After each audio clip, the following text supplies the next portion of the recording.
Welcome to this audio presentation of Lionel Messi, architect of the beautiful game.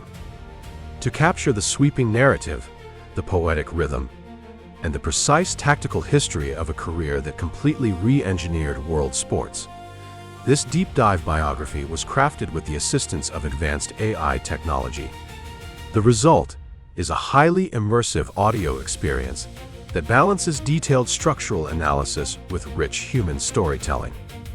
Whether you are a lifelong enthusiast of the sport, a student of modern football tactics, or someone simply drawn to the story of unparalleled dedication to a lifelong craft, you are invited to step onto the pitch.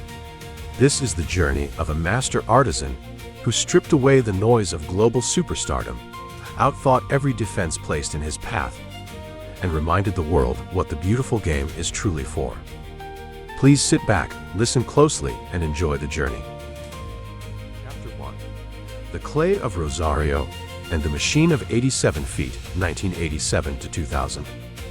There is a city in Argentina that sits along the edge of the Paraná River, where the water runs wide and brown, and the sky in the late afternoon turns the color of burnt orange and deep rose. It is a city of shipyards and factories, of cobblestone streets that curl and wind through neighborhoods where laundry hangs between the buildings like flags of ordinary life. It is a city of poets and revolutionaries, a city that gave the world Che Guevara, a city that pulses with the particular energy of a place that has always believed it deserves more than it has been given.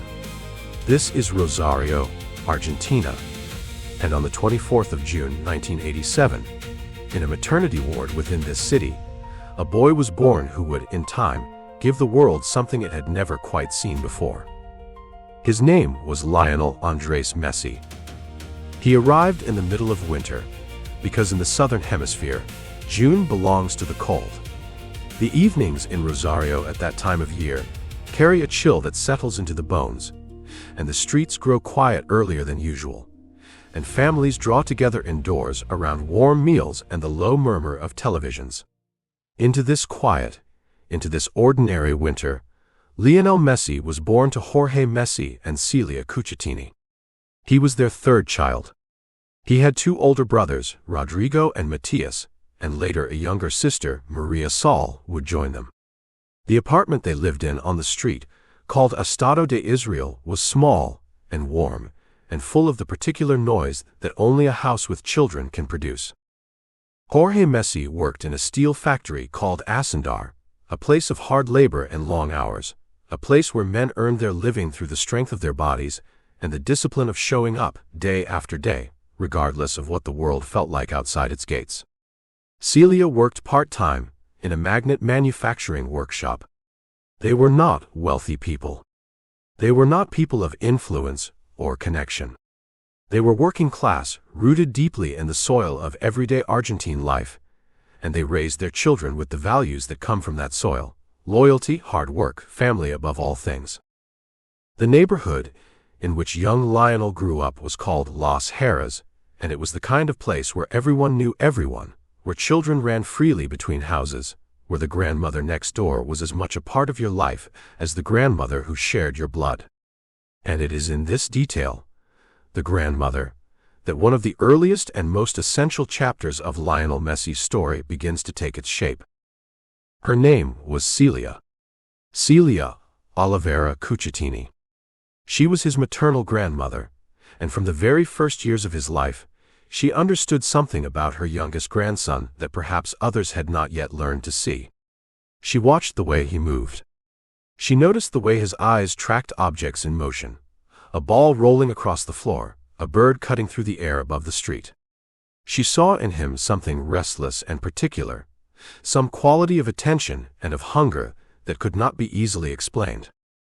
It was Celia, his grandmother, not his mother though they shared the name, who first took the young boy to football. It was she who first placed him in the environment where his gift would begin to breathe. She brought him to the local club, to the dusty training pitches and the broken goalposts, and the barefoot boys chasing rubber balls across hard earth, and she watched him and she knew. Lionel was barely 5 years old when he first began to play organized football, if organized is even the right word for what happened at the Club Atletico way social Grandoli. Grandoli was not a prestigious institution. It was not a place with manicured grass or professional coaching or scouts with clipboards standing in the shade of tall trees. It was a neighborhood club, humble and local, the kind of place that exists in every city and every football-loving country on earth, the kind of place where boys learn to love the game before they learn its rules. The pitches were often dirt, packed hard by 1,000 pairs of feet, uneven in places, unpredictable. The goals were metal and rusted. The training kits were mismatched. And none of it mattered at all. What mattered was the ball. From the very first moment that Lionel Messi played football with other children of his age, something was apparent. He was not simply better than them. He was operating in a different dimension. The ball, for most children, is an object to be chased, to be kicked, to be fought over with noise and enthusiasm and very little precision. For Lionel, even at 5, the ball seemed to respond to his presence as though it were a living thing in his care. He did not chase it. It came to him. He did not force it. It flowed. His first coach at Grandoli was a man named Salvador Aparicio, and Aparicio would later recall, with the particular certainty of someone who has seen something they cannot forget, that the boy was unlike anything he had encountered in his years of working with children. Not because Lionel was physically imposing, he was not. He was small even then, quiet in his manner, reserved in the way of children who are doing most of their living on the inside. But when the ball arrived at his feet, something changed. The quietness transformed into a different kind of intensity, focused and exact, and suddenly the other children on the pitch seemed to be moving through water while Lionel moved through air. There is a story that has been told many times about those early days at Grandoli, and it bears repeating, not because it is a neat anecdote, but because it tells us something true about who Lionel Messi already was at an age when most of us are still learning to tie our shoes.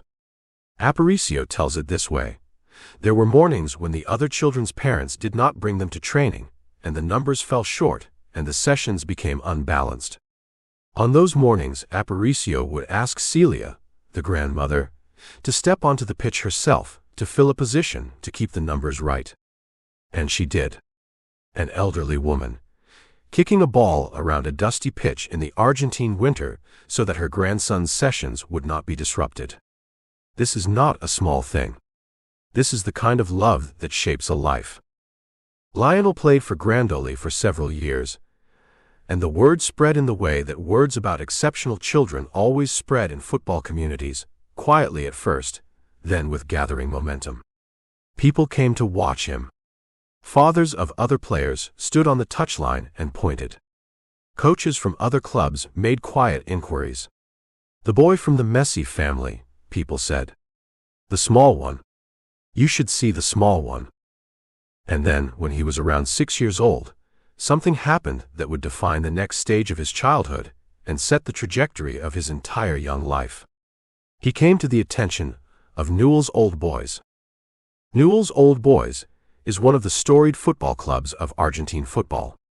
Founded in 1903 and named after Isaac Newell, an English educator who brought football to Rosario in the late 19th century, the club has a history rich with passion and identity, fierce and proud in the way of Argentine football generally, but particular in its own way, local and deep-rooted in the red and black colors that its supporters wear like a second skin. Rosario is a city divided between two great clubs, Newell's Old Boys and Rosario Central, and the line between them is one of the most serious lines in Argentine football. To be from Rosario is to belong to one side of that line or the other. The Messi family were Newell's people. It was as natural as breathing, as inevitable as the current of the Parana River, that Lionel would one day train with Newell's Old Boys. And when he arrived at their youth academy, the institution recognized immediately what Grandoli had seen for years. This boy was not ordinary. This boy needed to be nurtured, protected, developed with great care and attention. He joined the youth ranks and quickly became part of a group of young players that would become the stuff of local legend. They called themselves, or were called by those who watched them, La Macchina del 87, the Machine of 87. The name referred to their birth year, the year that bound them together, and the word machine spoke to the extraordinary quality of their collective play. This was a group of exceptional young Argentine footballers, a generation that seemed to have arrived in Rosario at the same time by some extraordinary accident of nature or fate. And within that generation, within that machine of talented boys, Lionel Messi was the engine. The youth teams at Newell's played across Argentina, traveling to tournaments in other cities, taking on teams from Buenos Aires and Córdoba and Mendoza and everywhere in between. And everywhere they went, the story was the same. The small boy from Rosario with the low center of gravity and the impossible balance, the boy who seemed to see the pitch differently from everyone else, who seemed to know where the ball would be before it arrived there, who changed direction at full speed without apparent effort, who left defenders not merely beaten but bewildered, this boy was extraordinary. There are numbers associated with those years. Numbers that have been repeated so often, they have taken on the quality of myth, though they are not mythological at all, they are simply facts. During his years in Newell's youth teams, Lionel Messi was reported to have scored approximately 500 goals. 500 goals. In youth football, against boys his own age, and often boys older than him, he scored 500 goals. There is a version of football statistics that deals in career totals and records and historic milestones. And when people eventually began to count all of those things for Lionel Messi, the adult, the professional, the champion, they should perhaps have remembered that the counting had already begun long before, on the hard dirt pitches of Rosario, where a boy scored 500 goals before he had grown into his teenage years. He trained with a seriousness that made the coaches look at each other. He did not need to be told twice. He did not need to be pushed. He was the one who arrived early, who stayed late, who asked to do another repetition when the other boys were already reaching for their water bottles. There was a hunger in him that seemed to have no bottom, a desire not merely to be good but to be right, to do the thing perfectly, to understand the movement completely, to master what was in front of him before moving to the next challenge. And yet, and this is important, he was not a difficult child. He was not a boy who demanded attention or sought the center of the room. He was quiet.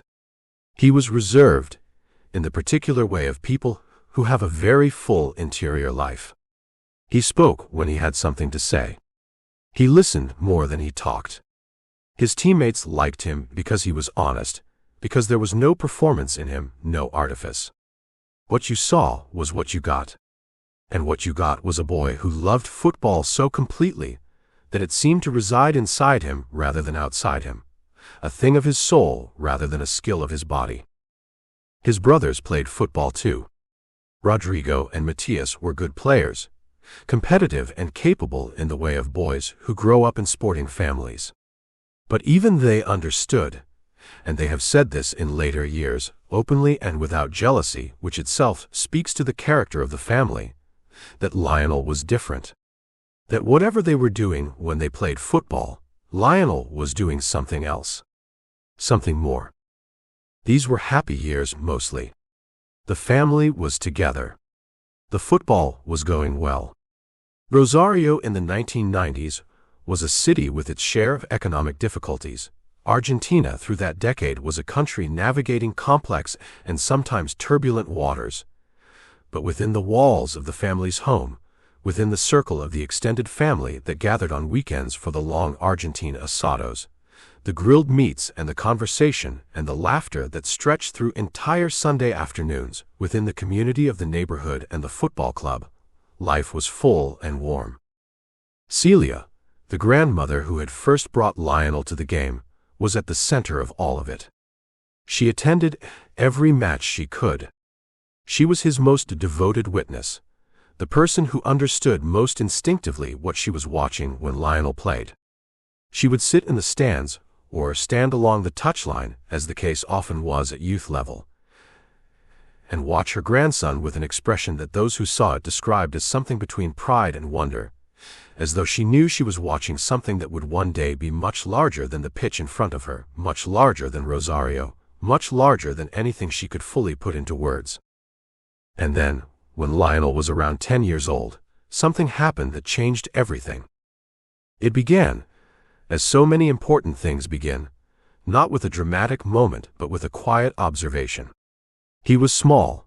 Everyone had always known he was small, but by the time he was 10, it was becoming clear that he was not simply a small boy in the way that some boys are simply small. He was not growing at the rate he should have been. His friends and teammates were beginning the gradual physical changes that mark the approach of adolescence. Lionel was not.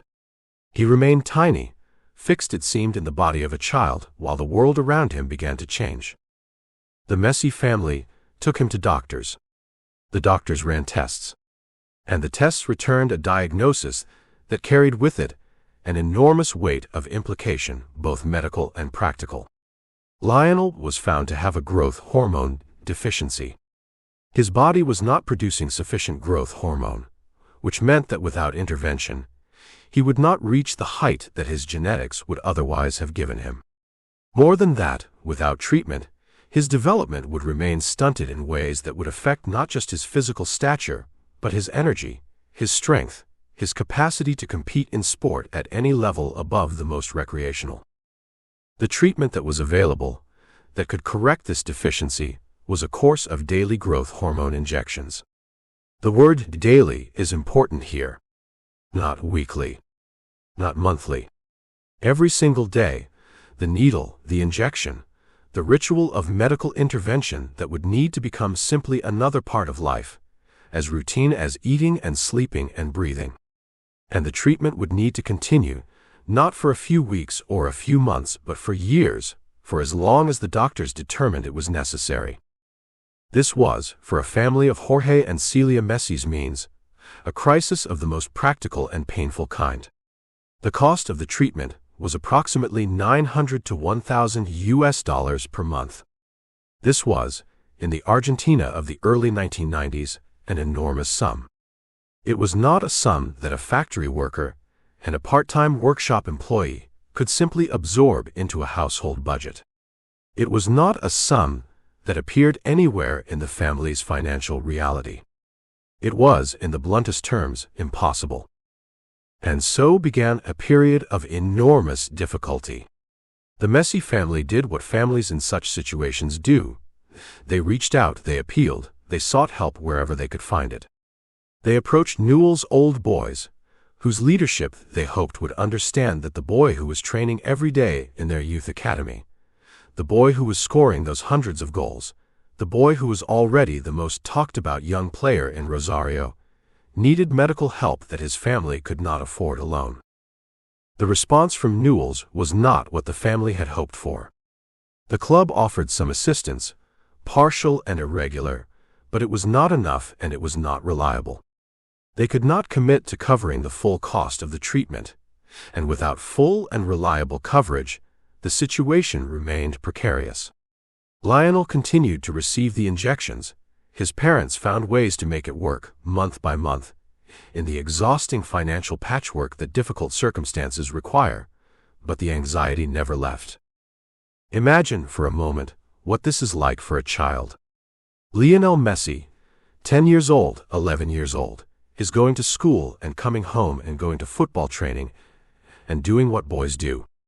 And every night, every single night without exception, he receives an injection of growth hormone administered in his legs, rotating between the two, the needle small, but the ritual enormous in the way that daily medical procedures become enormous when they are woven into the fabric of ordinary life.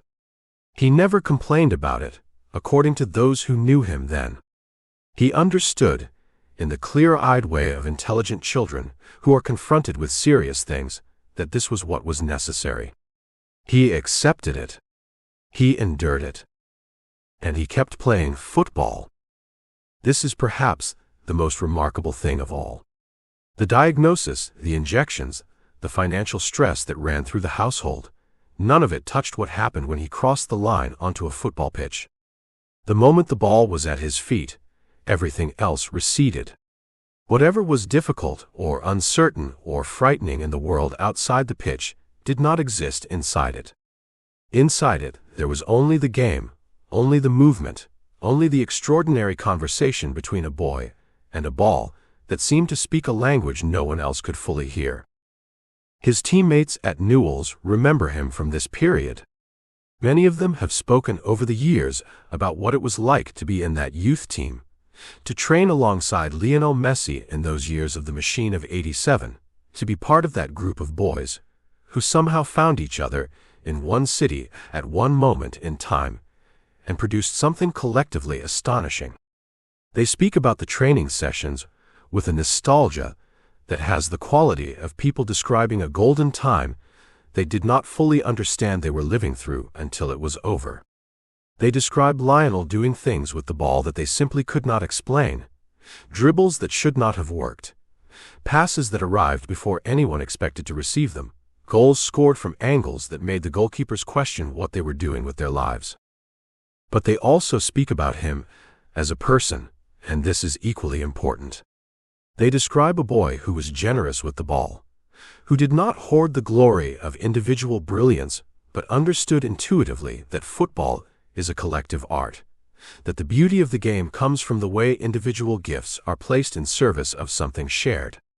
He passed when passing was the right thing to do. He shot when shooting was the right thing to do. He dribbled when dribbling was the right thing to do.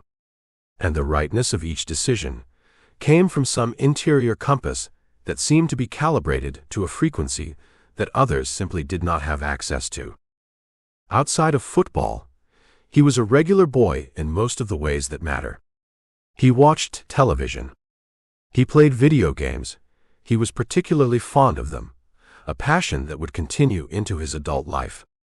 He spent time with his brothers, arguing and laughing in the way of brothers. He visited his extended family on weekends, sat through the long asados, ate the food his mother cooked, listened to the adults talk. He was not separate from his family, not isolated by his gift in the way that some extraordinarily talented children become isolated. He was part of them, rooted in them, nourished by the warmth of their particular world. His father Jorge was his great supporter and his great manager in those years, the person who drove him to training, who sat in the stands, who navigated the difficult conversations with the club, who carried the anxiety of the growth hormone costs without letting it collapse the family's spirit.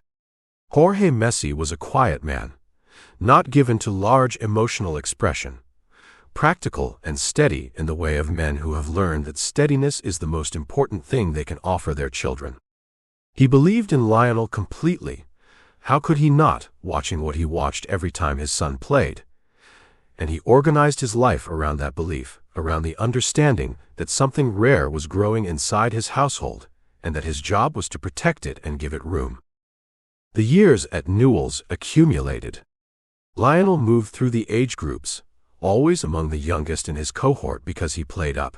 Coaches consistently moved him into groups older than his own, because playing with boys his age had stopped offering him the challenge he needed. He played with 11-year-olds when he was 9. He played with 13-year-olds when he was 11. Each step up, each new group of older, bigger, more physically developed boys was meant to challenge him. And each step up, he simply adjusted, calibrated, and began again to be the best player on the pitch. The scouts from Buenos Aires began to appear. Word of the boy from Rosario had traveled down the highway to the capital, to the big clubs, to the places where Argentine football decided its future. River Plate sent people to watch him. Other clubs did too. Newell's knew that what they had was something they could not keep forever, that the question was not whether Lionel Messi would leave Rosario, but when and for whom. And through all of this, the injections continued. Every night. The medical routine that was also an act of hope, a daily vote for the future. His grandmother Celia remained his most fervent witness, the keeper of his earliest story, the person who had seen first what others would spend years coming to understand. She was, by the late 1990s, aging, and her health was beginning to give the family concern.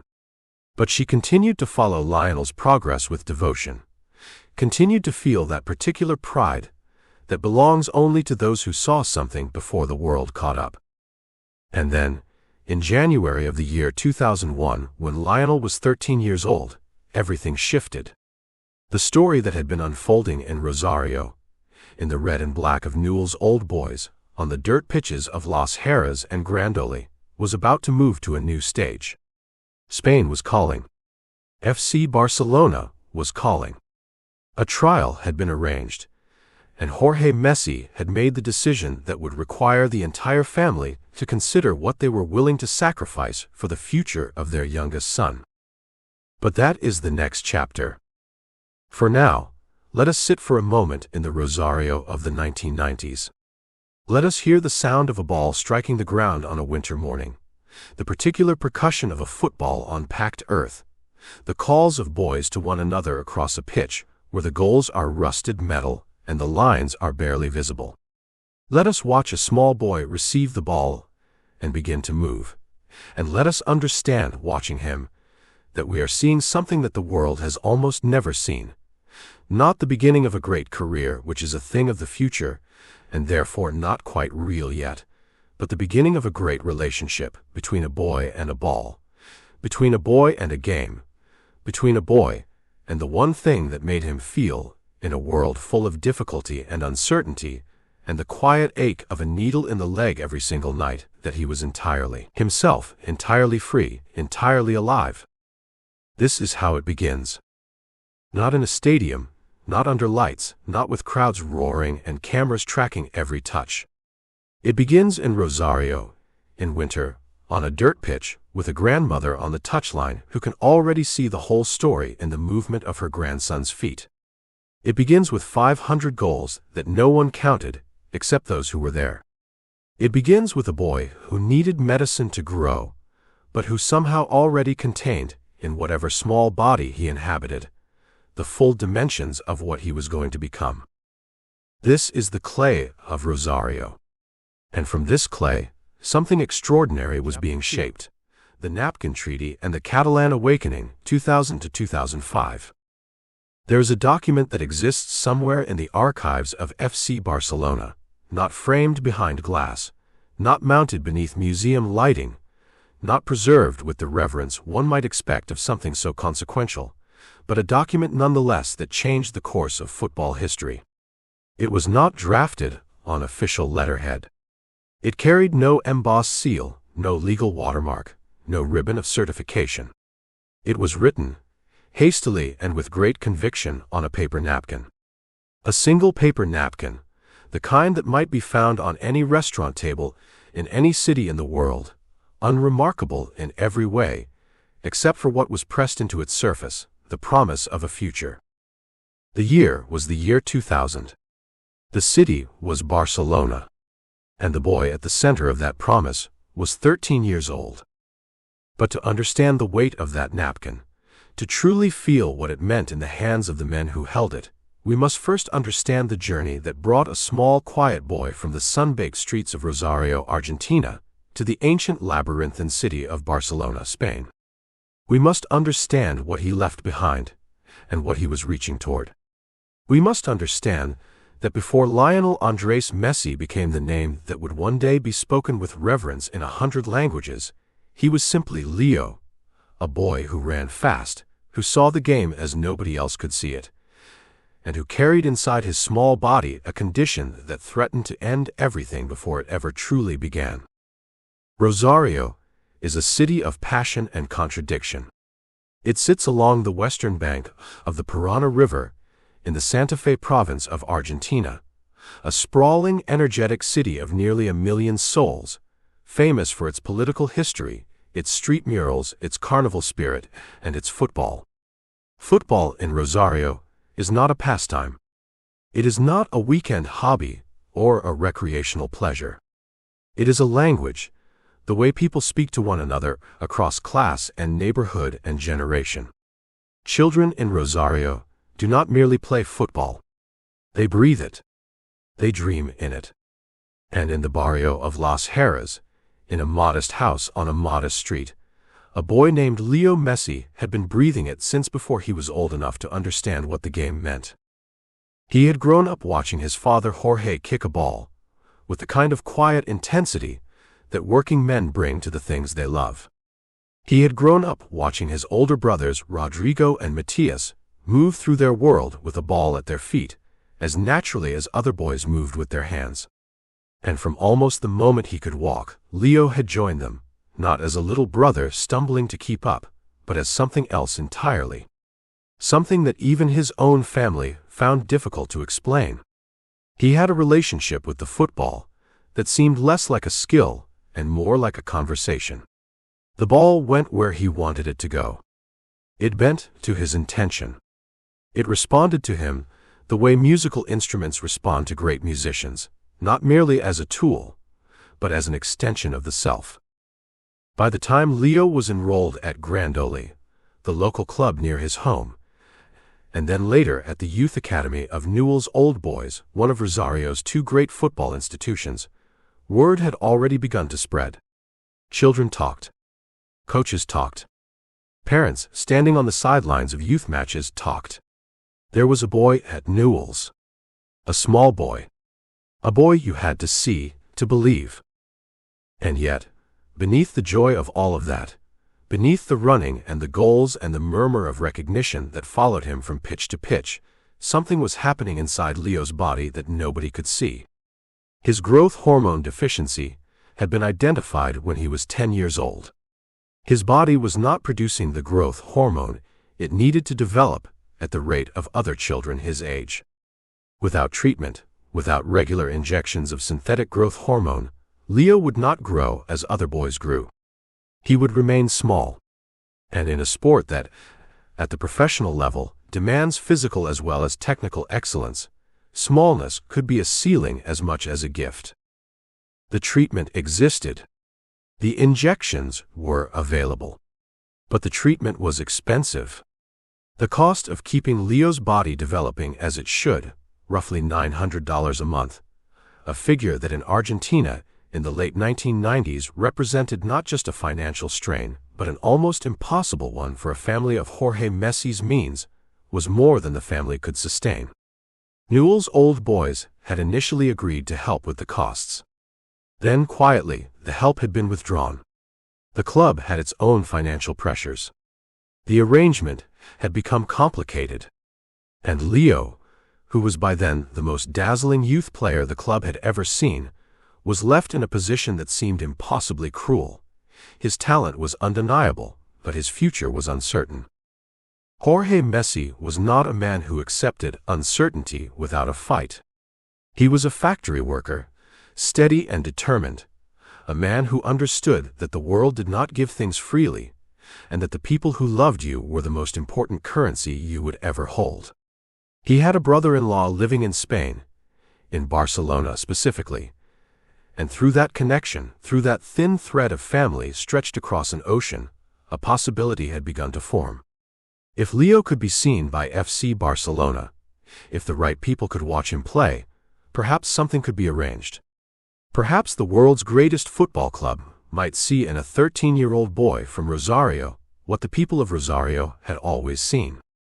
The details of how the trial came to be arranged are the kind of details that belong to the texture of football legend. Phone calls made, favors asked, the slow turning of bureaucratic wheels. But what matters, what has always mattered, is that in the spring and early summer of the year 2000, Leo Messi boarded a plane and flew to Spain. He flew with his father.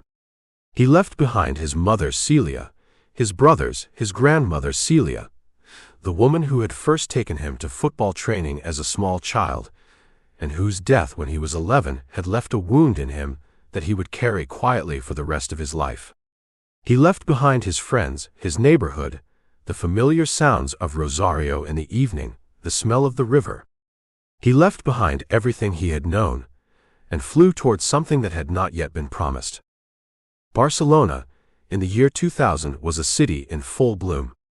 The 1992 Olympic Games had transformed it, opened it to the world, given it a new face of modernized waterfronts and redesigned public spaces without erasing the Gothic quarter's medieval soul or diminishing the extraordinary dreamlike architecture of Gaudi that rose above the rooftops like something imagined rather than built.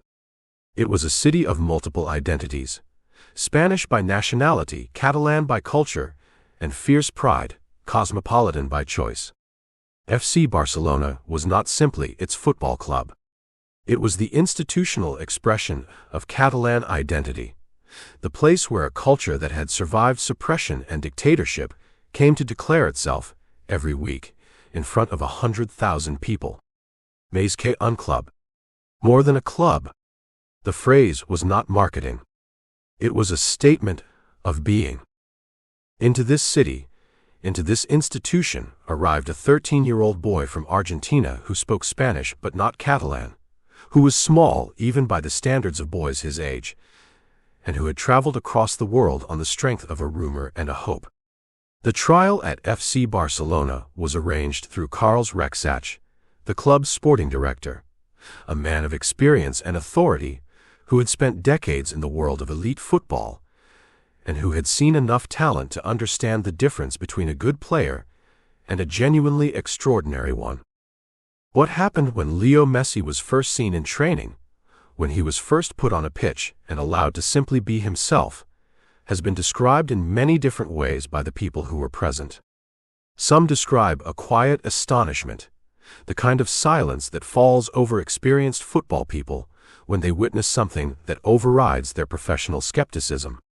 Some describe laughter, not of derision but of disbelief, the involuntary response of people watching a 13-year-old boy do things with a football that grown professionals labored to achieve.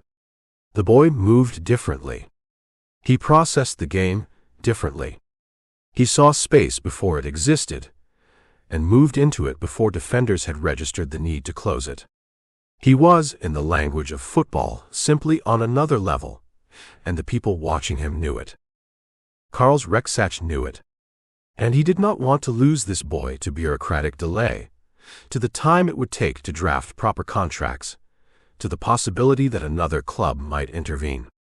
And so, on the 14th of December 2000, at a tennis club in Barcelona with no official paperwork at hand, Rexach took what was available, a paper napkin, and wrote on it a commitment that FC Barcelona would sign Lionel Messi on the conditions they had agreed, and that the club would take responsibility for the arrangements that would make that possible. Witnesses signed it. The napkin was kept. It was an extraordinary act of institutional faith. And it was also, in its informality, in its urgency, something deeply human, a man recognizing that the moment in front of him mattered more than the form it took.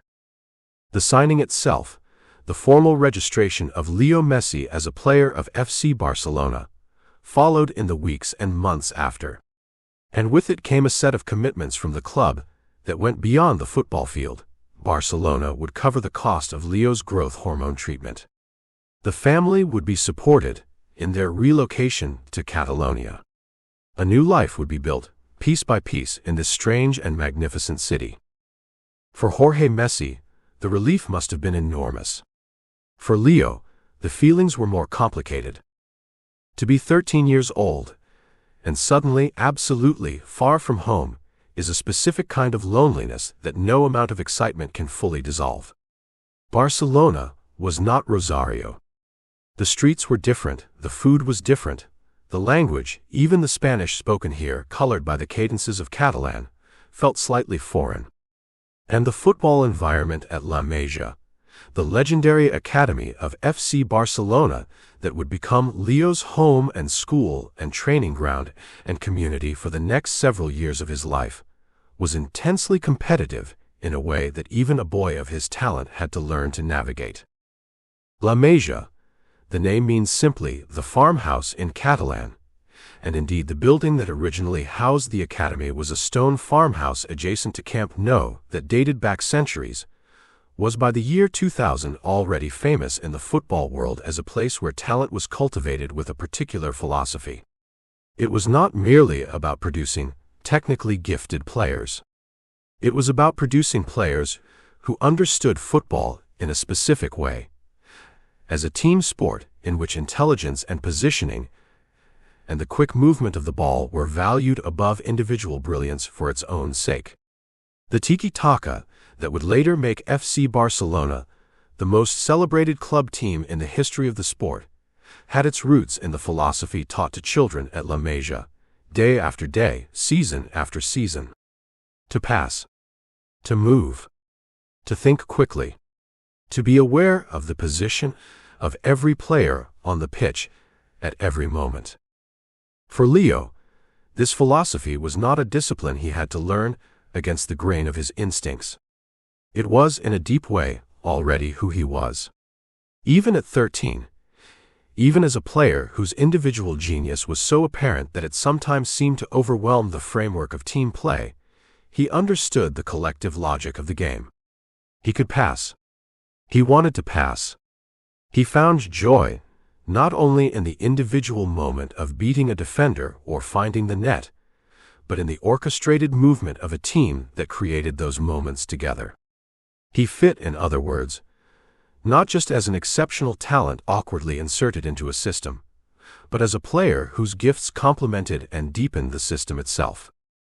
He lived in the dormitories of La Masia with other young players who had come as he had from elsewhere, from other parts of Spain, from other countries, drawn to this place by the same gravitational pull of excellence.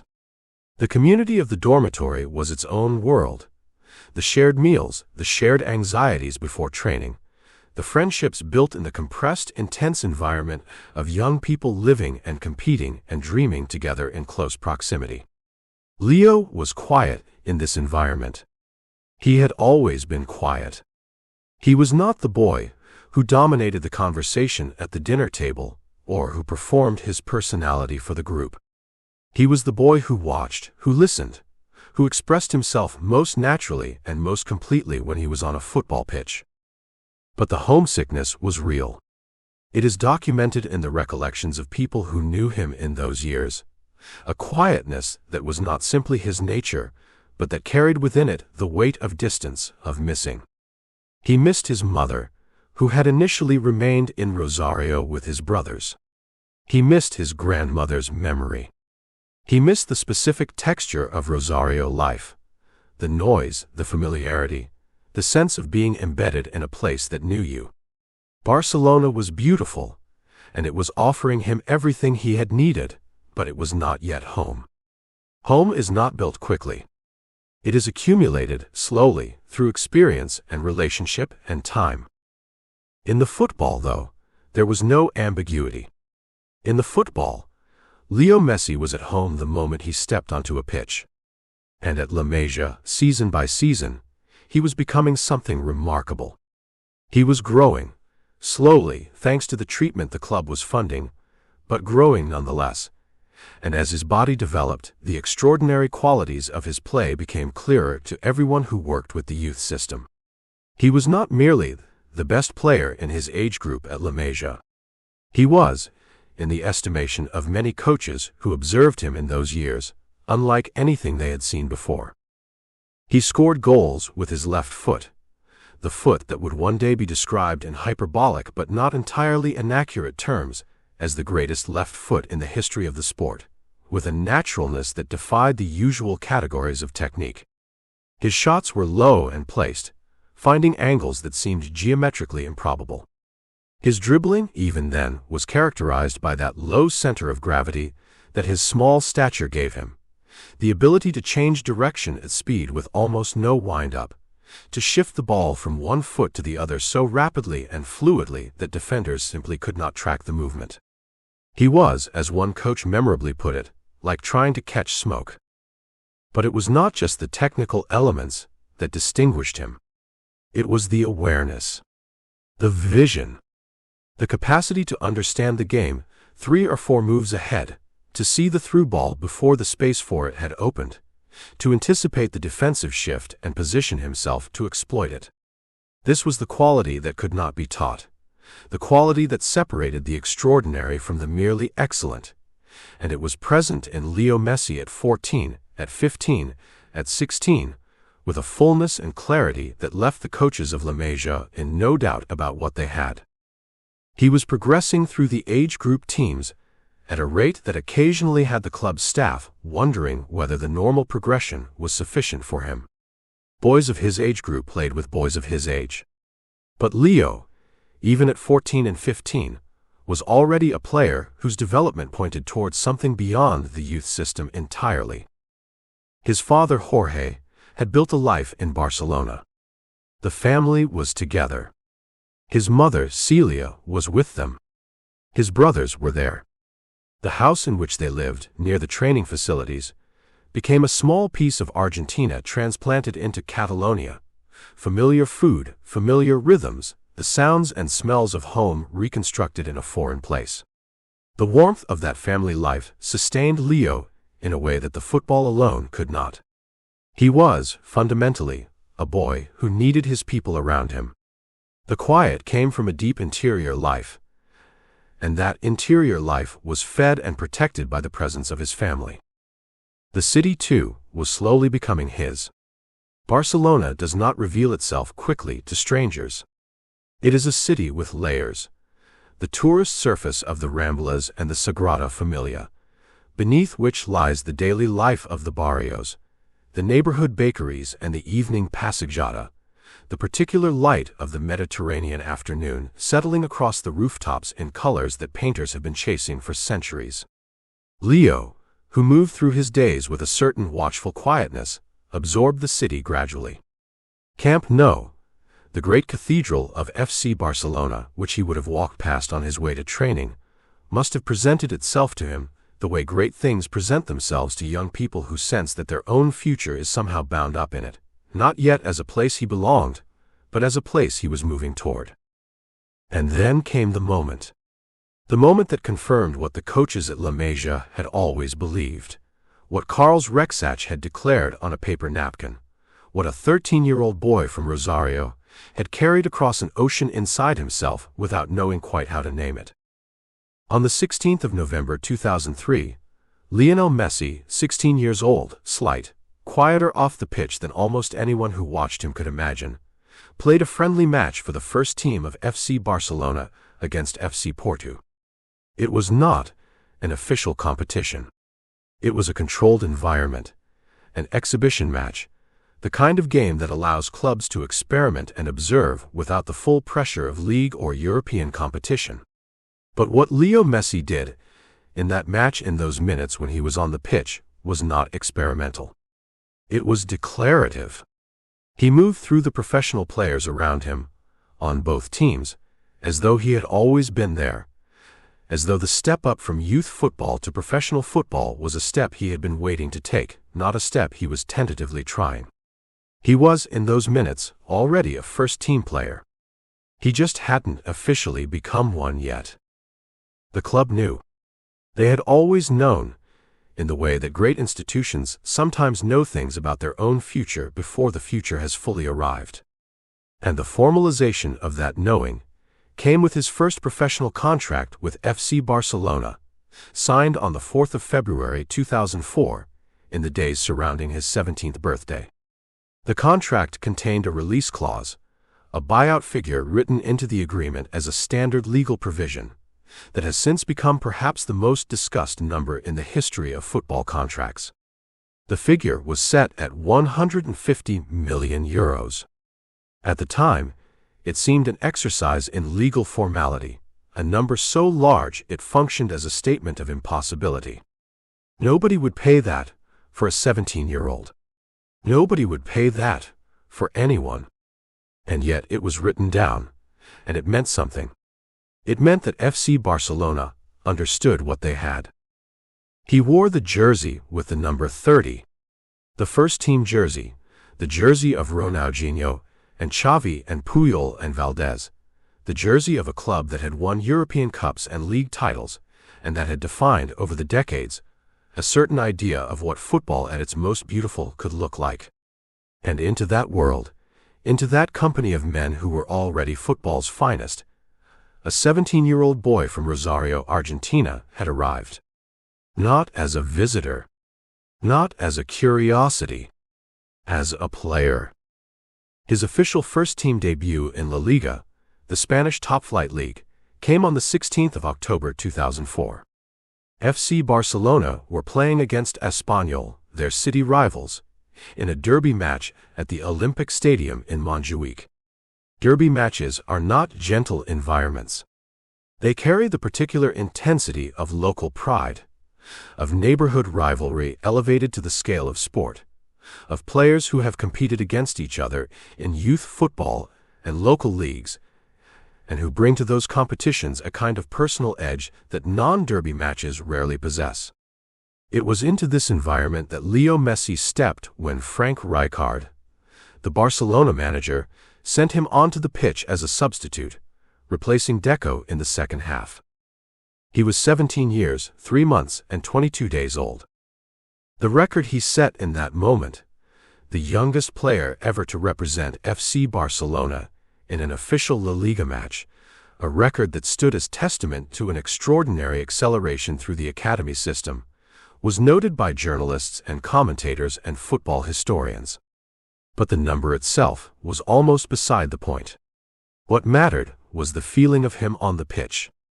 The sense, even in those minutes as a substitute in a match already underway, that something had shifted, that a new presence had entered the game.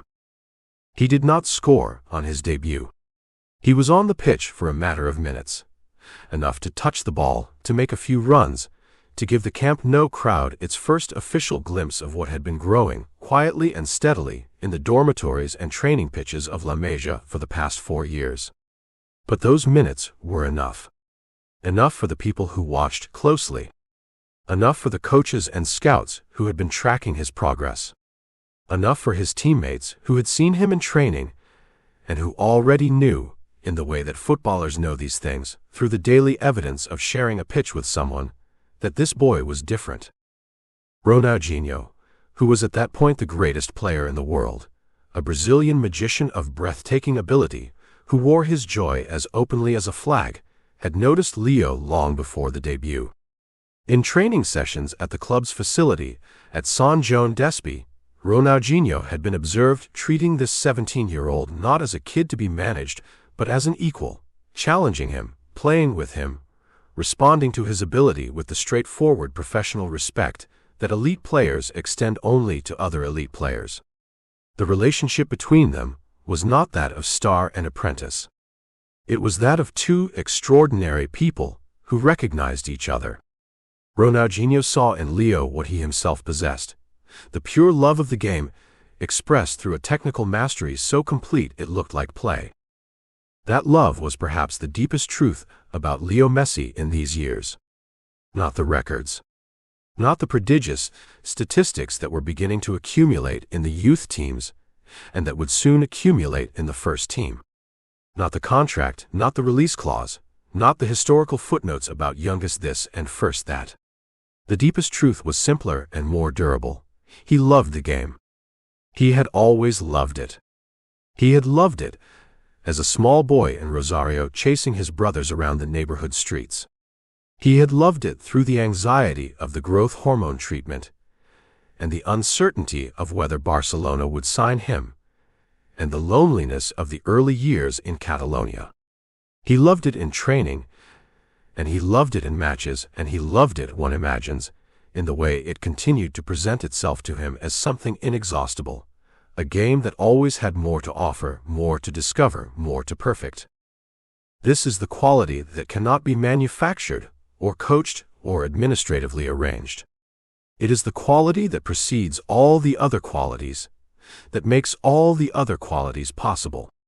And in Leo Messi, it burned quietly and consistently, the way the best fires burn, not with great drama, not with the visible heat of performance, but with a steadiness that gives off warmth indefinitely. The Barcelona that was forming around him in those years was itself becoming something remarkable. The team that Frank Rijkaard had assembled was in the process of finding its identity, an identity that would lead, in the next several seasons, to domestic and European glory of a kind that would cement the club's place as one of the greatest footballing institutions in history. Xavi Hernandez was the brain of the midfield, the player who understood better than perhaps anyone in the world how to use possession as a form of control, how to move the ball quickly and precisely and relentlessly until space opened in places the opposition could not defend. Andrés Iniesta was beginning to emerge as the poet of that midfield, a player whose intelligence was expressed in small, decisive gestures, in the perfectly weighted pass or the unexpected turn that changed the geometry of a defensive shape. Puyol led the defense with an intensity that bordered on the ferocious. Victor Valdés commanded the goal, and Ronaldinho, glorious and incomparable, danced through the middle of it all. Into this environment, Leo Messi fit, not because he was tailored to it, but because he was, in some fundamental sense, what the environment had been building toward without knowing it. The Barcelona philosophy, the passing, the movement, the quick thinking, the collective intelligence, needed individual quality to make it unstoppable. And Leo Messi, even at 17, represented a quality that was simply beyond what defenders could prepare for. You could train against a Barcelona team that moved the ball quickly and found pockets of space efficiently. You could not train against a player who, when he received the ball in a small space, could beat you with either foot, change direction in an instant, and find a teammate or a goal before you had processed what had happened. He was, in other words, the final piece of an equation that the club had been writing for decades. And in the autumn of 2004, on a pitch in Barcelona during a city derby, the equation had been presented to the world for the first time. The years between 2000 and 2005 represent, in the story of Lionel Messi, something both foundational and fragile. They are the years in which everything was decided, the years in which the alternative futures, the one in which he stayed in Rosario without treatment, the one in which no Spanish club offered a contract, the one in which the napkin was never written, gradually closed, and the single future that remained became the one we know.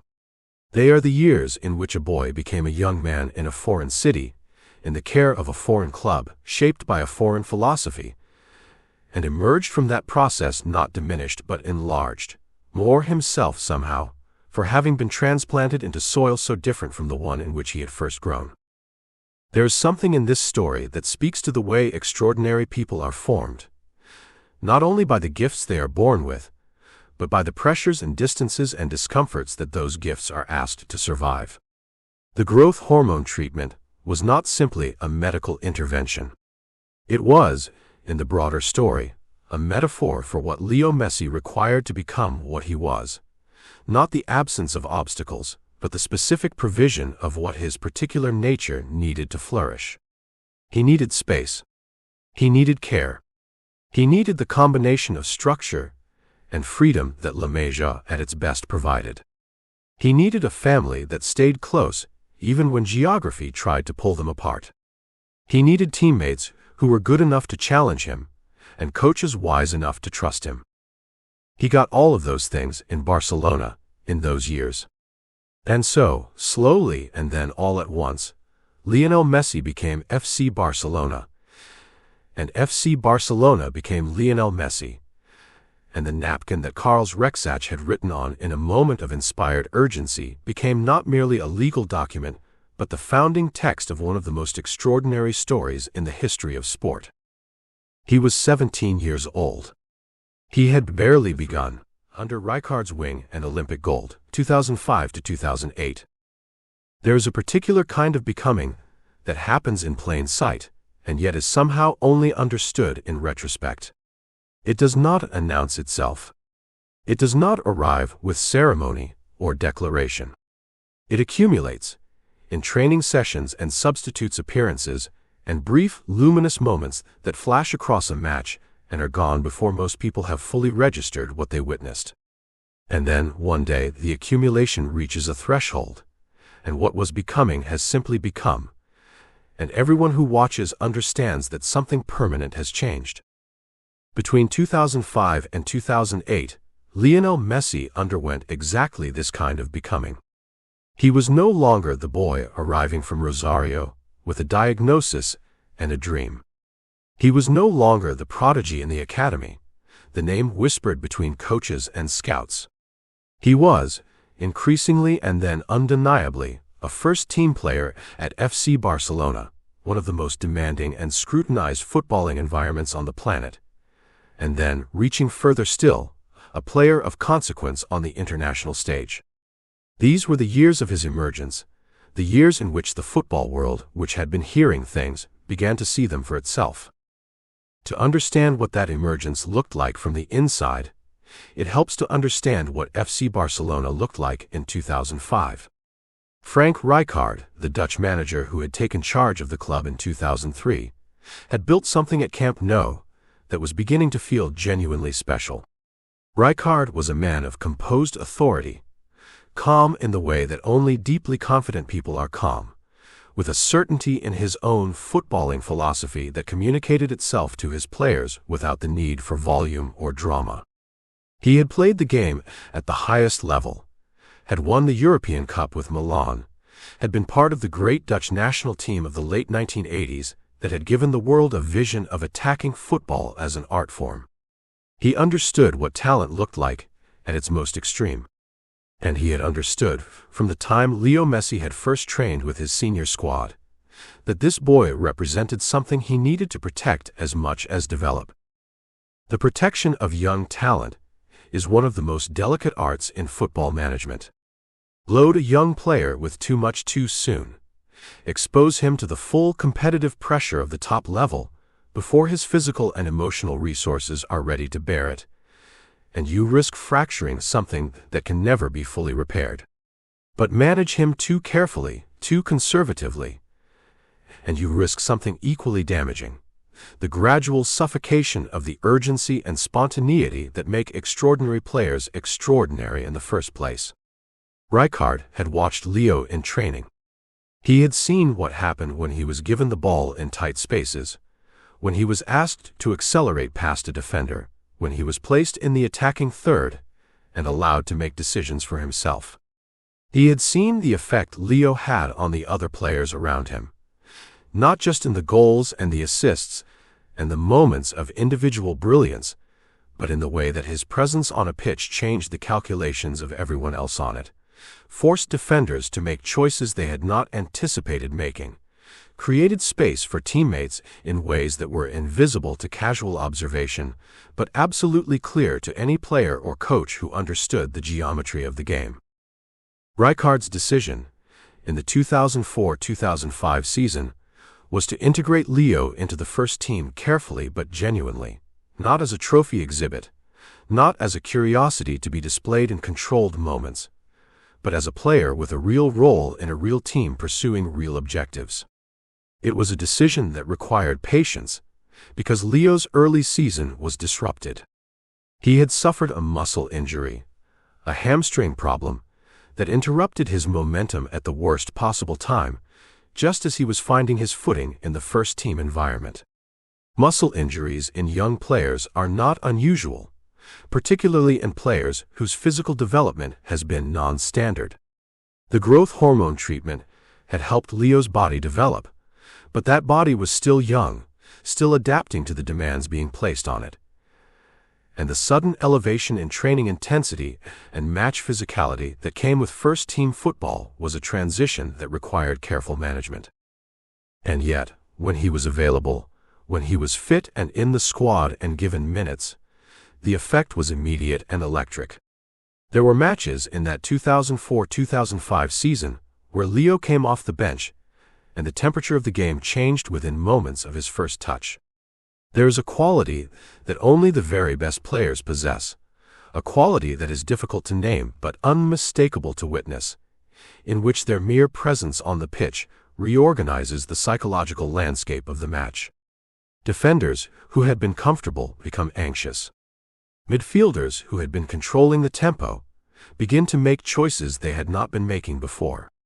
The entire defensive structure of the opposition shifts, subtly but definitively, in response to the presence of a single player. Ronaldinho had that quality.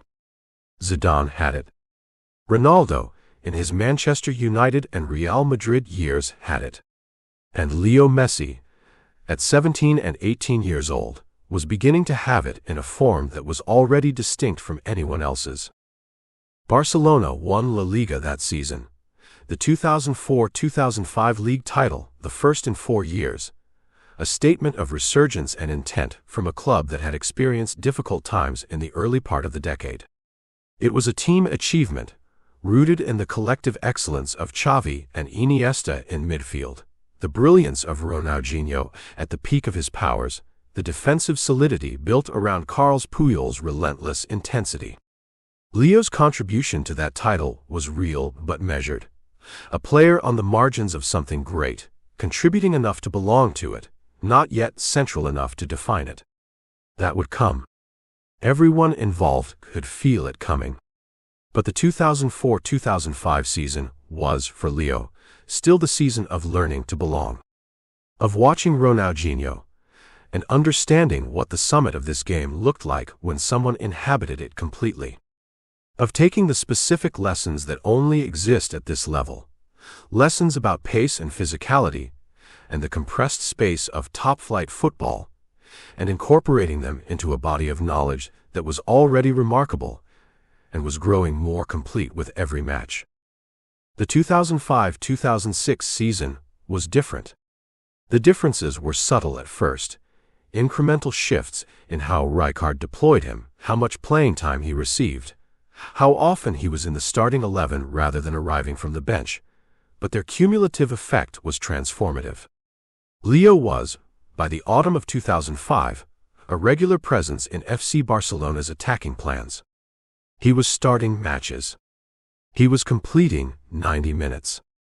He was not being introduced as a tactical adjustment, but as an integral component of the team's approach. And the football he was producing in those matches was unlike anything the Spanish league had previously seen from a player of his age. He was 18 years old, and he was doing things with a football that suggested a mastery so complete it had moved beyond technique into something closer to instinct. The dribbles that would become his signature, the low, rapid, change of direction runs through packed defensive spaces, the ball seemingly attached to his left foot by some invisible thread, the explosive burst of pace that activated at the precise moment a defender committed to a challenge, were now a regular feature of his play rather than an occasional miracle. He was doing these things not in training, not in friendly matches, not in exhibitions designed to showcase talent. He was doing them in La Liga, in the Champions League, in the competitive cauldron of top European football, against defenders who were among the best in the world at their profession. The goals came with a frequency and a variety that told a story about the range of his attacking intelligence. He scored with his left foot from distance, the ball dipping under the crossbar with a precision that suggested calculation but looked like inspiration. He scored with the outside of his left foot, bending the ball around defenders who had correctly positioned themselves to cover the near post and had still not prevented the goal.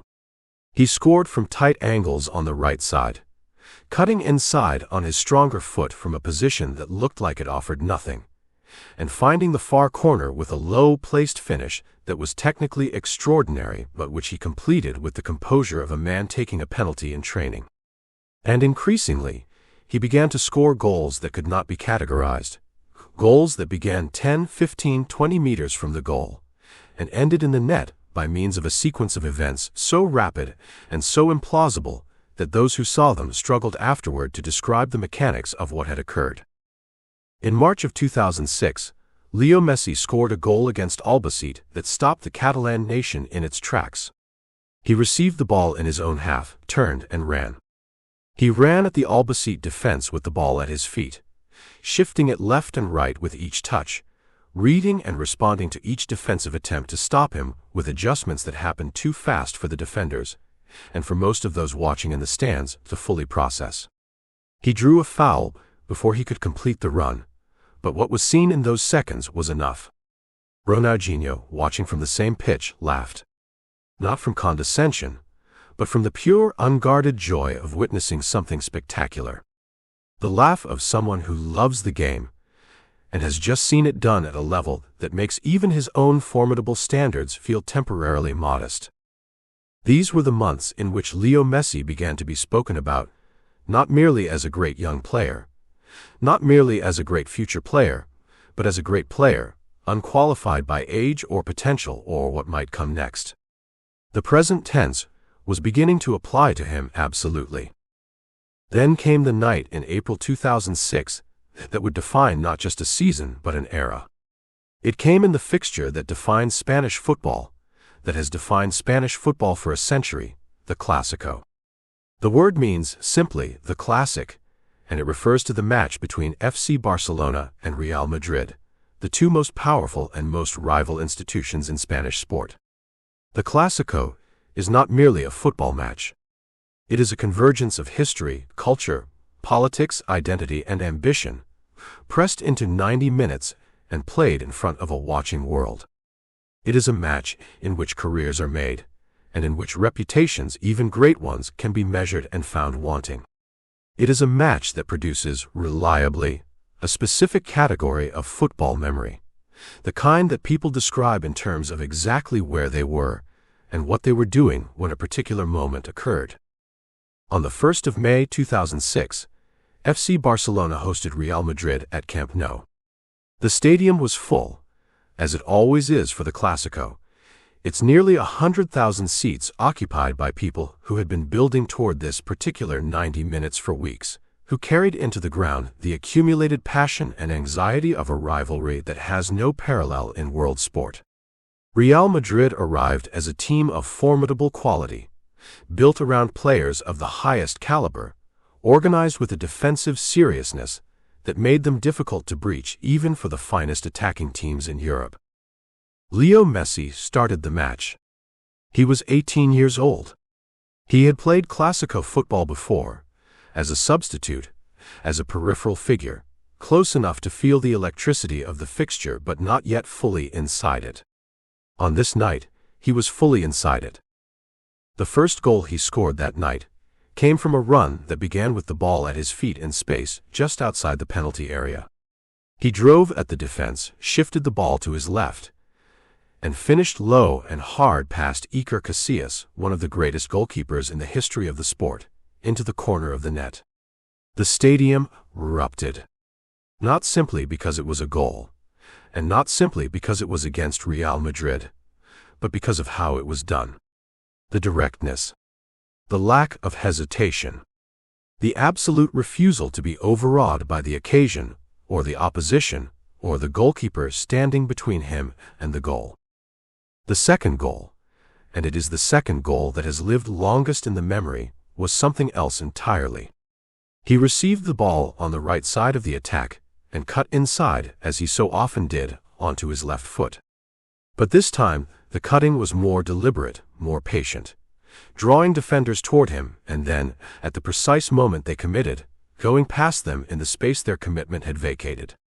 He ran through the heart of Real Madrid's defense, past one defender, past another, and then, at the moment Casillas came to close the angle, he dinked the ball delicately over the advancing goalkeeper with the outside of his right foot. It was audacious. It was supremely, almost impossibly, technically accomplished. And it was done against Real Madrid at Camp Nou, in front of almost 100,000 people, by an 18-year-old in his first Clásico as a fully engaged participant. The Camp Nou rose as one. Ronaldinho, running toward Leo to celebrate, was grinning so widely that the photographs of the moment look almost unreal, like something staged for a poster rather than captured from a real match. The Barcelona supporters, who had seen great players in this stadium over the decades, who had watched Johan Cruyff and Ronaldo and Rivaldo and Ronaldinho himself, were witnessing something new. Something that didn't yet have a name, but that they knew, in the way that people know things in their bones, was genuinely historic. Leo Messi had arrived in the Clásico.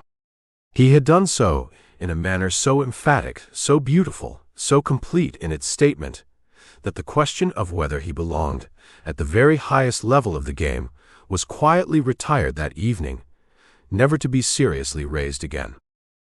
The 2006 World Cup arrived in the summer, as World Cups always arrive with the particular quality of heightened, dreamlike unreality that the tournament produces every 4 years.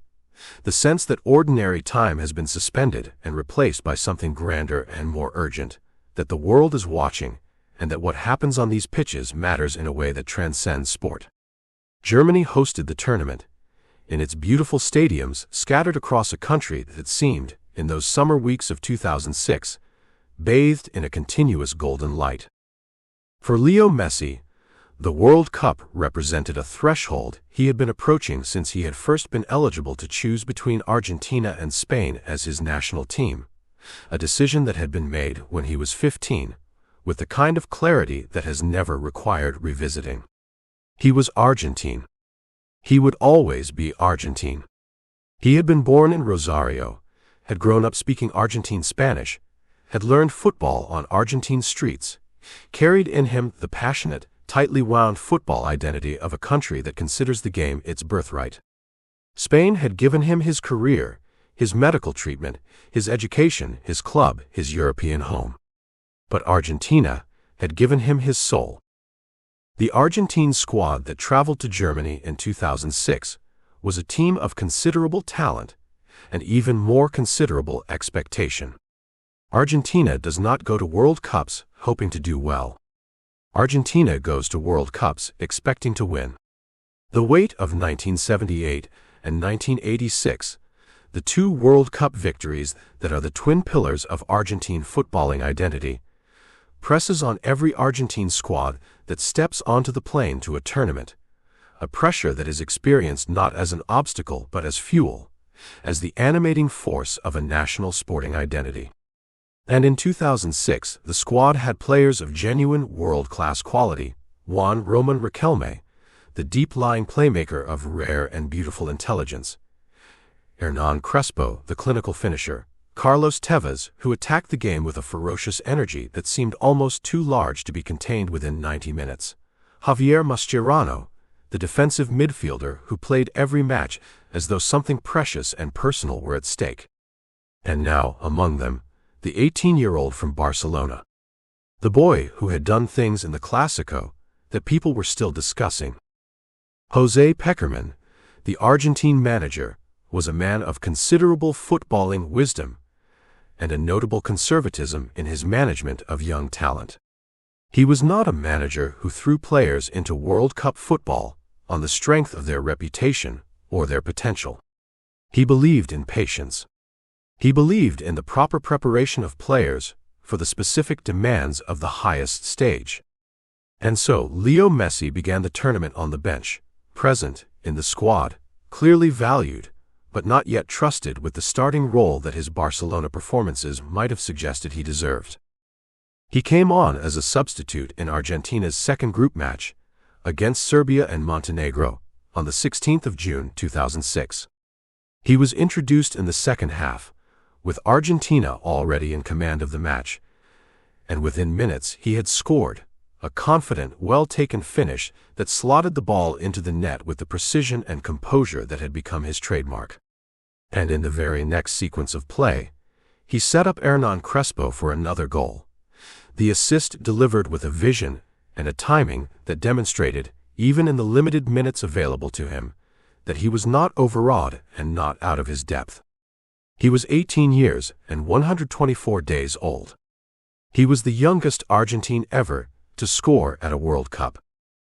But Argentina's tournament ended in disappointment, in the quarterfinal against Germany, a match that produced one of the tournament's great controversies, a tactical substitution by Pekerman late in the match that removed Riquelme and altered the creative balance of the team at a critical moment.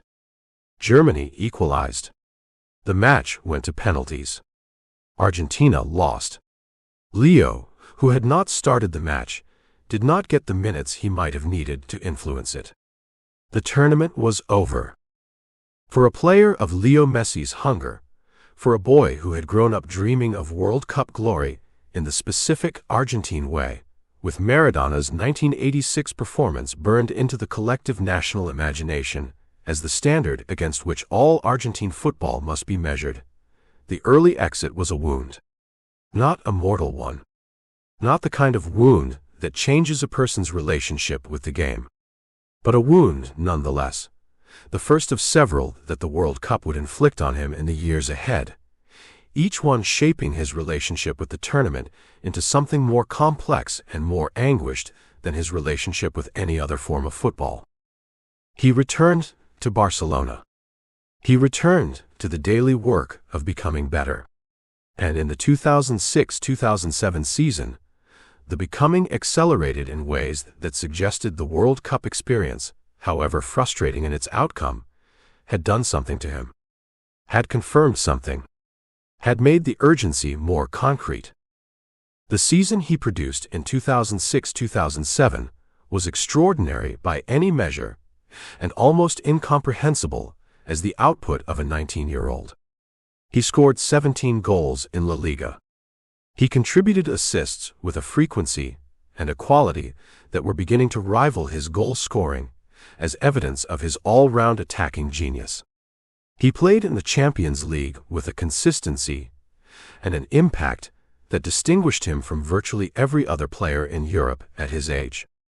He was, in the assessments of journalists and coaches and fellow professionals who followed the game closely, already not merely one of the best young players in the world, but one of the best players, period. A distinction that carried within it the extraordinary implication that a 19-year-old from Rosario had reached the summit of the sport and was looking for the next summit beyond it.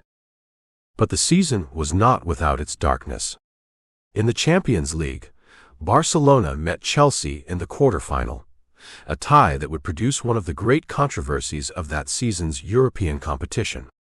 In the first leg at Stamford Bridge, Leo was involved in a moment that resulted in his dismissal, a red card that, in the assessment of many observers, was extraordinarily harsh, a decision by the referee that altered not just the individual match but the trajectory of the tie. He was suspended for the second leg at Camp Nou. Barcelona were eliminated. These were the early encounters with the specific injustices that the sport occasionally inflicts on its most visible participants, the moments when the machinery of officiating falls short of the game that is being played, when decisions are made that cannot be adequately explained by recourse to the rules as written. For Leo, characteristically, the response was not public complaint or visible bitterness. It was the thing he always returned to when the game frustrated him: training harder, running more, finding in the work itself the response to whatever the world outside the training pitch had done to him. The summer of 2008 arrived with the Beijing Olympics on the horizon, and with it an opportunity that Leo, despite his club commitments, and despite the significant question of whether Barcelona would release him for a tournament that fell within the traditional preseason period, pursued with considerable determination. The Olympic football tournament is not the World Cup. It does not carry the same weight of history or the same intensity of global attention. But for Argentina, the Olympic football tournament in 2008 represented an opportunity to win a gold medal, something the nation had achieved in Athens in 2004, with a squad that had included several players who were now part of the senior national team. And for Leo, it represented something more personal. It was a tournament in which he would be not a squad player, not a substitute, carefully managed by a conservative coach, but the central figure, the creative heart, the player around whom an entire team would be organized.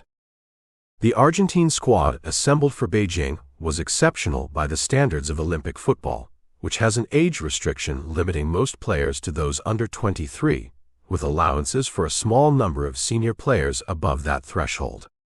Within those constraints, Argentina had constructed a team of remarkable quality, players who would go on to distinguished professional careers, organized around a clear idea of how the game should be played, and with Leo Messi as the brightest point in their attacking system. China, in August 2008, was a country presenting itself to the world with the particular intensity of a nation determined to demonstrate its arrival on the global stage. The Beijing Olympics were organized with a precision and a grandeur that left an impression of overwhelming ambition, of a country that had decided to meet this moment with everything it had. The football was played in venues across China, in different cities, adding a logistical dimension to the tournament that required the competing teams to travel, to adapt, to find consistency in conditions that were not always favorable. Argentina moved through the tournament with a controlled authority that reflected the quality of their squad and the confidence of a team that knew what it was capable of. Leo Messi, in match after match, was the tournament's outstanding individual, the player whose moments of genius were most decisive, whose influence on the games Argentina played was most clearly visible in the results they produced. He created goals with a generosity of vision that was one of his most underappreciated qualities, his ability to see teammates in positions they themselves had barely registered, and to deliver the ball to those positions with a precision that made the assist look effortless. He scored when he needed to. He managed matches when management was required. He was, in other words, already doing something that the best players at their peak do, adjusting their output to what the moment requires rather than simply performing the most spectacular version of their individual game. The final was played on the 23rd of August 2008. Argentina faced Nigeria, a team of considerable quality, organized and athletic and motivated by the particular electricity that the final of any major tournament generates in the players competing for the decisive result. The match was tight. It had the quality of edginess that finals carry, where technique is tested not just by the physical demands of the game, but by the psychological pressure of knowing that this is the moment everything has been built toward. Ángel Di María scored the decisive goal, a moment of attacking clarity that put Argentina ahead, and that proved to be the margin of victory. Argentina won 1-0. They were Olympic champions. The image of Leo Messi on the podium in Beijing, the gold medal placed around his neck, is one of the images from this period of his career that carries the most emotional weight. Not because an Olympic gold medal is the summit of the game, not because it rivals what he would later achieve with Argentina in senior competition, but because of what it represented in that specific moment. It was the first major international title of his career. It was the first time he had stood on the highest step of a podium in the colors of his country. It was proof, tangible, metallic, undeniable, that he could win. That the talent that had been developing through all the years in Rosario and Barcelona and on the pitches of La Liga and the Champions League and the World Cup could be translated into victory when the most complete version of his game was placed at the service of a team that knew how to use it. He embraced his teammates with the particular intensity of someone for whom winning matters, not as an abstraction, but as a specific, felt experience. He wore the medal with the uncomplicated joy of a young man who has worked for something and obtained it. He was 21 years old. He had a La Liga title to his name, a Champions League final appearance, a World Cup debut, and now an Olympic gold medal.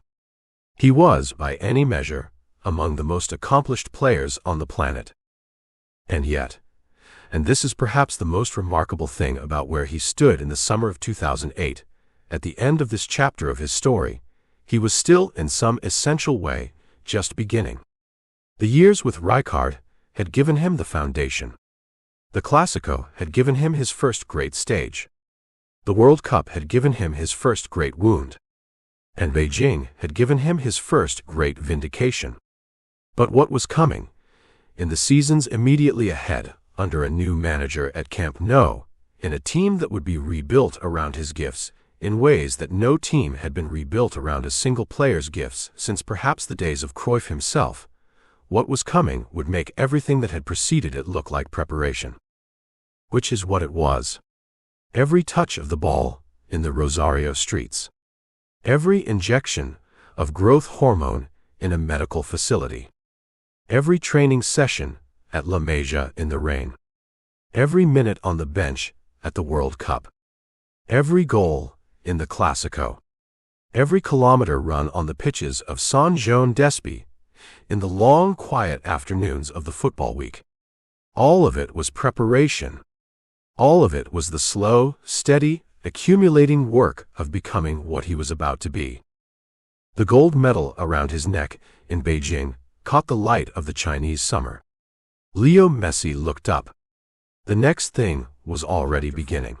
The Tiki-Taka Epiphany and False 9 Ascent, 2008 to 2012.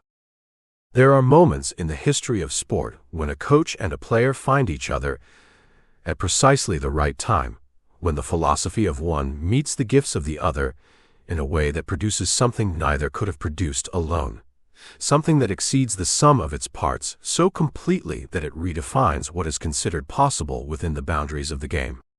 These moments are rare.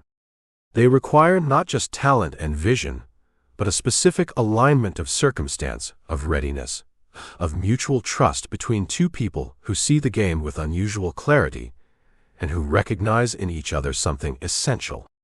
Johan Cruyff found it with Rinus Michels. Zinedine Zidane found it, briefly and brilliantly, with Zinedine Zidane's own particular genius expressed through the tutelage of Carlo Ancelotti. But perhaps the most complete, most sustained, most historically consequential version of this alignment in the modern era was the one that formed at FC Barcelona in the summer of 2008, when Pep Guardiola walked through the door of the manager's office at the Camp Nou and sat down across from a 21-year-old from Rosario, Argentina, and the two of them began together to change football. Pep Guardiola was 37 years old when he was appointed manager of FC Barcelona. He was not an obvious choice in the conventional sense. He had managed only the club's reserve team, Barcelona B, in the league below the top flight, and his experience of senior management at the highest level was precisely zero. But Guardiola was not a conventional appointment, and those who made it were not working from conventional criteria. They were working from a deeper knowledge, the knowledge that comes from having watched this man think about football his entire adult life, from having observed the way he communicated ideas to players, from understanding that the philosophy he carried inside him was not merely a coaching methodology, but a complete and deeply examined vision of what the game should be and how it should be played. Guardiola had been formed by FC Barcelona. He had grown up in Santpedor, a small town in the Catalan heartland, and had come to La Masia as a youth player, had been shaped by the same institution that was now shaping Leo Messi, had absorbed Johan Cruyff's footballing philosophy through his own playing years at the club during the era of the Dream Team, when Cruyff's Barcelona had played a brand of football so elegant and so dominant that it had redefined what European club football could aspire to. He had carried all of that with him through his playing career, in Barcelona, in Italy, in Mexico, in Qatar, processing it, refining it, building from the raw material of his playing experience and his intellectual engagement with the game, a coaching philosophy that was, by the time he assumed the management of Barcelona's first team, fully formed and profoundly ambitious. He believed in possession. He believed that controlling the ball was the first and most fundamental principle of football, that a team that had the ball could not be hurt by the other team, that the accumulation of passing sequences built not just attacking pressure, but the physical and psychological depletion of the opposition, that wearing down a team's ability and will to press and defend was as effective a form of attack as the most direct and aggressive assault on the goal. He believed in pressing from the front, in the aggressive recovery of the ball immediately after losing it, before the opposition could organize, before they could breathe, in the compact space near where the ball was lost, rather than in the retreat to a defensive shape. He believed in the movement of players without the ball, the constant repositioning, the making of angles, the intelligent occupation of space that created the passing options that made the possession philosophy work. And he believed above all in the intelligence of his players, in their capacity to understand the game well enough to make the right decision in a fraction of a second, to read the space available and exploit it before it closed. This philosophy, what would come to be known as tiki-taka, though Guardiola himself was always uncomfortable with the label, finding it too dismissive of the defensive and positional elements that gave the approach its structural rigor, required players of extraordinary technical quality and even more extraordinary mental quickness. It could not be played by players who needed extra time to make decisions. It could not be played by players who were uncomfortable in tight spaces, who became anxious when the ball arrived in a congested area and defenders were pressing close. It required players who were, essentially, addicted to the ball, who wanted it, who were calm and purposeful when they had it, who gave it away quickly and accurately, and then immediately repositioned to receive it again. The Barcelona squad that Guardiola inherited had several such players already. Xavi Hernandez was, in 2008, approaching the absolute peak of his powers, a player who embodied the tiki-taka philosophy so completely that it sometimes seemed as though the philosophy had been invented specifically to express his gifts. His passing range, his vision, his ability to receive the ball under pressure and release it immediately in the direction that most damaged the opposition, his understanding of the rhythm of the game, and his capacity to control that rhythm through the pace and weight of his passing, these were qualities of the rarest kind, and Guardiola recognized them and built around them. Andres Iniesta was something slightly different, a player whose dribbling ability and close control gave the possession game its moments of individual brilliance, who could unlock a defensive shape with a single touch or a single turn that no amount of collective passing had been able to unpick. Sergio Busquets, young and still emerging, would prove to be the third of the great midfield triumvirate, the player whose positional awareness and defensive intelligence allowed the two more creative midfielders to operate with the freedom their qualities demanded. And then there was Leo Messi. Guardiola had watched Leo carefully, had observed him in training and in matches with the particular attention of a man who is not simply enjoying what he sees but is thinking, constantly and with great intensity, about how to use it. He understood what Leo could do with the ball. He understood the dribbling, the finishing, the vision, the speed of thought. But he was thinking about something more radical than simply placing Leo in the attacking line and allowing him to express himself in the ways that had already become familiar to the Camp Nou crowd and to the watching football world. He was thinking about a position, or more precisely, the negation of a position, the creation of a role that had no proper precedent in the tactical vocabulary of the game. The false nine. The name describes the concept with deceptive simplicity. In the traditional numbering of football positions, the number 9 is the center forward, the striker, the player whose primary function is to occupy the central attacking position, to receive the ball in the penalty area, to be the focal point of the team's attacks, the player from whom goals are expected and around whom the attacking structure is organized. The false 9 subverts this completely. The false 9 is a player who wears the number 9, or who occupies the central attacking space, but who drops deep, who comes away from the defensive line, who pulls into the midfield spaces between the opposing team's defense and midfield, who receives the ball facing away from goal or in half spaces, and then turns and drives, creating the disorientation in the defensive structure that comes from having a central attacker who is not where central attackers are supposed to be. This is not a new concept in the absolute historical sense. There were precursors, players in the earlier decades of the game, who had played versions of this withdrawn central role. But as a fully articulated tactical system, applied to a player of Leo Messi's specific qualities, at the specific level of competitive football that Barcelona were operating at, and with the specific supporting cast of players who surrounded him at the Camp Nou, it was genuinely revolutionary. It was, in the deepest sense, an invention. The effect of placing Leo Messi as a false 9 was to create a problem for opposing defenses that was, in the most fundamental sense, unsolvable. When Leo dropped deep to receive the ball, the opposing center-backs faced an impossible choice. If they followed him, If they stepped out of their defensive line to track his movement into the midfield space, they created gaps in the defensive structure behind them, gaps that the runs of David Villa and Pedro and Thierry Henry would exploit with devastating precision.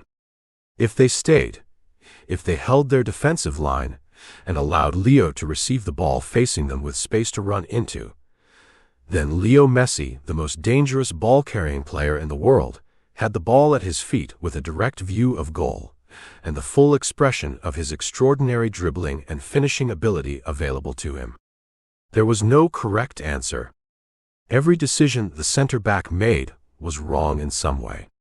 The false nine, in the hands of Guardiola and the feet of Messi, was not a tactical option. It was a checkmate. But the tactical description, as precise and as illuminating as it is, does not fully capture what it felt like to watch FC Barcelona play in the season of 2008-2009. The tactical description explains the mechanism. It does not explain the beauty. And there was beauty, a quality of collective movement and individual expression that combined into something that operated simultaneously as sport and as aesthetic experience, that produced in those who watched it the kind of response more usually associated with great art than with a football match. The ball moved with a speed and a purpose that was almost musical. The rhythm of it, the way long passing sequences built and paused and accelerated and changed direction, had a quality of composition about it, as though each move was not improvised but rather played from a score that only the players themselves could read.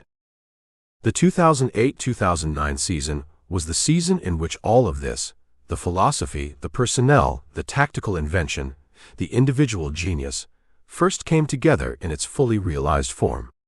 Barcelona, under Guardiola in his first season as manager, played football that had not been played before.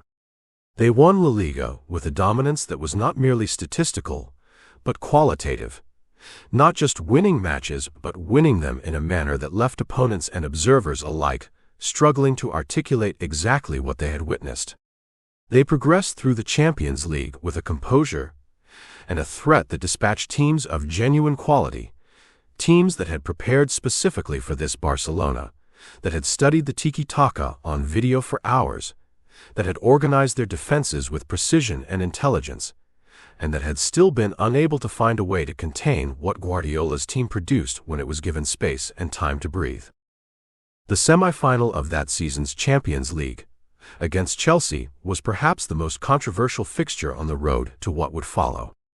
Barcelona progressed, but only through the dramatic circumstances of a late Andres Iniesta goal at Stamford Bridge that rescued the tie from an aggregate position that had seemed to favor Chelsea. The goal itself, struck in the dying seconds with the precision and the certainty of a player who had decided long before the ball arrived what he was going to do with it, sent the Camp Nou into a delirium that was not simply the joy of a goal, but the particular, almost hallucinatory joy of rescue, of a future that had seemed to be closing suddenly reopening in the most dramatic possible fashion. The final of the 2008-2009 Champions League was played on the 27th of May, 2009, at the Stadio Olimpico in Rome. FC Barcelona faced Manchester United, the team managed by Sir Alex Ferguson, the dominant force in English football for 2 decades, a team of Champions League pedigree and European experience, and the particular self-belief that Ferguson's teams always carried as a kind of institutional inheritance. Manchester United had Cristiano Ronaldo, who was in 2009 at the peak of his individual powers, the reigning World Player of the Year, a player of stunning physical gifts and technical refinement, who had scored goals that season with a frequency and a variety that had made him the most discussed player on the planet. They had Wayne Rooney. They had the experience of the 2008 final victory over Chelsea. They believed, with good reason, that they could win. What happened in Rome was not a contest. It was a demonstration.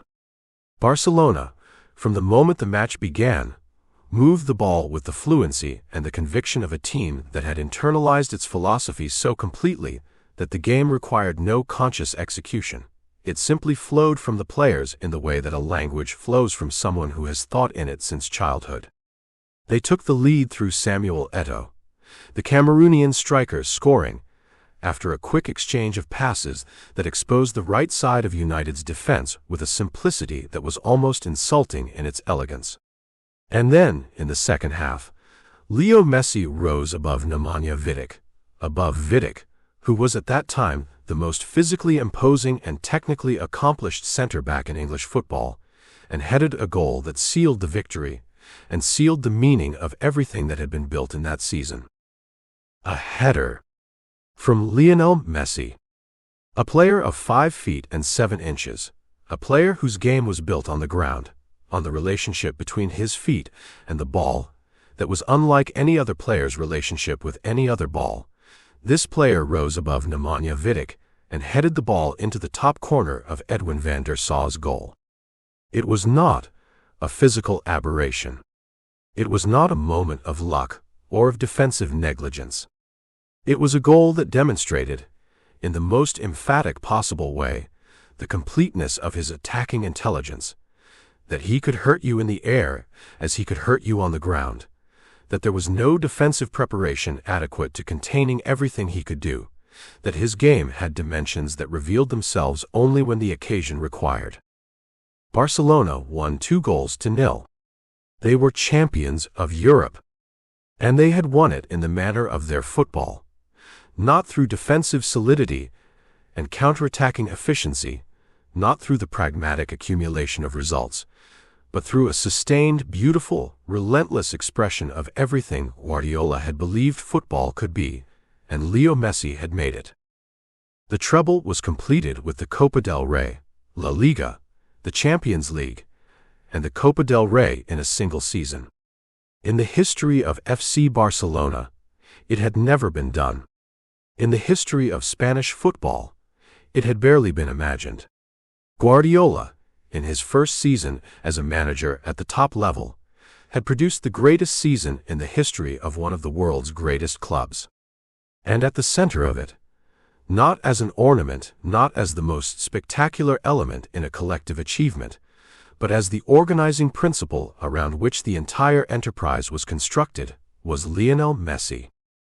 In December of 2009, the Ballon d'Or ceremony was held in Zurich, Switzerland. The Ballon d'Or, the Golden Ball, is the most prestigious individual award in world football, presented annually to the player judged by journalists and national team coaches and captains to have been the outstanding player of the calendar year. It had been awarded since 1956, and its list of recipients was a roll call of the game's greatest figures, from Stanley Matthews to Johan Cruyff to Michel Platini to Ronaldo to Zinedine Zidane. To win, it was to be placed in the most exclusive company in the history of the game. Leo Messi won it. He won it by a margin that reflected not a close competition between comparable players, but an unambiguous consensus that the player who had produced what he had produced in the 2008-2009 season was on a level of his own, that the comparison with the game's other outstanding players, however excellent those players were, was not a comparison between equals. He was 22 years old, and he was holding the most coveted individual prize in football. He held it with the quiet composure that characterized everything he did in public, not with indifference, never with indifference, because the award meant something real, and he felt it, but with the particular kind of composure that belongs to people who are already in the habit of knowing what they are, who do not need external validation to feel the reality of their ability, who receive recognition as a confirmation of something they already understood and not as a revelation. He spoke briefly and with feeling, thanking his teammates, and the sincerity of that gratitude was not performative, was not the obligatory humility of a star deflecting attention onto others. It was genuine. He knew with absolute clarity that what he had done in 2008-2009 was inseparable from what Xavi and Iniesta and Busquets and the full team had done. He knew that the false nine was an idea that required 10 other players to execute. He knew that the goals he had scored and the passes he had made were made possible by a collective intelligence and commitment that went far beyond his own individual gifts. The 2009-2010 season opened as the continuation of something that showed no signs of concluding. Barcelona were the best team in the world, and they knew it, and their knowledge of this fact was expressed not in arrogance but in the quiet, focused confidence of people who understand what they are capable of and are determined to keep being capable of it. They won La Liga again. Leo Messi scored 34 goals in league football, a number that, for any other player in any other context, would have represented a career-defining season, a pinnacle to which lesser totals before and after could aspire. For Leo, in the context of what he was about to do, it was a preparation. The 2010 World Cup in South Africa arrived in the middle of this period of club dominance, and with it came again the weight of Argentine expectation. The squad assembled under Diego Maradona, who had taken the national team management in a decision that was itself a kind of national statement, the appointment of the country's greatest ever player as the guardian of its football identity, was organized around Leo in a way that the 2006 squad under Peckerman had not been. Maradona believed in Leo, loved him even, in the passionate, almost paternal way that Maradona brought to everything he felt deeply. He placed Leo at the center of the team's attacking system, gave him the creative freedom that his gifts demanded, and trusted him to be the player who would lead Argentina to its third World Cup. The tournament had moments of the transcendent, moments when Leo, on the pitch in South Africa, produced the kind of play that reminded the watching world that whatever its other qualities or deficiencies, this Argentine squad contained the best player on the planet. But Argentina were eliminated in the quarterfinal, against Germany, by a margin that reflected not just the gap between the two teams on the day, but the limitations of an Argentine squad that did not have the depth and collective organization to support the individual genius it possessed. It was Leo's second World Cup, his second quarterfinal exit. The wound was deeper this time, because the expectation had been greater, and because he was now unambiguously the central figure in the team's ambitions, which meant that when the ambitions were not realized, the question of what he had contributed and what more he might have done was asked with a directness that was uncomfortable. He returned to Barcelona. He returned to the work. The 2010-2011 season was, if such a thing were possible, even more extraordinary than what had preceded it. Barcelona played football of a quality and a consistency that has rarely, if ever, been matched in the history of the club game. Football that won La Liga with a record points total, that progressed through the Champions League with a controlled authority that left the clubs they defeated looking not merely beaten but outclassed in some fundamental sense, as though they had prepared for a version of football that Guardiola's team had long since left behind. The Champions League final of 2011 was played at Wembley Stadium in London on the 28th of May against Manchester United, a rematch of the Rome final 2 years earlier, and a match that seemed to offer United the opportunity of redemption that great clubs seek after great defeats. Ferguson had had 2 years to study Guardiola's system, to find the weaknesses in the tiki-taka, to identify the moments and the methods by which this Barcelona could be contained and hurt. He brought to Wembley a team that was organized and experienced, and that carried the self-belief of a squad that had won major trophies consistently throughout its existence. It was not enough. It was not close to enough.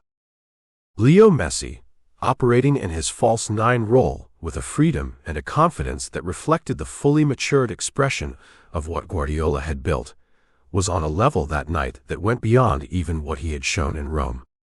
He scored the second goal of the match, a goal that began with him receiving the ball outside the penalty area, driving at the Manchester United defense, and finding the space to strike with his right foot in a manner that combined power and placement with an ease that made it look, as the greatest goals always do, almost simple. Barcelona won 3-1. 2 Champions League titles in 3 years. La Liga won in consecutive seasons. The treble of 2009, joined by another domestic and European double that confirmed what the football world was now saying openly and without dissent. This was the greatest club team that had ever played the game.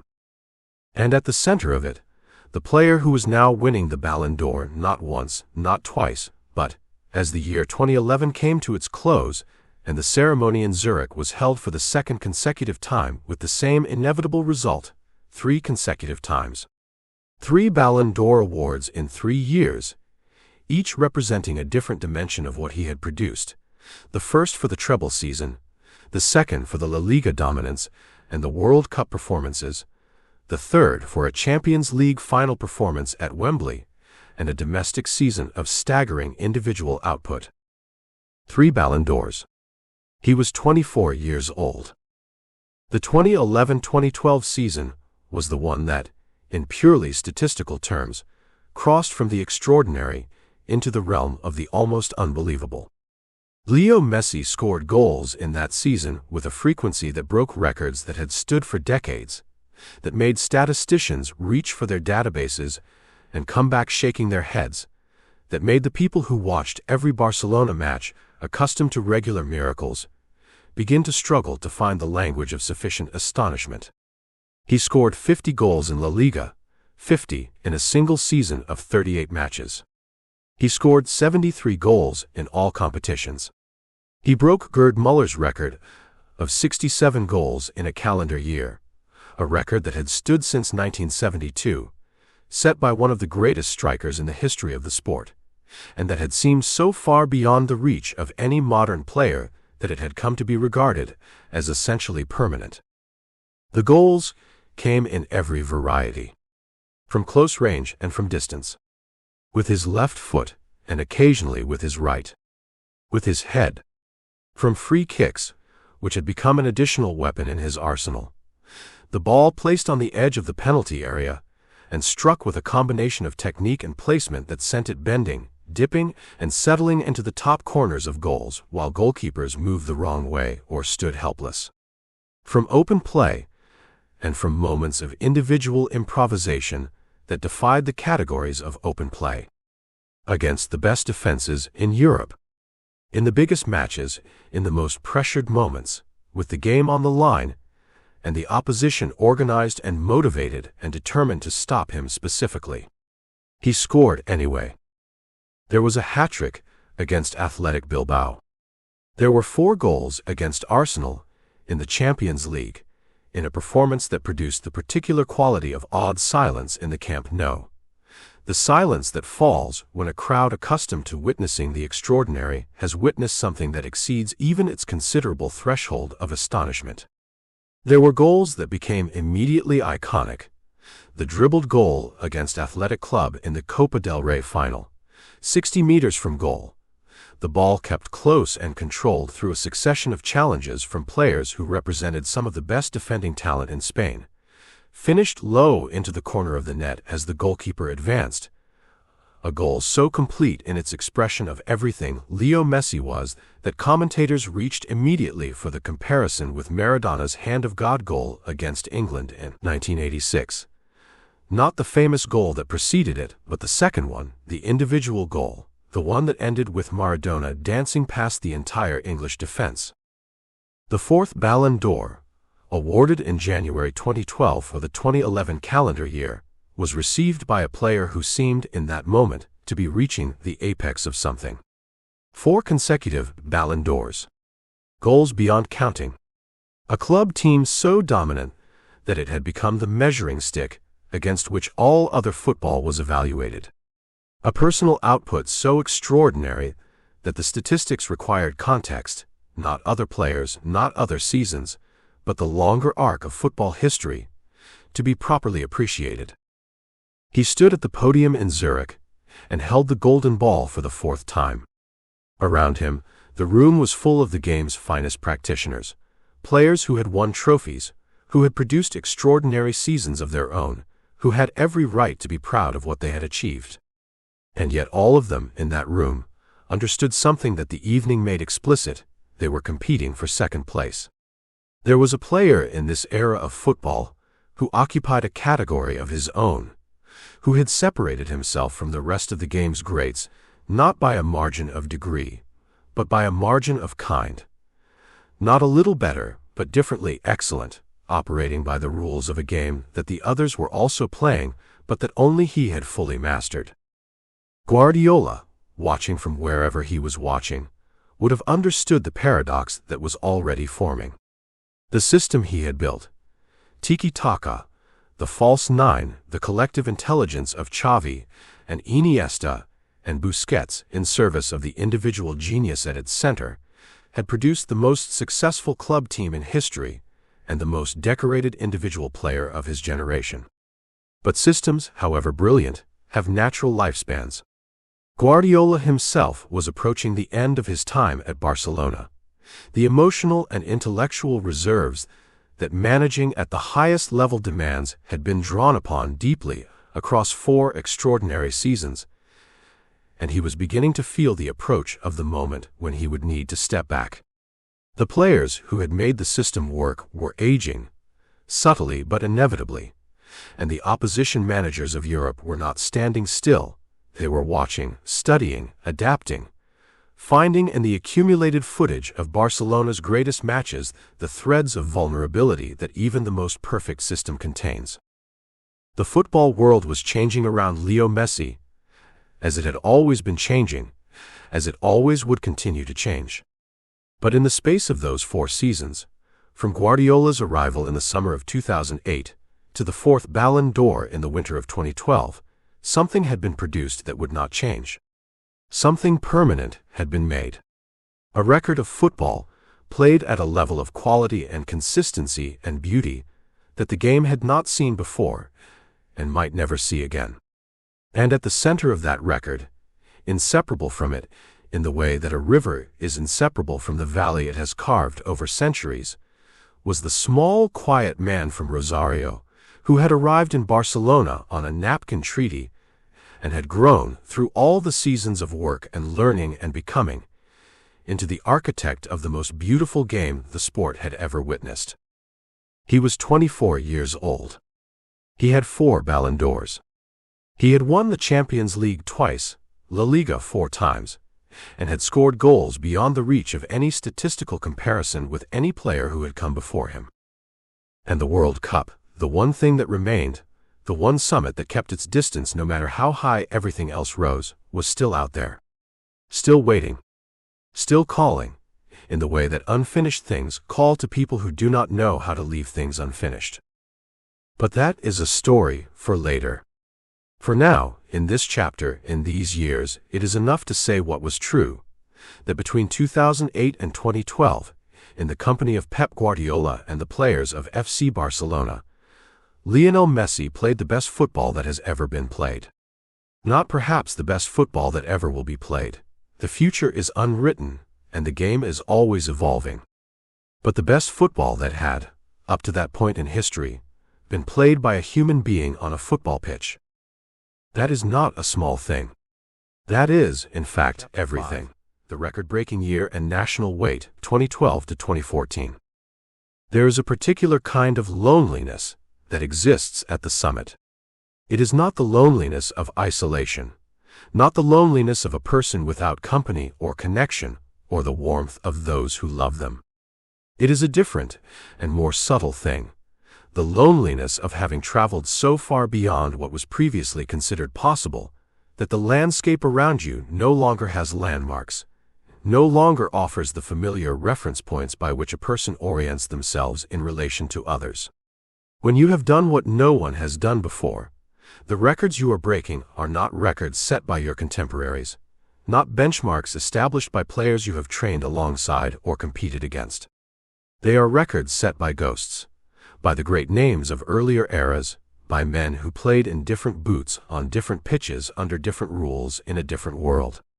And breaking those records, however extraordinary the achievement, leaves you in a peculiar solitude, because there is no one standing next to you who has been where you are. No one who can say, with the authority of shared experience, that they understand exactly what this feels like. Lionel Messi entered the year 2012 already in possession of 4 consecutive Ballon d'Or awards and a body of work that had reframed the conversation about what was achievable in professional football. He entered it as the acknowledged finest player on the planet, which is a designation that carries its own complex weight. The expectation that what has been done will continue to be done, that the level established will be maintained, that every match will be approached, and every season will be completed with the same output that created the designation in the first place. For most players, the pressure of expectation is a motivating force.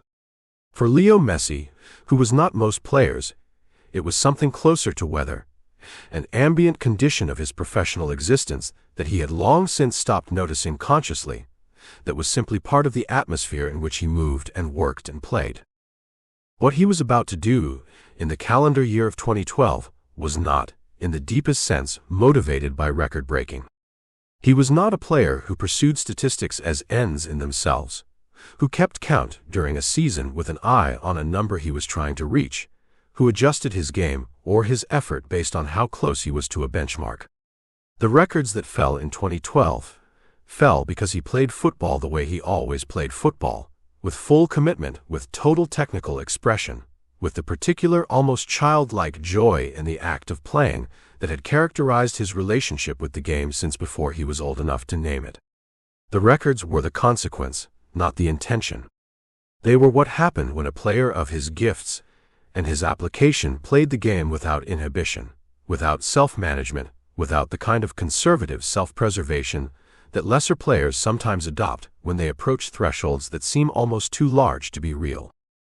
Gerd Muller's record of 67 goals in a single calendar year had stood since 1972. Muller, known in German football as Der Bomber, the Bomber, had been one of the great goal scorers of the 20th century, a player of extraordinary predatory efficiency in the penalty area, a player whose goal-to-match ratio over his career at Bayern Munich and for the West German national team was so exceptional that it had seemed to belong to a different category of player entirely from the technically gifted, wide-ranging attacking players who dominated the discussions of greatness in the modern game. His 1972 record had been set across club and international football combined, and it had survived 4 decades of the game's evolution, survived the arrival of players who were faster, more technically refined, more tactically sophisticated than anything Muller had faced. It had survived because scoring goals at that frequency, at that volume, at that level of consistent excellence across an entire calendar year was simply not something human beings who played football were able to do. Until they were.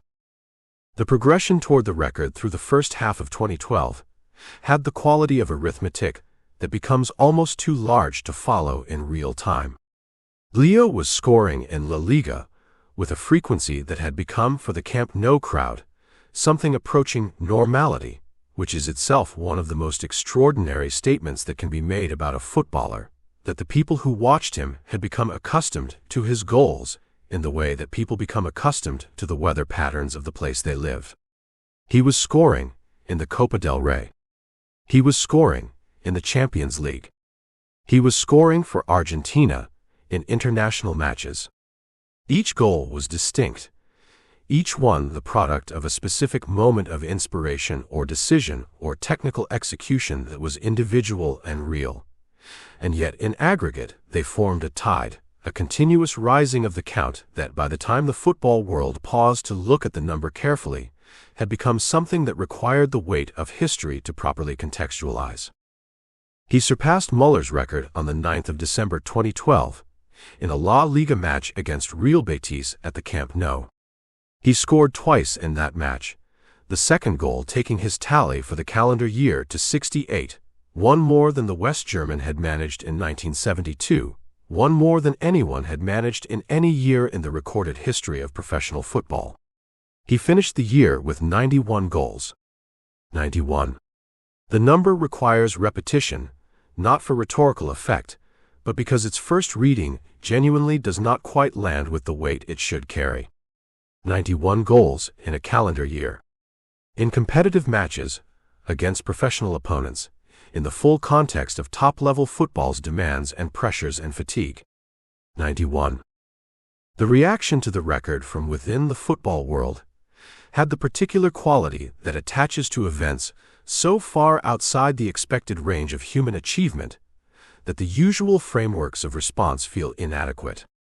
Commentators reached for superlatives and found them insufficient.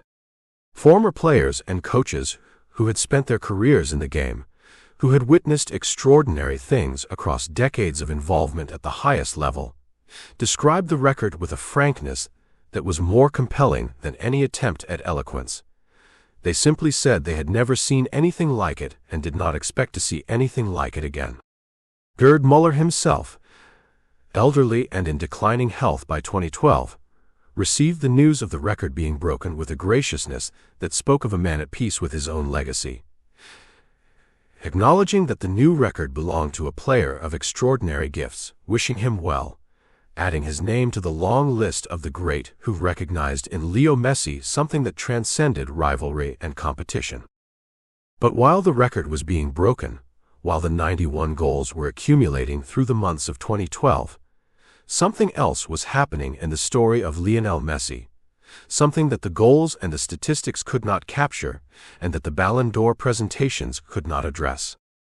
Something was shifting in the texture of his relationship with FC Barcelona and in his relationship with Argentina, and in the broader, more complicated relationship between a player of transcendent individual achievement and the team contexts in which that achievement is expressed and ultimately judged. Pep Guardiola had left FC Barcelona at the end of the 2011-2012 season. He had announced his departure in April 2012, confirming what many inside the club had sensed for some time, that the extraordinary expenditure of emotional and intellectual energy that managing this team at this level demanded had reached a point where he needed to step back, to rest, to find a period of distance from the daily intensity of top-level football management. It was not a failure. It was not a conflict. It was the natural conclusion of something that had been, for 4 seasons, the most intense and the most successful managerial relationship in the club's history. Guardiola left with the record of the greatest manager in Barcelona's history: 4 La Liga titles, 2 Champions Leagues, and a style of football that had permanently altered the way the game was thought about and played globally. His replacement was Tito Vilanova, a man who had been Guardiola's assistant throughout the great years, who knew the system intimately, who had the trust of the players and the confidence of the club, and who was, in every professional sense, the natural continuation of what had been built. Vilanova was a thoughtful and deeply respected football man, and he managed, in his 1 full season at the helm, the 2012-2013 season, to maintain the domestic dominance that Barcelona had established, winning La Liga with a record 100 points, a figure so remarkable in the context of a 38-match season that it has never since been surpassed. Leo scored 60 goals across all competitions that season. The machine, from a purely statistical standpoint, was still operating at full capacity. But there was something else operating at less than full capacity, and it was something that the points tallies and the goal counts did not reveal. Vilanova was dealing, throughout that season, with a serious illness, a parotid gland tumor that had been diagnosed in 2011, and that required treatment that forced him to delegate management responsibilities at several points during the season. His courage in continuing to manage through his illness was extraordinary, and his staff and his players rallied around him with a loyalty and a determination that spoke of the deep respect in which he was held. But the illness was progressing, and by the end of the season it was clear that Vilanova would not be able to continue in the role. He stepped down. The following year, in April 2014, Tito Vilanova passed away. He was 45 years old. The loss was not simply a professional loss for FC Barcelona. It was a personal loss for many of the players who had worked under him, who had known him not merely as a manager, but as a person of warmth and integrity and genuine footballing wisdom. Leo, who had worked with Villanova through the great Guardiola years, and then in the single title-winning season of his management, felt it in the way that the loss of someone admired and trusted is always felt, with a heaviness that no public statement can adequately express. The 2013-2014 season was managed by Gerardo Martino, an Argentine manager, which carried its own significance in the context of Leo's relationship with the club, a sense of cultural familiarity that was not insignificant for a player who had always maintained his Argentine identity as the deepest layer of who he was. But the season was a difficult one. Barcelona were overtaken domestically by an Atletico Madrid team under Diego Simeone that played with a defensive organization and a physical intensity that neutralized the tiki-taka in a way that no team had consistently managed in the Guardiola years. In the Champions League, they were eliminated by Atletico in the semi-finals, another European near-miss, another moment when the silverware that might have continued the great run of the previous years slipped away. The machine, for the first time since Guardiola had arrived in 2008, was showing signs of something that might, if one squinted, be called vulnerability. And then there was the tax matter.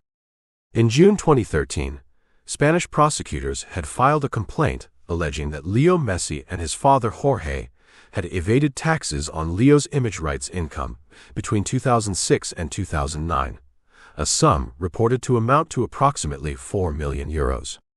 The case was complex, contested, and the specific legal details were matters for the courts rather than for the football pitch.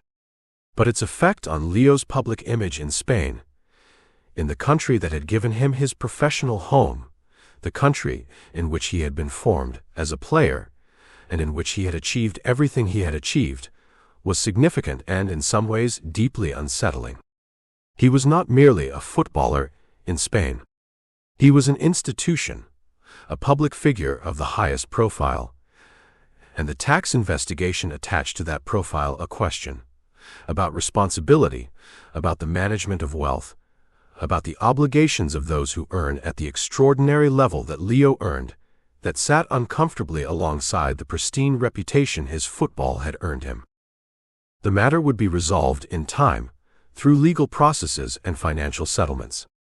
But in the period between 2013 and 2014, it was a presence in the background of his professional life, a complication in the narrative of a career that had been, up to that point, defined almost entirely by the purity of what he did on a football pitch.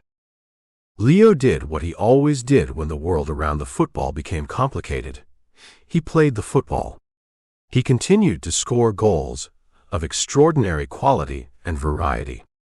He continued to perform at a level that, for any other player, would have represented the peak of a career. But the conversation around him was beginning to acquire new dimensions, dimensions that had less to do with what he was doing and more to do with what he had not yet done. The World Cup. The question that had attached itself to his name with increasing persistence through each passing year without international glory.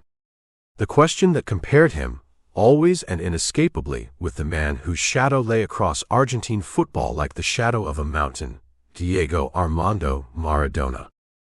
The Maradona comparison is one of the most complex and most discussed in the history of football, and it is worth inhabiting fully, because it shaped the context in which Leo Messi was experienced and evaluated in Argentina in ways that were sometimes supportive and sometimes crushing, and always weighted with an intensity that had no equivalent in any other footballing culture.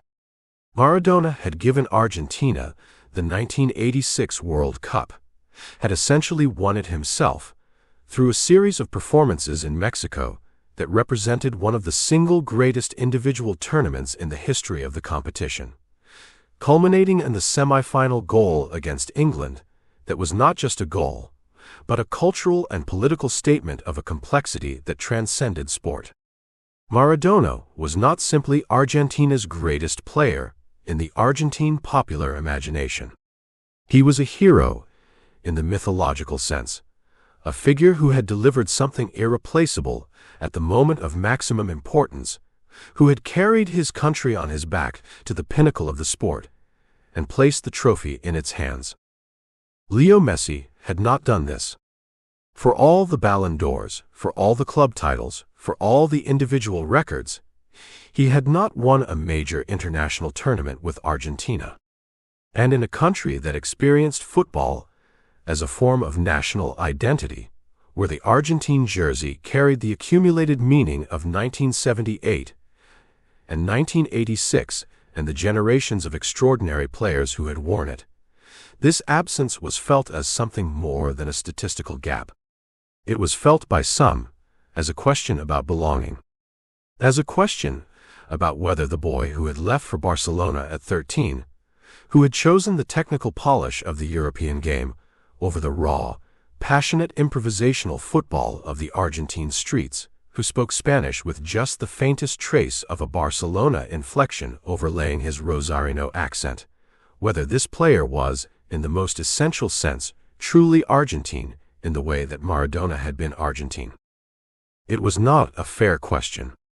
It was, in fact, a deeply unjust one, a question that placed on a footballer's shoulders a burden of proof of national identity that no other Argentine citizen would be asked to carry, that defined belonging through a single act of sporting achievement rather than through the full reality of a person's origins and identity and love.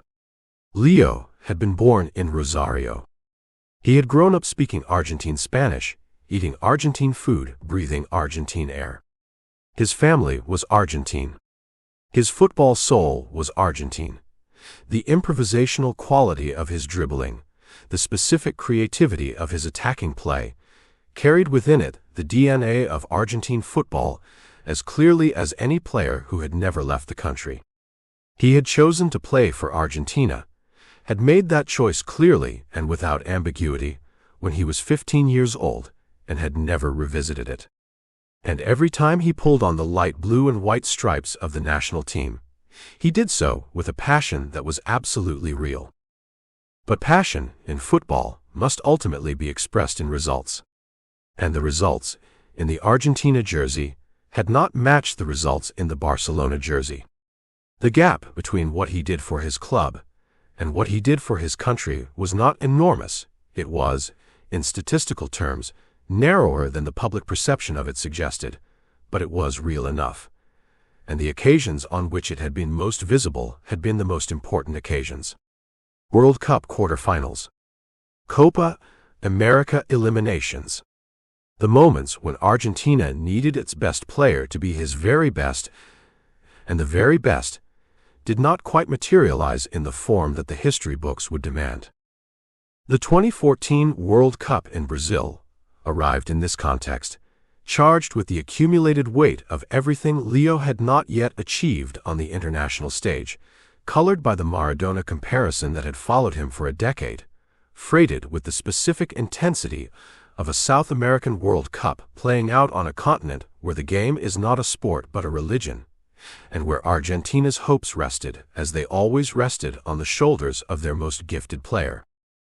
Brazil, in the summer of 2014, was a country of passionate self-contradiction, a nation that loved football with an intensity that made even Argentina's devotion look measured, hosting a World Cup that it had pursued as a statement of arrival, and that had instead become a source of national anxiety, a backdrop of social protest and political tension, against which the football was played with a slightly surreal quality, as though the sport and its host country were occupying the same space but operating in parallel realities that only occasionally intersected. The heat was real. The passion was real. The noise was real. And the football, when it was good, was very good. Argentina arrived as one of the tournament favorites, which is the position Argentina always occupies in the minds of the football world, and in the hearts of Argentines themselves, regardless of the specific composition of the squad or the circumstances of their preparation. They had quality throughout the team. Angel Di Maria, whose pace and directness made him one of the most dangerous wide players in the world, Sergio Aguero, the Manchester City striker, whose predatory instincts in front of goal were among the finest of his generation. Gonzalo Higuain, experienced and technically accomplished. Javier Mascherano, now one of the most experienced defensive midfielders on the planet, a player whose reading of the game and absolute commitment to the defensive principles of his role made him one of the most reliable players in the squad.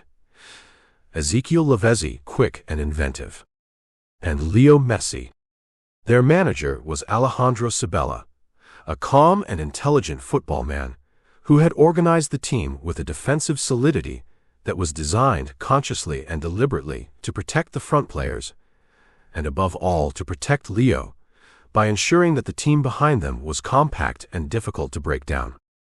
The group stage told one story about this Argentina, a story of a team that could win without always convincing, that had enough individual quality to find a way through opposition that might, on a different day, or against a team less talented, have found equalization or even victory. Leo scored in each of the group matches. He scored 4 goals in the group stage, and each of those goals had the quality of decisive intervention, goals that came when Argentina needed them, in moments when the match was tight or when the opposition had organized themselves well enough that only an act of individual genius could unlock them. Against Bosnia and Herzegovina, he scored a goal of such casual, improbable beauty. The ball controlled in his stride, his body already turning. The finish struck with the outside of his left foot into the corner of the goal with the air of a man doing something he has done 10,000 times in training, that those watching it live wondered briefly whether what they had seen was real. His goal against Iran, late in a match that had seemed to be drifting toward a frustrating draw, was scored with a violence of execution and a precision of placement that combined in the way that only the very best finishing combines, the technical element and the emotional element fused into a single moment of absolute clarity. He ran onto the ball outside the penalty area, and the strike struck with his left foot from roughly 20 meters, bent and dipped, and found the top corner of the goal as the goalkeeper threw himself the wrong way. The camp of the Alemão in Belo Horizonte erupted. The Argentine fans, who had been holding their collective breath for 80 minutes, released it all at once in a sound that rolled through the stadium like thunder. He scored against Nigeria in the final group match. 4 goals in 3 games. He was the most dangerous player in the tournament, and the football world was beginning to sense, with a tentative and slightly superstitious hope, that this might be the tournament. The World Cup that would answer the question, that would close the gap between what Leo Messi had achieved in club football and what he had achieved on the international stage, that would place the final piece in a mosaic of individual achievement already so complete it barely required the addition. The knockout rounds were played with the particular intensity that the World Cup knockout phase always generates. The absolute finality of each match, the knowledge that a single result ends everything, that there is no next week, no aggregate score, no margin for error. Argentina progressed through the round of 16 against Switzerland in extra time, a match that was tight and anxious until Angel Di Maria scored one of the goals of the tournament, a curling, rising left-foot strike that settled the tie with the authority of something inevitable. Leo had been the most threatening player throughout the 90 minutes, drawing the defensive attention that created the space Di Maria ultimately exploited. Against Belgium in the quarterfinal, Gonzalo Higuain scored the only goal of the match with a clinical finish from Leo's perfectly weighted pass, a ball that threaded the narrow channel between 2 Belgian defenders with a precision that only a player with Leo's vision and technical execution could have found. The pass was the goal. The pass was the reason Argentina were in the semi-final. One more match between them and a World Cup final. The semi-final against the Netherlands was played in São Paulo, in a match of extraordinary tension and defensive organization from both sides, a match that seemed to be moving inevitably toward extra time and then penalties from the first moment, a match in which both teams had enough quality to win and enough defensive intelligence to prevent the other from winning. A match that produced very few clear chances, and a great deal of high-quality tactical chess in the middle of a World Cup semifinal. It went to extra time. It went to penalties. Javier Mascherano, exhausted and magnificent, made a tackle in extra time that prevented a Dutch goal. A tackle that was described by those who analyzed it technically as essentially impossible, the kind of defensive intervention that requires a player to be in precisely the right position, moving at precisely the right moment, with the body shape needed to make the block without conceding a penalty, and to execute all of that in a fraction of a second under the maximum possible pressure. Mascherano made it look, if not exactly easy, then at least achievable. It was the most important moment of defending in the tournament and possibly in his career.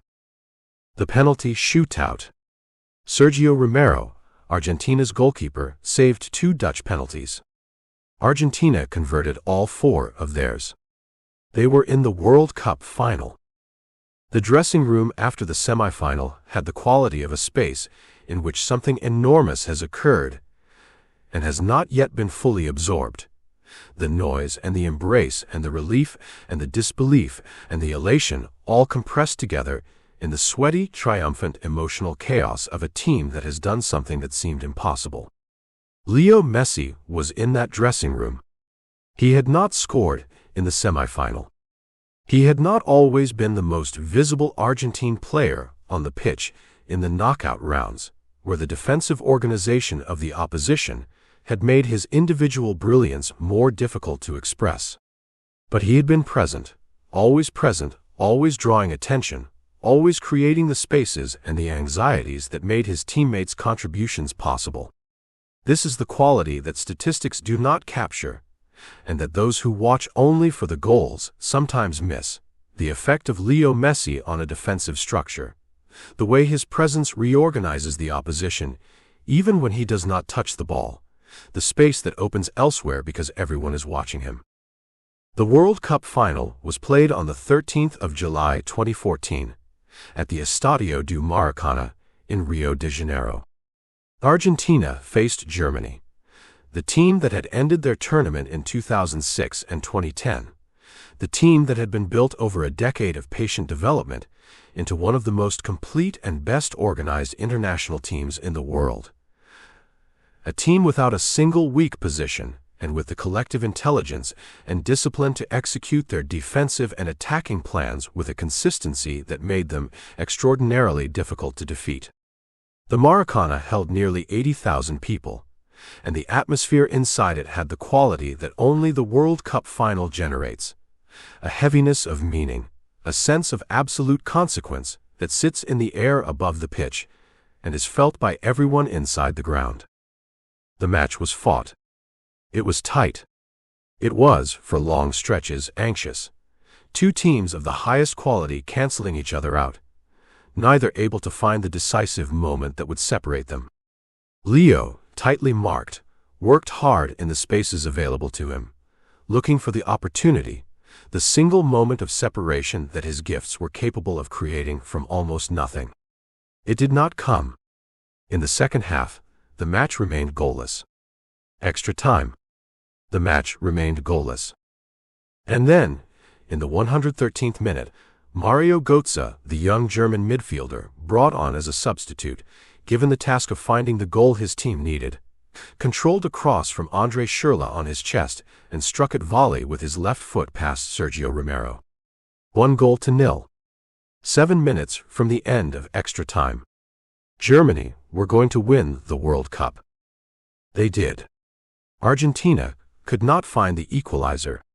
The final whistle sounded in Rio de Janeiro, and Germany celebrated, and Argentina stood on the pitch of the Maracanã in the posture of defeat, not broken, because this was a team that had reached a World Cup final, and that had competed with honor and quality through every round of the tournament. But defeated. And with the defeat came the weight of everything it meant. The World Cup, which had been within reach, genuinely, heartbreakingly within reach, had not been won.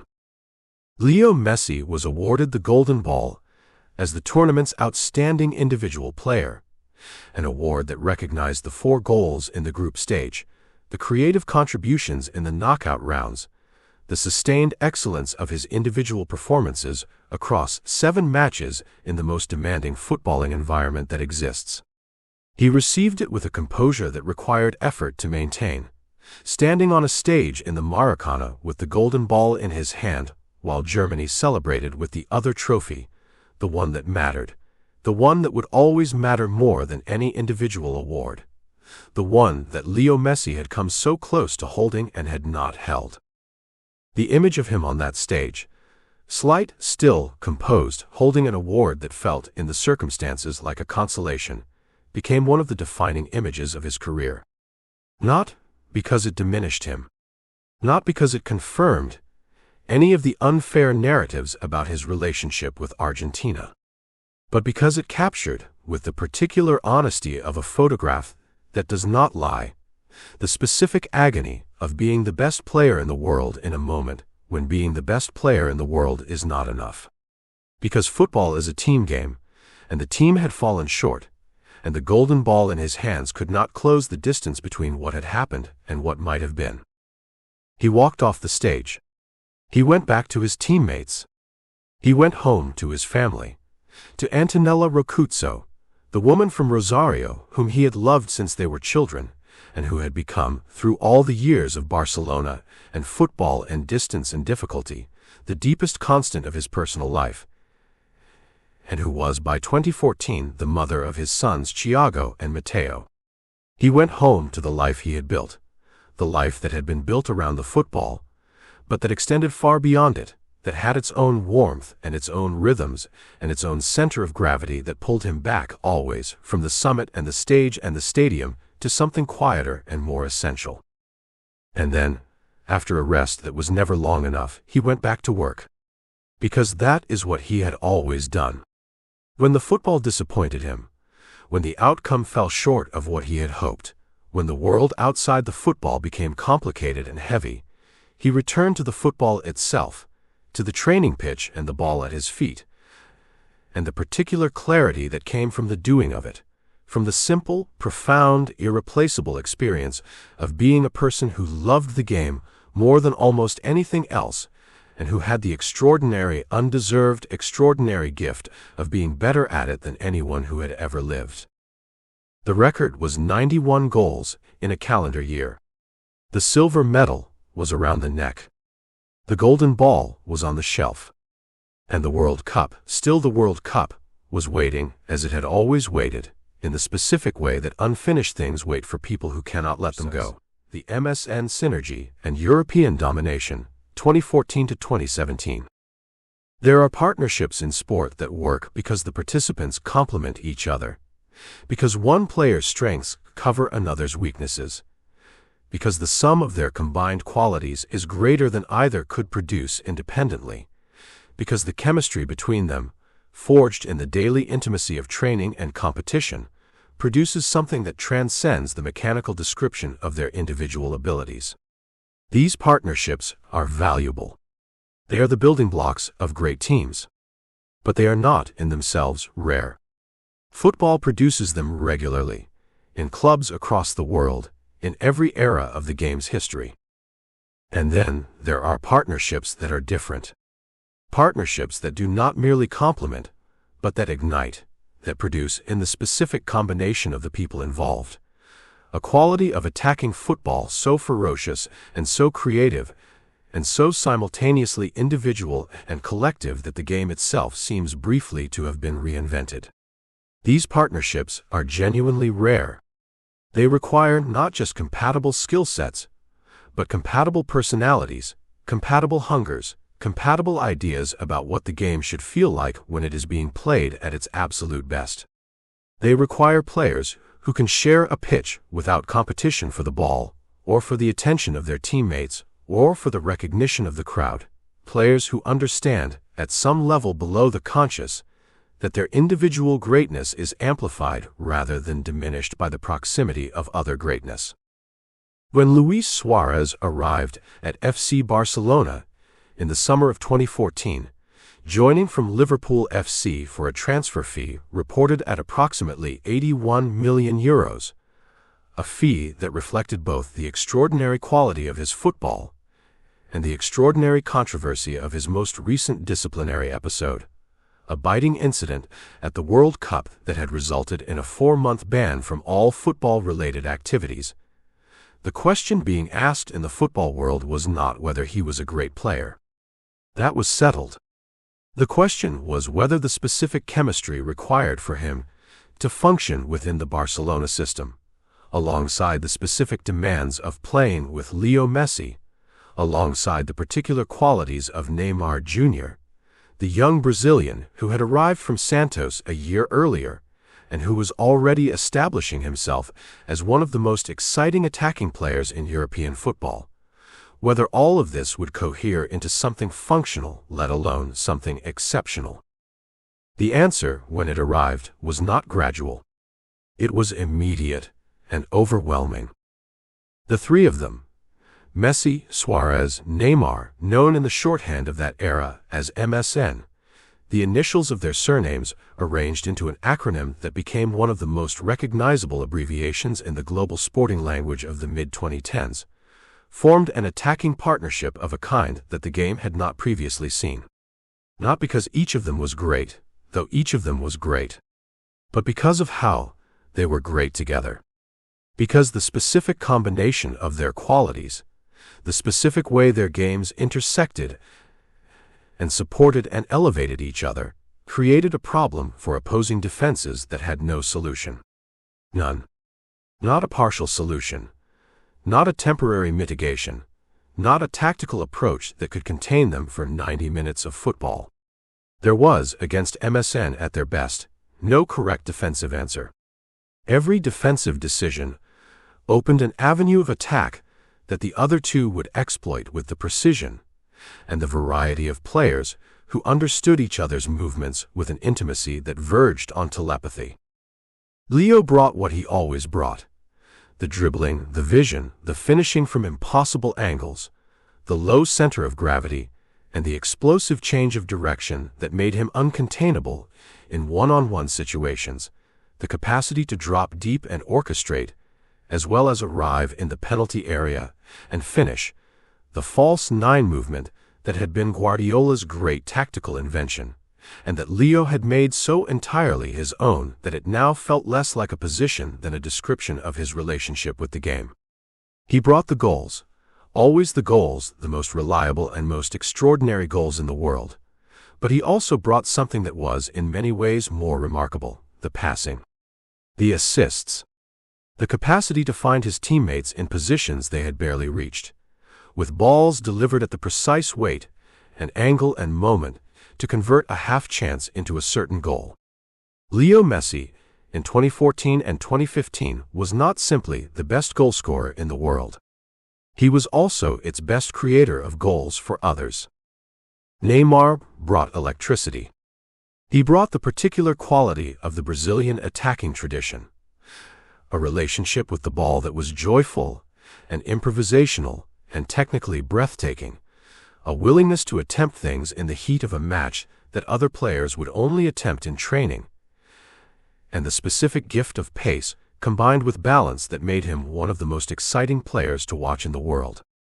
He dribbled with a flair that was different from Leo's, where Leo's dribbling was precise and economical, every touch purposeful, every change of direction calculated to maximize the imbalance of the defender.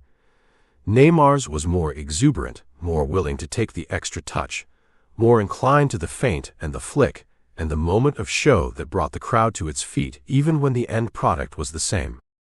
He scored goals of extraordinary beauty. He set them up with a generosity that reflected his understanding that in this team, with these partners, the goal itself mattered less than the combination that produced it. And Suarez. To understand what Suarez contributed to MSN, it helps to understand what Suarez was as a footballer beneath the controversy and the headlines and the incidents that had defined his public image in the years before Barcelona. He was, when he crossed the white line and the match began, one of the most complete center forwards in the history of the position. He could score with both feet. He could score with his head. He could score from distance and from close range, from direct play, and from the kind of improvised, opportunistic moments that require a player to be in the right place before they consciously know the ball is coming there.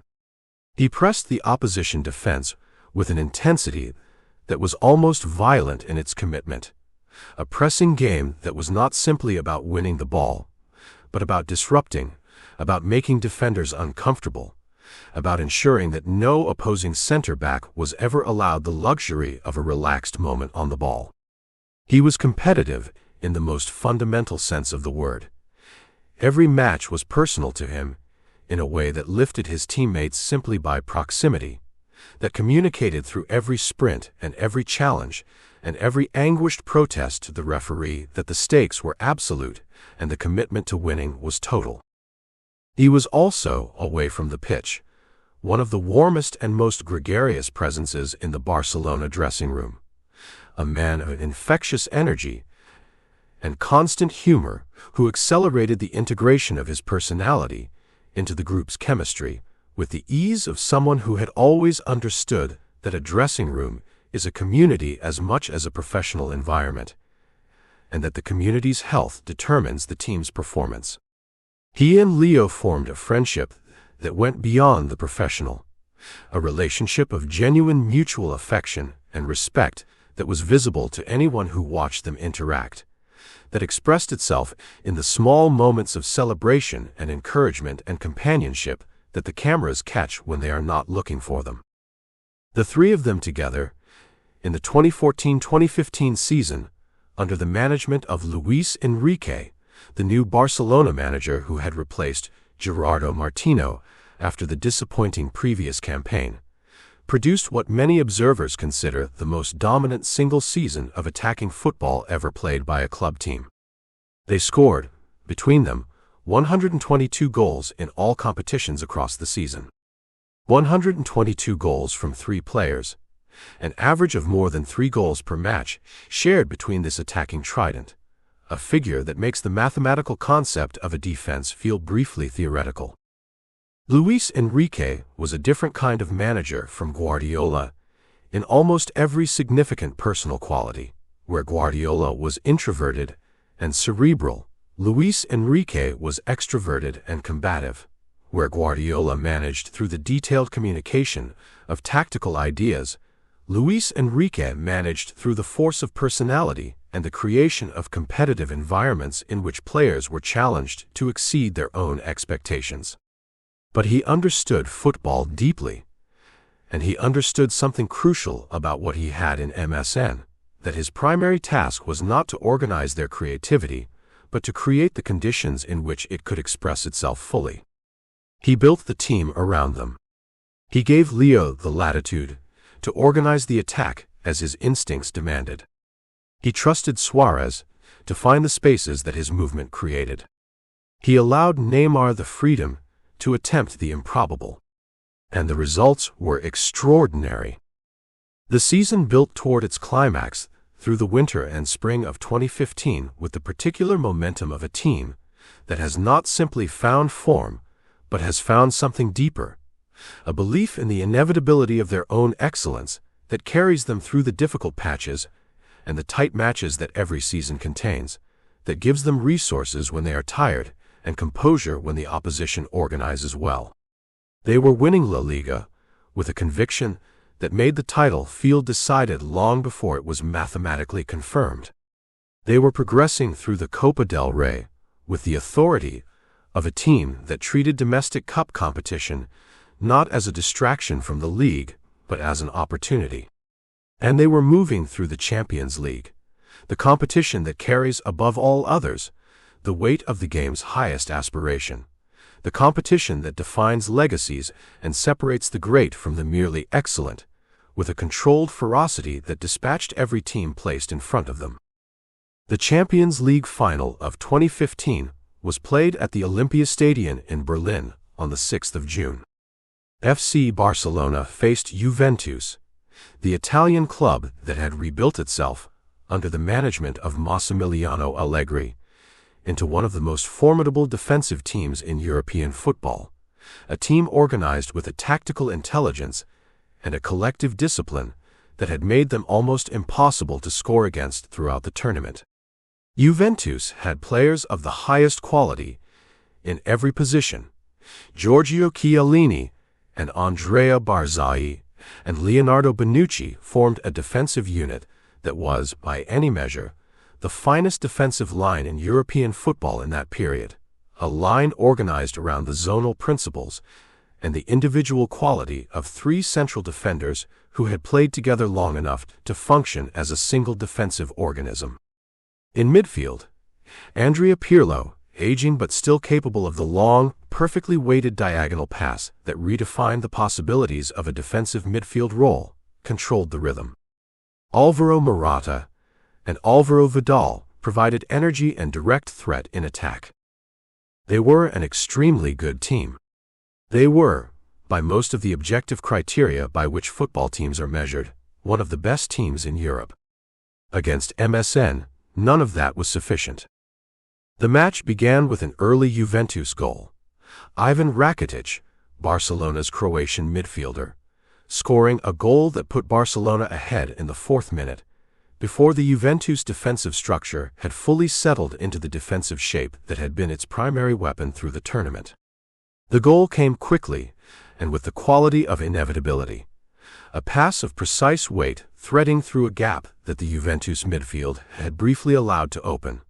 A run timed to arrive in exactly the space where the ball was arriving. A finish struck with the accuracy of a player operating within a system he understands completely and trusts absolutely. Morata equalized for Juventus, and for a period, the match had the quality of genuine contest. Two great teams playing with full commitment and tactical intelligence, neither willing to concede the territory that would allow the other to establish dominance. The defensive organization of Juventus was exactly what their reputation had promised: compact, disciplined, willing to sacrifice the ball and defend deep in order to maintain the structural integrity that made them so difficult to break down. For long stretches of the match, it was a tight game, a proper European final with the taut, pressured quality that the occasion demands. And then Luis Suarez scored. He scored with the specific quality of the pure goalscorer, arriving in the penalty area at the precise moment the ball arrived there, reading the trajectory with the unconscious precognitive spatial intelligence of a player who has spent his entire life in these spaces, and finishing with a certainty that required no hesitation and no elaboration. One moment, the ball was in the air. The next, it was in the Juventus goal. And Suarez was running toward the corner flag with his arms spread wide and his face expressing something that was more than celebration, an exultation that carried within it everything the past year had been, all the controversy and the ban, and the questions about whether the move to Barcelona had been wise, and the answer to all of it rendered in a single goal in a Champions League final. Neymar scored the third. He ran onto the ball in the final moments of the match, and finished with the calm of a man who has waited all evening for precisely this moment, and who had always known at some level that it would arrive. 3-1. FC Barcelona were champions of Europe for the 5th time in their history. And they had achieved it with a style of football and an attacking partnership that would be spoken of in the years ahead as one of the great combinations the game had produced. The treble was completed with the Copa del Rey victory and the La Liga title. It was the second treble in the history of the club, the first having been Guardiola's extraordinary achievement in 2009, and it arrived 6 years after the first with a completeness and an authority that suggested not repetition but confirmation. Not that the 2009 treble had been an accident or an anomaly, but that FC Barcelona was a club capable of producing this level of achievement from its institutional structures and its philosophy and its commitment to a certain idea of football. The 2015 treble said, "This is who we are. This is what we do." And the player at the center of both trebles, the player without whom neither could have been constructed, was Leo Messi. His own season in 2014-2015 had been one of the most complete of his career, which is a statement of some significance given the extraordinary quality of every season that preceded it. He had scored 58 goals in all competitions. He had provided 27 assists, a figure that reflected the specific creative dimension of his game in that period, the way the presence of Suarez and Neymar had given him partners worth finding, players who could convert the passes he was capable of creating, players who gave his vision a worthy destination. He had won La Liga's Pichichi Award, given to the top scorer in the Spanish league, for the third consecutive time. And he had won his fifth Ballon d'Or in January 2016 for his performances in the calendar year 2015, the award that placed him one ahead of Cristiano Ronaldo in the historical count, the award that made him the most decorated individual player in the history of the sport's most prestigious individual prize. The Ballon d'Or ceremony in Zurich in January 2016 carried a particular resonance. 5 awards. No player had ever won 5. Ronaldo had won 3, had, in the years since Messi's run of 4 consecutive Ballons d'Or between 2009 and 2012, won 3 of the intervening awards, had maintained the quality of his individual output at a level that most observers considered historically extraordinary, and that was the competition between them, the greatest rivalry the sport had ever seen, the sustained, prolonged, statistically unprecedented competition between 2 players who were simultaneously the best in the world, and who drove each other to greater and greater heights through the force of that competition, had produced a decade of football of a quality that the game had never previously experienced. They were, in the most absolute sense, the 2 best players who had ever lived, competing in the same era, in the same league for the same prizes, and their competition had elevated both of them, and had elevated the game itself. But in January 2016, the count was 5-3. And the gap, while not necessarily indicative of anything permanent, was significant. Leo held the golden ball with the quiet satisfaction of a man who has worked hard for something real, who knows what the work cost and what it was worth, and who feels the recognition in the specific, measured way of someone who has been recognized many times before and has learned to hold each recognition in proportion to everything else. The 2015-2016 season brought with it both continuation and complication. The football continued at the extraordinary level that had characterized the first season of MSN. The goals, the assists, the individual performances that defined the rhythm and the ambition of Barcelona's entire campaign. The team won La Liga again, the second consecutive domestic title under Luis Enrique, the 4th in 5 seasons. The Copa del Rey was won again. The partnership of MSN continued to function with a creative generosity that made Barcelona's attacking play a source of aesthetic pleasure for everyone outside of the clubs they defeated. But the Champions League, always the Champions League, the competition that defines the legacy of great club teams in the modern era, brought frustration again.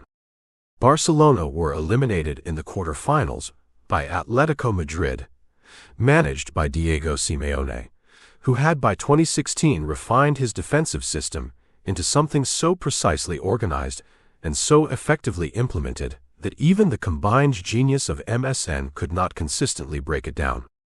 Simeone's Atletico pressed the ball with an intensity that disrupted the passing rhythms on which tiki-taka depended, defended in a low block with a compactness that closed the spaces through which Messi and Suarez and Neymar might have threaded their passing combinations, and waited for the counter-attacking moment with the patience of a team that had absolute faith in its own organization and its own physical capacity to maintain that organization for 90 minutes regardless of the quality of the opposition. It was the second consecutive Champions League elimination at the hands of Atletico, and it stung with the specific pain of a competitive pattern that suggested not bad luck, but a genuine structural challenge, a tactical and physical approach that Barcelona, for all its attacking brilliance, had not found the consistent means to overcome. The European crown that had been won in Berlin in 2015 remained in Barcelona's cabinet, but the 2016 campaign had not added to it, and the absence was felt. The 2016-2017 season was, from a purely domestic standpoint, another of significant individual achievement. Leo continued to score goals, continued to find new ways to score goals, which was itself a remarkable fact, because after more than a decade of watching him play at the highest level, the football world had somewhat acclimatized to his brilliance in the way that one acclimatizes to extraordinary natural phenomena, and yet he continued to produce moments that shattered that acclimatization and restored the sense of astonishment that the familiarity of his greatness had almost anesthetized. In La Liga that season, he scored a goal against Deportivo de La Coruña that demonstrated in miniature everything that was remarkable about his footballing intelligence in this period. He received the ball on the right side of the Deportivo penalty area, a position from which, for any other player, the possibilities were limited. A cross into the penalty area, a cut inside onto the left foot with the shooting angle narrow and the goalkeeper well positioned. Leo did neither. He moved toward the byline, drawing the goalkeeper to his near post, and then, without looking up, without the usual visual check that players make before a pass, he rolled the ball across the goal into the path of Luis Suarez, who was arriving at the far post with the timing of a player who had known from the moment Leo received the ball exactly what was coming. The goal was scored by Suarez. The goal was created by a pass that required Leo to know where Suarez was without looking, to understand the geometry of the penalty area with the kind of absolute spatial certainty that cannot be taught, and to execute the delivery with a precision that gave Suarez a goal that required no improvisation, only arrival. This quality, the capacity to create for others at the same extraordinary level at which he created for himself, was, in many ways, the defining quality of Leo Messi in the MSN years. The goals were still there. The individual moments of genius were still there. But what had developed, through the specific chemistry of playing alongside Suarez and Neymar, was a dimension of generosity that completed his game in the way that the final instrument completes an orchestra, adding nothing that was missing in the technical sense, because the orchestra was already extraordinary without it, but creating with its presence a fullness, a richness of possibility that elevated everything around it. Neymar would leave in the summer of 2017, would depart for Paris Saint-Germain in a transfer that shattered every financial record in the history of the sport, a fee of €222 million that announced the beginning of a new financial era in football, in which the figures attached to the movement of players had crossed into territory that made even experienced football economists struggle to find adequate frameworks of analysis. The departure was a significant moment in the Barcelona story, and in Leo's story specifically, the loss of a partner whose particular combination of gifts had been an irreplaceable component of the most extraordinary attacking partnership the club had ever assembled. Neymar's reasons for leaving were his own, rooted in the desire for individual prominence, for the chance to be the unambiguous center of a football universe, for the space that is difficult to find when you play alongside Messi. They were understandable reasons. They were, from a certain perspective, the most human of reasons. But they ended MSN, and the ending was felt. The legacy of those 3 seasons, 2014 to 2017, was written in the statistics which told a story of almost incomprehensible collective attacking output, and in the trophies which reflected a domestic dominance so consistent that it redefined the expectations of the Spanish football landscape, and in the single Champions League title of 2015, which captured the partnership at its most complete and most devastating. But the legacy was also written in something harder to quantify, in the memories of those who watched, who sat in stadiums or in front of television screens in countries across the world, and witnessed football played with a joy and a creativity and a collective intelligence that seemed to belong to a different category of the game entirely from what most clubs were producing. There were matches in those 3 years that people who love football remember not because of the result or the trophy it decided, but because of a single move, a single combination, a single moment of 3-player passing that ended in a goal of such orchestrated beauty that the watching crowd responded not with the raw noise of a conventional celebration, but with something more like the response of an audience that has just witnessed something it did not know was possible. A collective intake of breath, followed by a sound that contained within it wonder as much as joy. Leo Messi was at the center of those moments. He was always at the center. But in these years, for the first time in his Barcelona career, since the great Guardiola teams of 2008 to 2012, he was also surrounded by players who could match his level, who could receive his passes and convert them, who could create the passes he needed to receive, who could share the weight of the extraordinary with him in a way that made the extraordinary sustainable across a full season of competition. He was approaching 30 years old. He had been playing at the highest level of professional football for more than a decade. He had scored more goals and created more goals and won more individual awards than any player in the history of the sport. He had a family, Antonella and his sons Thiago and Matteo, and in 2018 a third son, Ciro, would complete the picture that grounded him and sustained him and gave his life outside the football a richness and a warmth that was palpable to anyone who observed him in the moments when the professional world fell away and the personal world was simply there. He had everything that club football could offer. He had won it and kept winning it with a consistency that defied the usual narratives of sport, in which peaks are followed by valleys and great seasons are followed by merely good ones. He had been, for a decade, not merely one of the best players in the world, but the best, a distinction that had been maintained through injuries and controversies and managerial changes and the loss of great teammates and the arrival of new ones, through World Cup disappointments and personal difficulties, and all the ordinary and extraordinary complexity of a human life lived at the most extraordinary level of a global sport. And still, in the quieter moments, in the moments between the celebrations and the ceremonies and the training sessions and the matches, there was the feeling of something unfinished. Something that the Champions League titles, and the La Liga records, and the Ballon d'Ors, and the Copa del Reys and the trebles could not address. Something that could only be addressed on a specific pitch, in a specific tournament, under the colors of a specific country. The World Cup. Always and still the World Cup. Waiting, as unfinished things always wait, with the particular patience of something that knows it cannot be ignored forever. But between now and then, there was still football to be played. There were still mornings in San Joan d'Espí, when the sun came up over the training pitch, and the ball was placed at his feet, and everything else fell away, and there was only this, the game, the simplest and most complex thing in his life, the thing that had always been there from the very beginning, and that showed even now no signs of running out of new things to offer. He laced his boots. He walked onto the pitch. He began again. The burden of captaincy and the Catalan twilight, 2017 to 2021.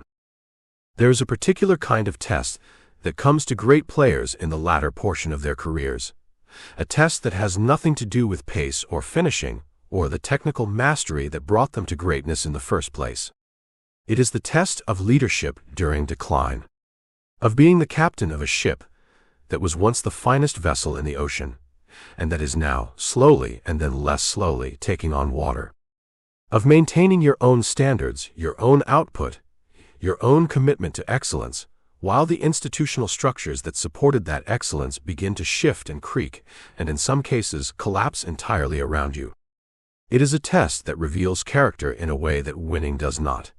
Because winning is easy to sustain when everything works, when the squad is deep and the manager is brilliant, and the money flows and the trophies come reliably in the spring.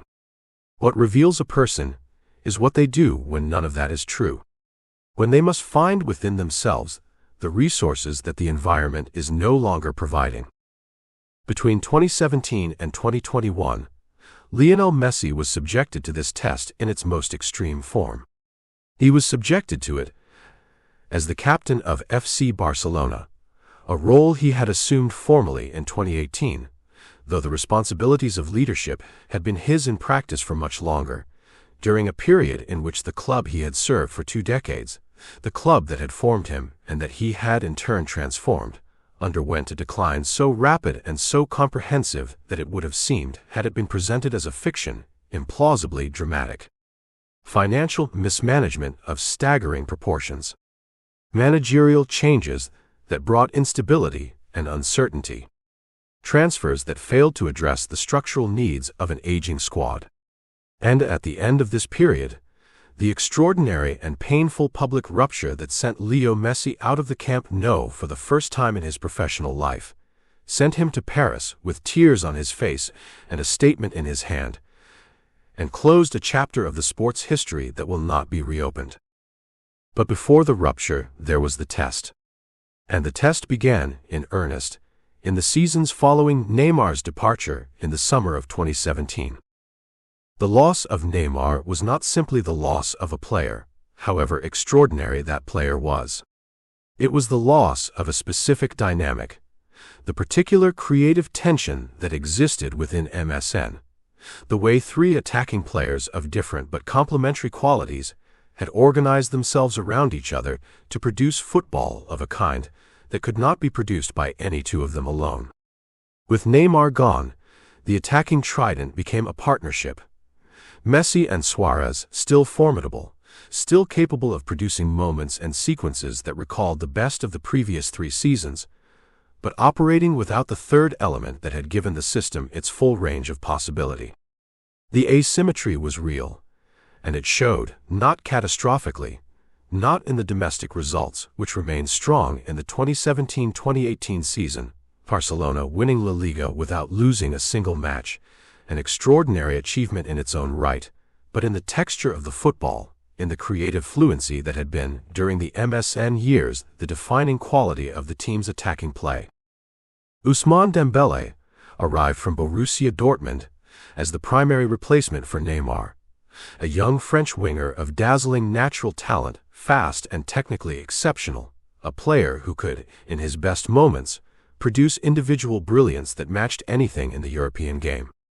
But Dembélé was young, and youth brings inconsistency, and his first year at Barcelona was significantly disrupted by a serious hamstring injury that removed him from the equation for much of the season. Philippe Coutinho arrived in January 2018 from Liverpool, another statement signing of significant financial weight, a Brazilian creative midfielder who had been one of the most dangerous attacking players in the English Premier League across the preceding 3 seasons. He was a player of genuine quality. But at Barcelona, against the specific demands of the system, and the specific difficulty of finding a role in an attacking structure already organized around Leo's needs, he never quite found the consistent form that his talent suggested he was capable of. These were the early signs, the arrival of expensive players who did not quite fit, who did not quite click, who brought quality without bringing the specific quality that the team needed, of a transfer policy that was beginning to exhibit symptoms of an institutional problem more fundamental than any individual signing. Barcelona were spending enormous amounts of money. They were not, systematically, becoming better. And the gap between the financial investment and the sporting return is always, in the end, a symptom of something deeper than the individual decisions that comprise it. It is a symptom of a club that has lost the clarity of vision that once made its decisions, including its decisions about players, consistently excellent. In the Champions League, the symptoms became acute. The 2017-2018 season ended in the quarter-finals against AS Roma, an Italian club that, on paper, should not have been capable of eliminating this Barcelona team. The first leg at the Camp Nou had produced a convincing Barcelona victory, 4-1, a scoreline that seemed to render the second leg in Rome a formality. And then the second leg happened. Roma won the match 3-0. They scored 3 times at the Olimpico without reply, and the aggregate score was level, and the away goals rule sent Roma through to the semi-finals, while Barcelona, a team that had spent more money on players in the preceding 12 months than almost any club in the world, were eliminated in the quarter-finals on a technicality of the competition structure. The dressing room after the match in Rome was a space of stunned silence. The kind of silence that descends when an outcome so improbable has occurred that the usual resources of emotional response are inadequate to it. Leo Messi, who had been the best player in the first leg and who had been unable to add to the scoreline in the second, sat with the stillness that he always carried in the moments of deepest difficulty, not withdrawn, not absent, but contained, as though the magnitude of the feeling required containment rather than expression. He had been in difficult moments before.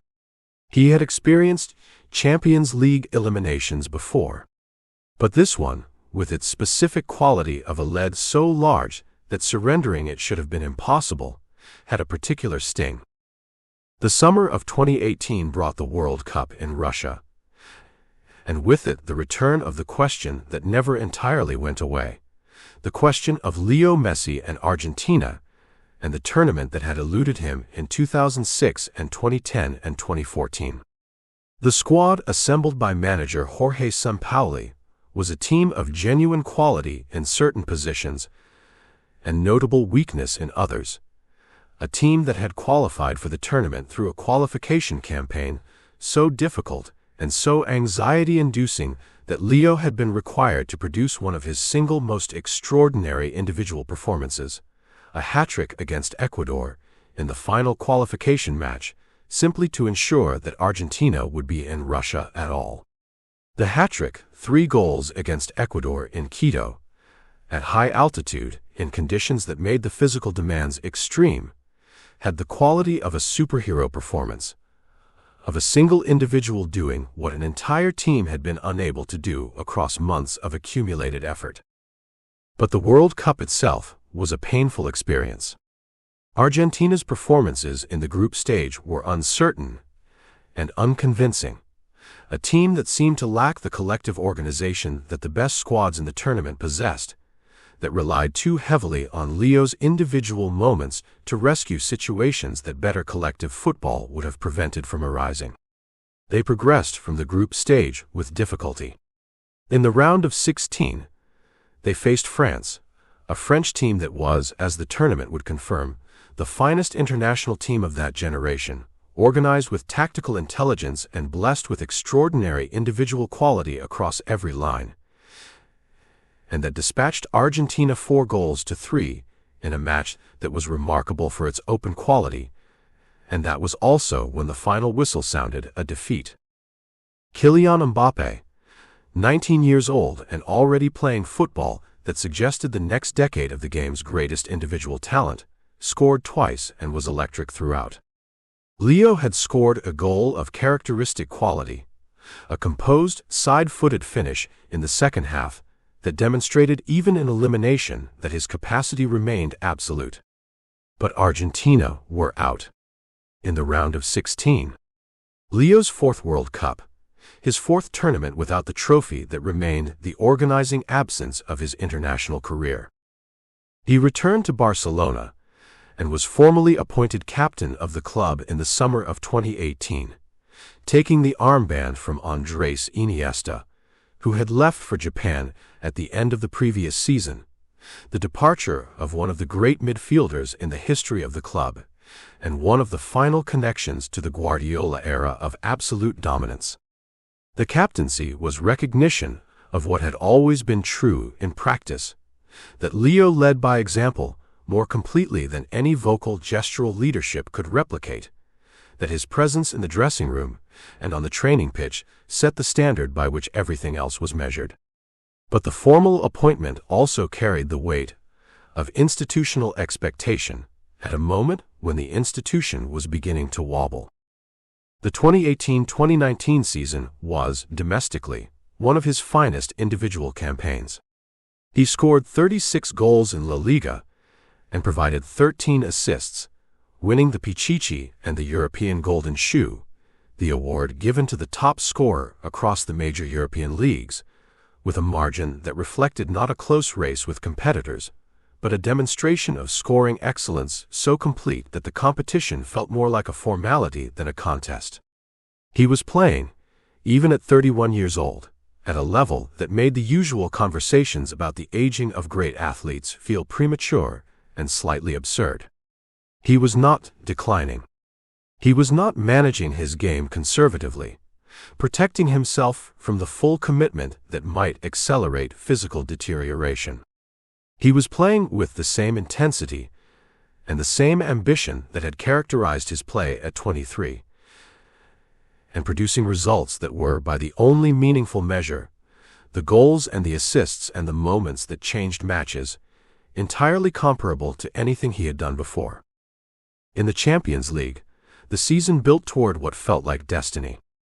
Barcelona progressed through the rounds with authority, and in the semi-finals they were paired with Liverpool, the English club managed by Jurgen Klopp, a team of extraordinary energy and collective commitment that played pressing football of an intensity that had made them one of the most formidable clubs in Europe over the preceding 2 seasons. The first leg was played at the Camp Nou, and it produced one of Leo's finest individual European performances, a performance of such sustained quality, such consistency of brilliance across 90 minutes, that even the outcome it produced felt insufficient to describe what had been witnessed. He scored twice in that match. The first was a goal of clinical simplicity, a composed finish from close range after a flowing Barcelona move had opened the Liverpool defense with the passing precision that Barcelona at their best still possessed. The second was something else entirely. It was a free kick. Leo's free kicks had become, across the years, one of the most anticipated set pieces in football. The moment when the crowd leaned forward and the wall lined up and the goalkeeper positioned himself, and everyone in the stadium understood that what was about to happen was the product of a specific and extraordinary talent that most of them were lucky to witness in person. This free kick was struck from roughly 30 meters, slightly to the left of center, and it curved and dipped and settled into the top right corner of the goal with the precision of a surgical instrument, the goalkeeper moving the wrong way, the ball arriving exactly where it had been aimed, the Camp Nou erupting in the specific full-throated roar that a Leo Messi free kick produces when it goes in. 3-0 after the first leg. The final appeared, again, to be a formality. What happened at Anfield in the second leg belongs to the darkest and most instructive chapters of Leo Messi's career, not because of anything he did or did not do specifically, but because of what it revealed about the team around him and the institution behind him. Liverpool, playing before their own crowd at a stadium where the noise and the passion and the belief of the supporters is as tangible and as influential a factor as the quality of the players, scored 4 goals without reply. They produced a performance of collective courage and tactical intelligence and sheer force of will that overwhelmed a Barcelona team that appeared in ways that were alarming to observe, to be without the psychological resources to resist. It was not a technical failure. Barcelona had the players to defend a 2-goal lead across 90 minutes. It was a failure of character in the collective sense, of the shared belief and the shared determination that separate teams which hold on from teams which do not. Leo could not rescue it. He tried, in the way that he always tried, with the full commitment of a player who does not accept defeat as inevitable until the final whistle makes it mathematical. But one player cannot defend. One player cannot organize the concentrated effort of a whole team's collective resistance. He could create, and he did create. He could threaten, and he did threaten. But the goals did not come, and Liverpool's goals did.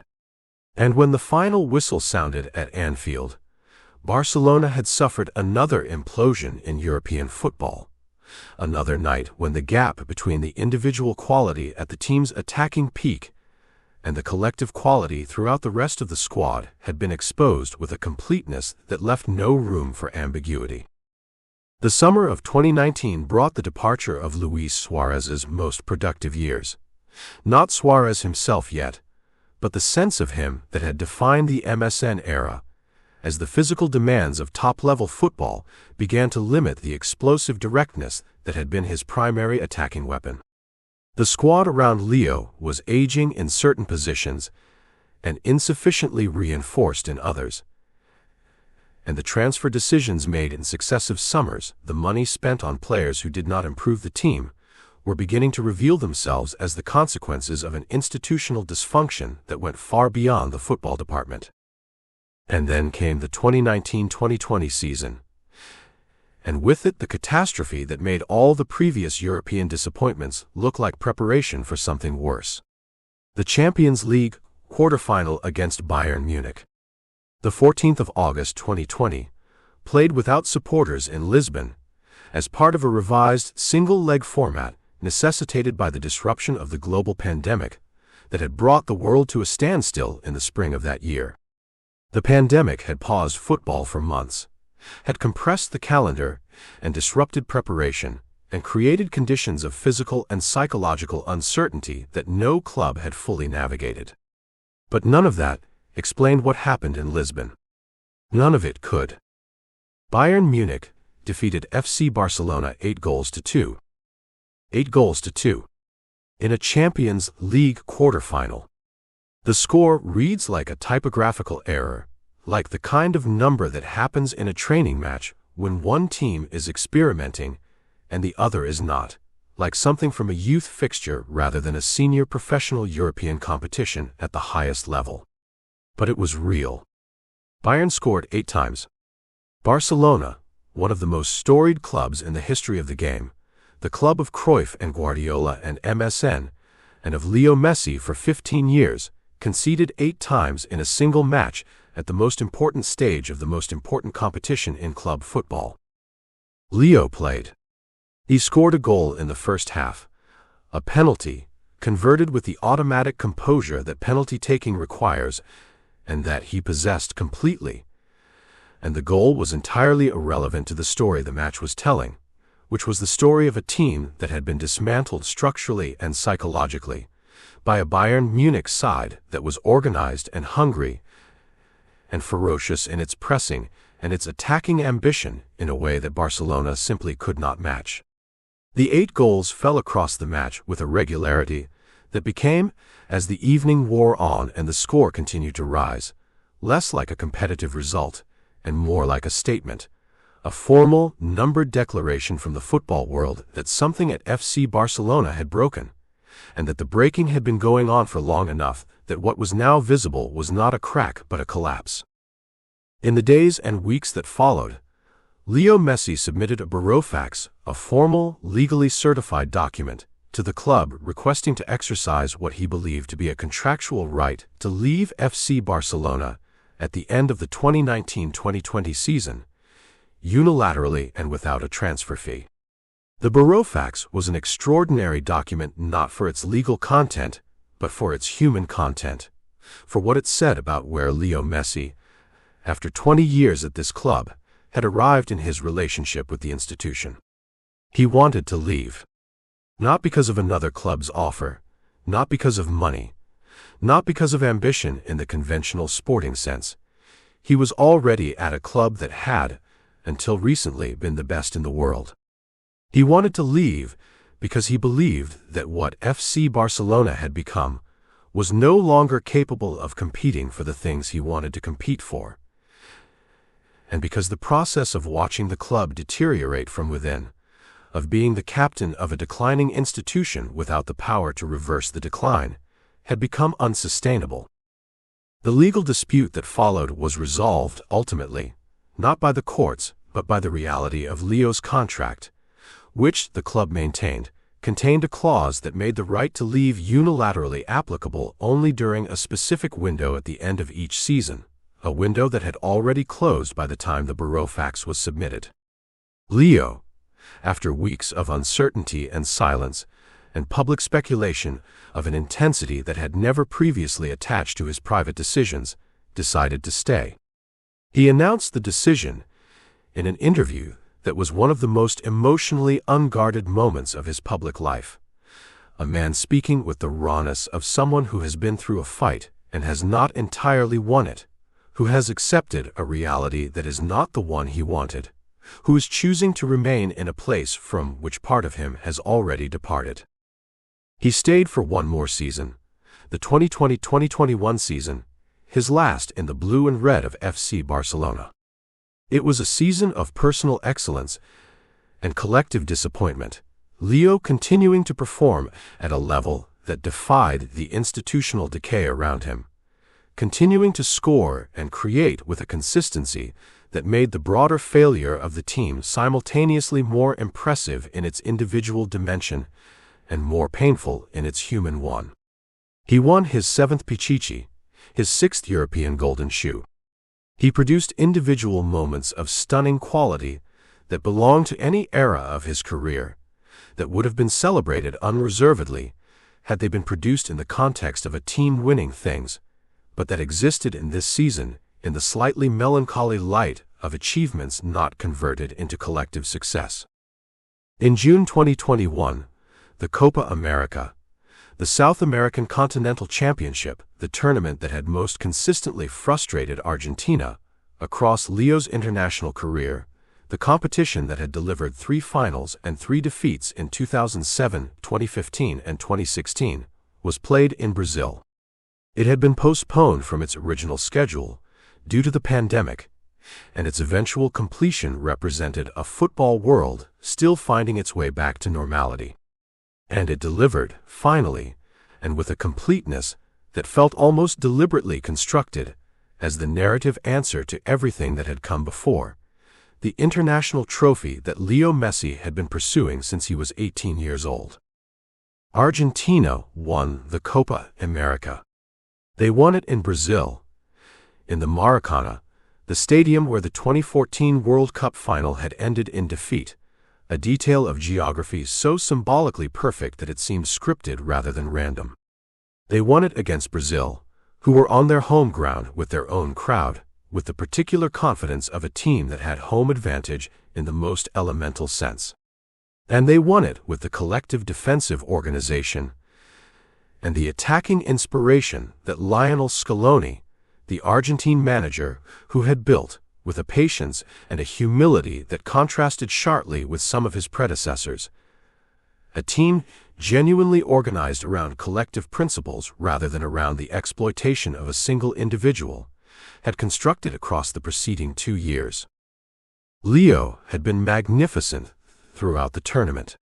He had scored 4 goals and delivered 5 assists, figures that made him the competition's outstanding individual player.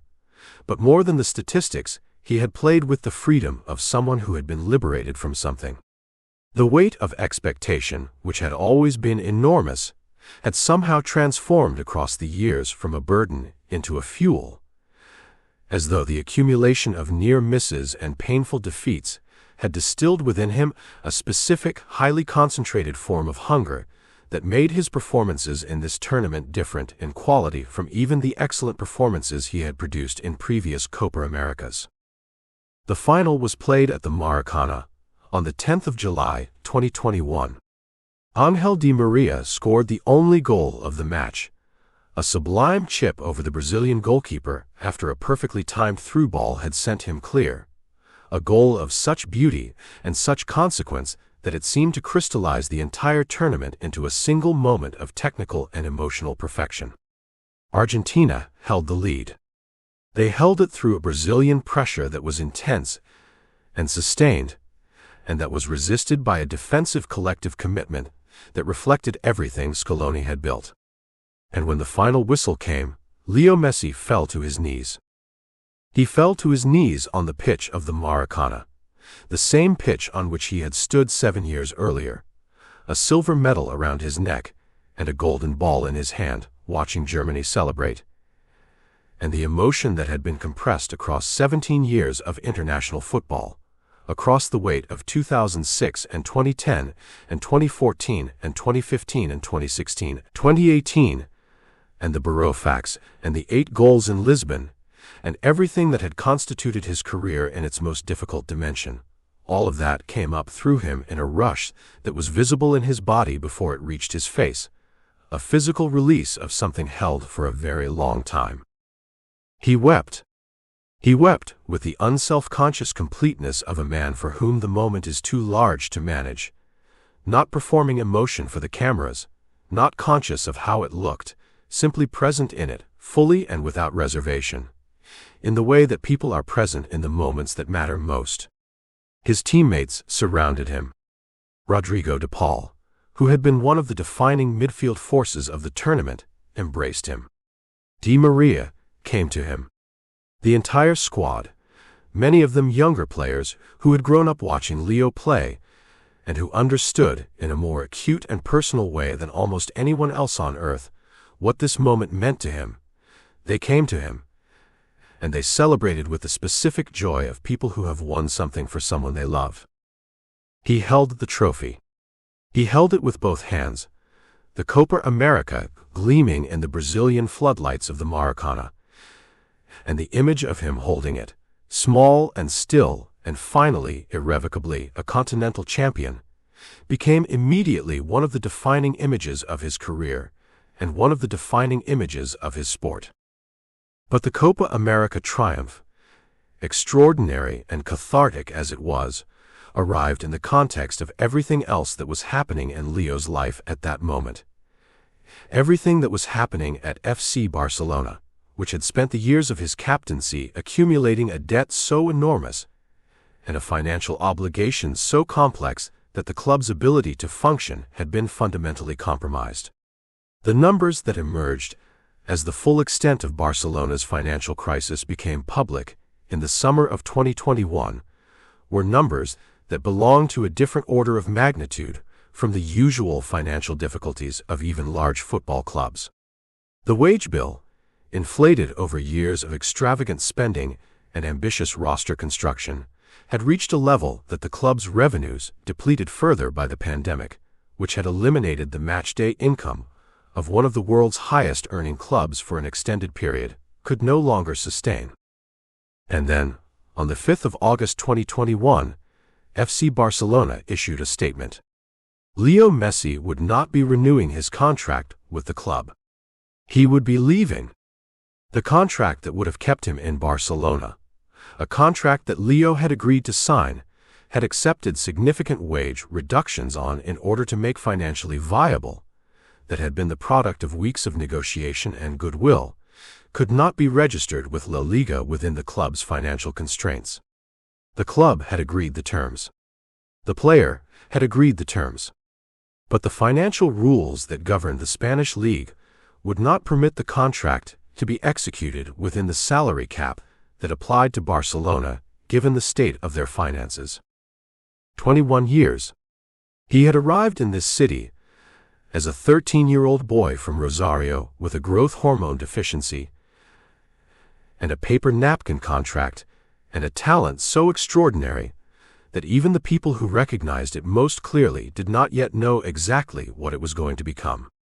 He had left as a 34-year-old man who had scored more than 600 goals for the club, who had won 10 La Liga titles and 4 Champions Leagues and 7 Copa del Reys and 7 Club World Cups and all the individual prizes that the game offered multiple times over, who had been for 15 years the best player in the world and arguably the best who had ever lived, and who had given all of it, every measure of it, to FC Barcelona. He stood before the cameras at the press conference on the 8th of August, 2021, and he wept again.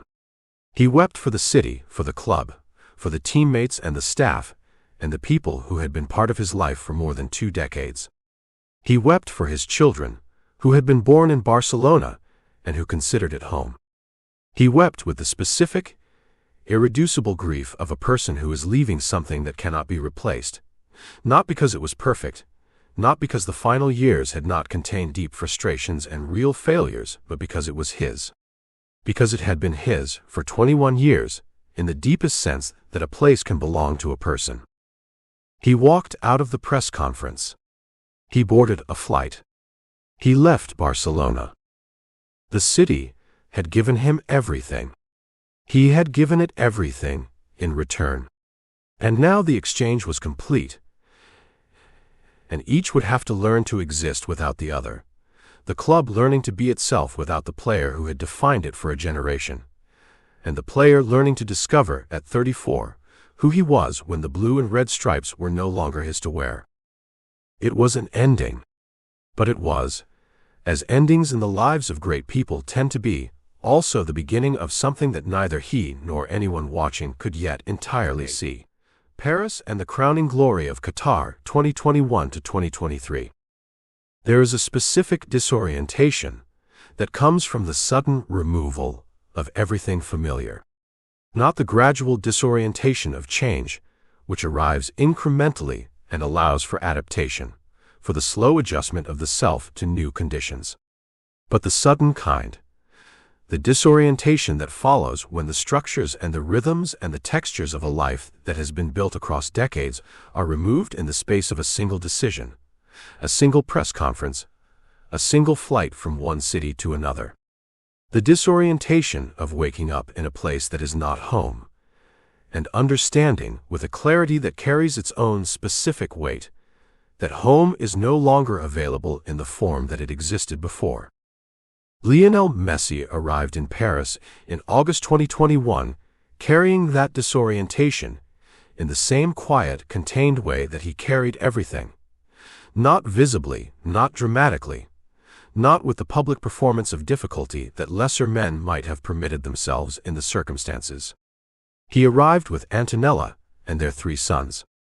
He arrived with the Copa America medal that was barely a month old, the first international trophy of his career, gleaming and real, and insufficient to dissolve the grief of departure. He arrived at Paris Saint-Germain, the club owned by Qatari sovereign wealth, built in the years since 2011 into a project of almost unbounded financial ambition, a club that had pursued the best players in the world with the systematic determination of an institution that understood that money, applied with sufficient force, could construct almost anything, and he was welcomed with the kind of reception that Paris reserves for the truly extraordinary. Tens of thousands of supporters outside the Parc des Princes, chanting his name before he had kicked a ball. A shirt presentation that was itself a media event of global reach.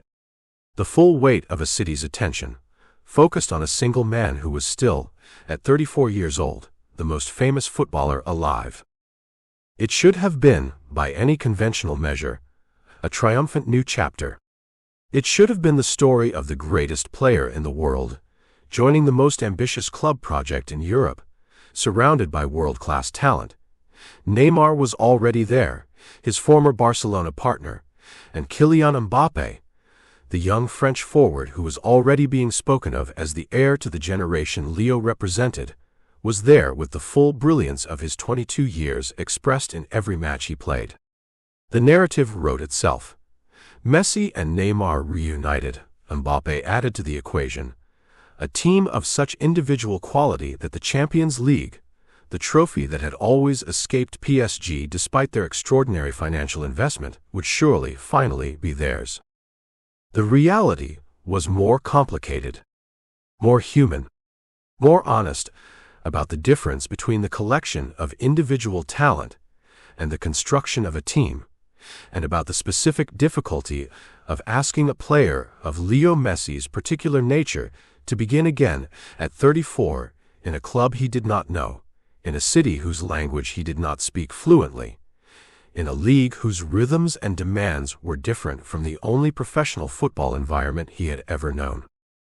The 2021-2022 season at PSG was, by the standards of Leo Messi's career, something that felt close to failure, though the word is inadequate and slightly unfair to the complexity of what actually occurred. He was injured in the early weeks of the season, a knee problem that disrupted his integration into the team, at the precise moment when integration was most necessary, when the habits and the understandings and the physical familiarity with new teammates were being formed. He returned to the team and struggled to find the consistency that had characterized every season of his Barcelona career, struggling in a way that was visible to anyone who watched him closely. Not the absolute inability to produce moments of quality, because the quality was always there in flashes, but the inability to sustain the output across a full match and across consecutive matches that had previously seemed as natural and as automatic as breathing. The goals came slowly. More slowly than at any point in his career since his first tentative seasons as a teenager, breaking into the Barcelona first team. The assists came because his vision and his passing intelligence were not diminished by injury or by the adjustment to a new environment. These were the qualities most deeply embedded in him, the qualities that existed at a level of his football that physical condition could not fully compromise. But the goals, which had been the most visible and the most quantified expression of his greatness across 2 decades, were not flowing with the frequency that the watching world expected and that he expected of himself. There was a conversation happening in the football media during this period that was uncomfortable in its directness, and that touched on questions about the arc of great careers that are always difficult to ask of someone still actively competing. Was this the beginning of the decline? Was the extraordinary physical condition that had sustained him at the highest level into his early 30s finally beginning to soften at the edges? Was the combination of age and the shock of departure from Barcelona, the psychological disruption of losing the environment that had been his home and his context for 21 years, manifesting in a reduction of output that was less about ability than about the profound difficulty of beginning again? These questions were asked, and they were not entirely unfair questions. But they were also, as questions about Leo Messi had a habit of being, somewhat premature. And the answer to them, when it came in the form that answers about Leo Messi's capacity always came, not through argument or assertion or statistical rebuttal, but through the football itself, played at a level that made the questions feel not just wrong but slightly foolish in retrospect. The Champions League, in that 2021-2022 season, offered one moment of his familiar, absolute quality. A goal against Manchester City in the group stage. A curling, precise left-foot finish into the top corner that carried within it everything that had made him the player he was, that reminded those who had begun to wonder whether they were witnessing a diminishment that what they were actually witnessing was a temporary fluctuation in the performance of someone whose fundamental ability was undiminished. But PSG were eliminated in the round of 16 by Real Madrid, eliminated in the way that PSG had become accustomed to being eliminated from European competition, with a late drama that felt almost inevitable, as though the club's Champions League destiny was to approach the final and then to fall at a stage that should not have been final for a team of their quality. The season ended without a trophy of European significance for Leo. The Ligue 1 title was won because PSG's domestic dominance of French football was essentially structural, the financial disproportion between them and their competitors too vast to be regularly overcome regardless of any individual's form. But Ligue 1, which Leo appreciated as a competition and approached with professional commitment, was not what he had come to Paris to win, and its winning did not fill the spaces that the Champions League continued to leave vacant. He had arrived in Paris in grief. He had spent a year in Paris in difficulty. And now, in the summer of 2022, he was preparing for something that transcended both, something that made the PSG experiment, with all its complications, feel like the necessary context in which the most important event of his football life was being prepared. The FIFA World Cup was coming. The World Cup in Qatar. In November and December of 2022, on the artificially cooled pitches of a desert nation that had built, in the space of a decade, the infrastructure of a major international tournament from essentially nothing, The tournament that had defined the organizing absence of Leo Messi's international career would be contested.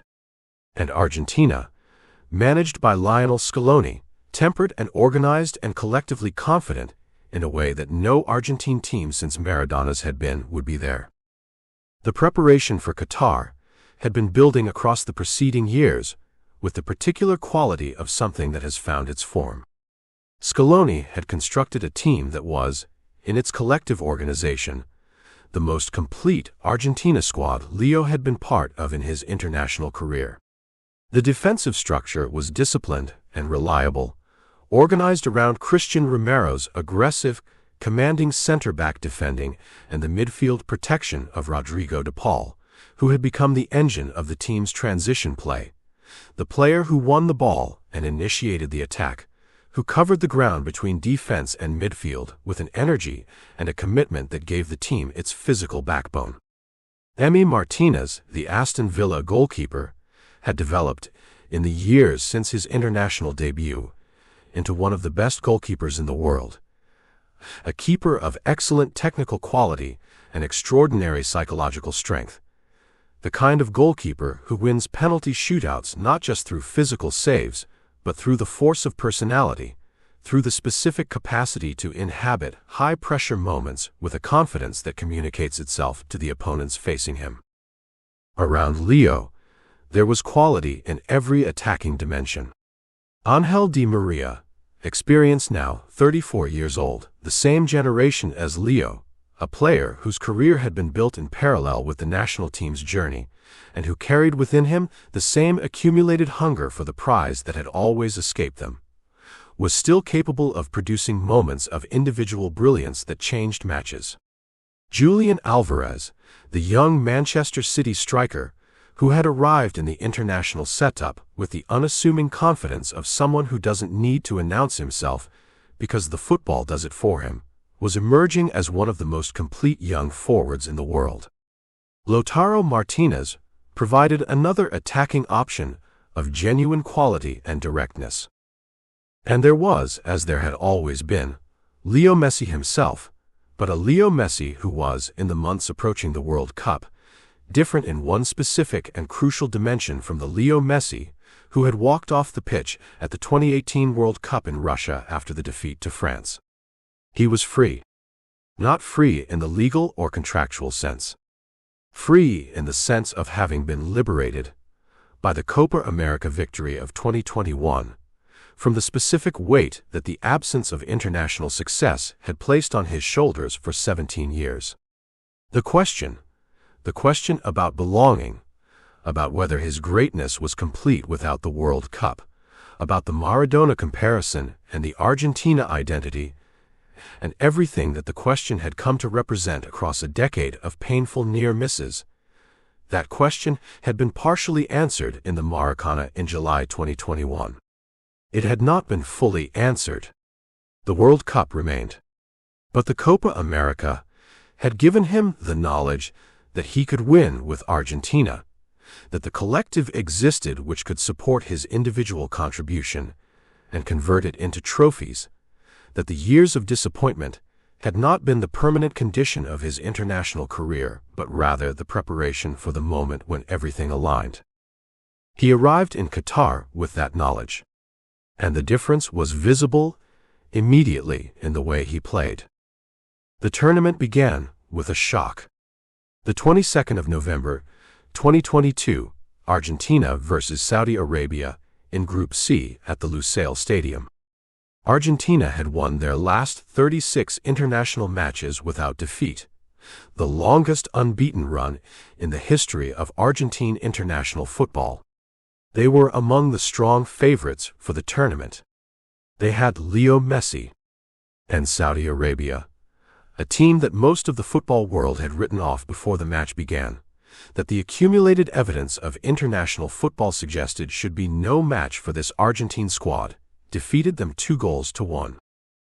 Messi had scored the opening goal, a penalty, composed and precise, placing the ball to the goalkeeper's right with the absolute certainty of someone for whom penalty-taking has become an act of pure technique rather than any form of pressure. Argentina led at halftime. And then Saudi Arabia, playing with a high defensive line that caught the Argentine attackers offside with a frequency that disrupted the attacking rhythm of the first half, and then with a second-half transformation of urgency and belief that produced 2 goals of genuine quality, won the match. The Lusail Stadium fell into the stunned silence of a result that none of the 88,000 people inside it had entirely anticipated.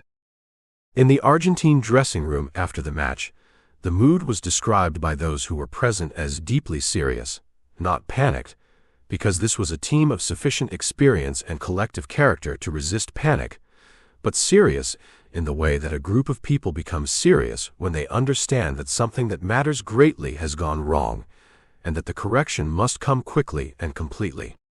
Leo Messi addressed his teammates, not at great length, because he had never been a man of great rhetorical flourish, but with the directness and the authority of someone whose standing in the room was absolute, and whose words carried weight precisely because they came rarely.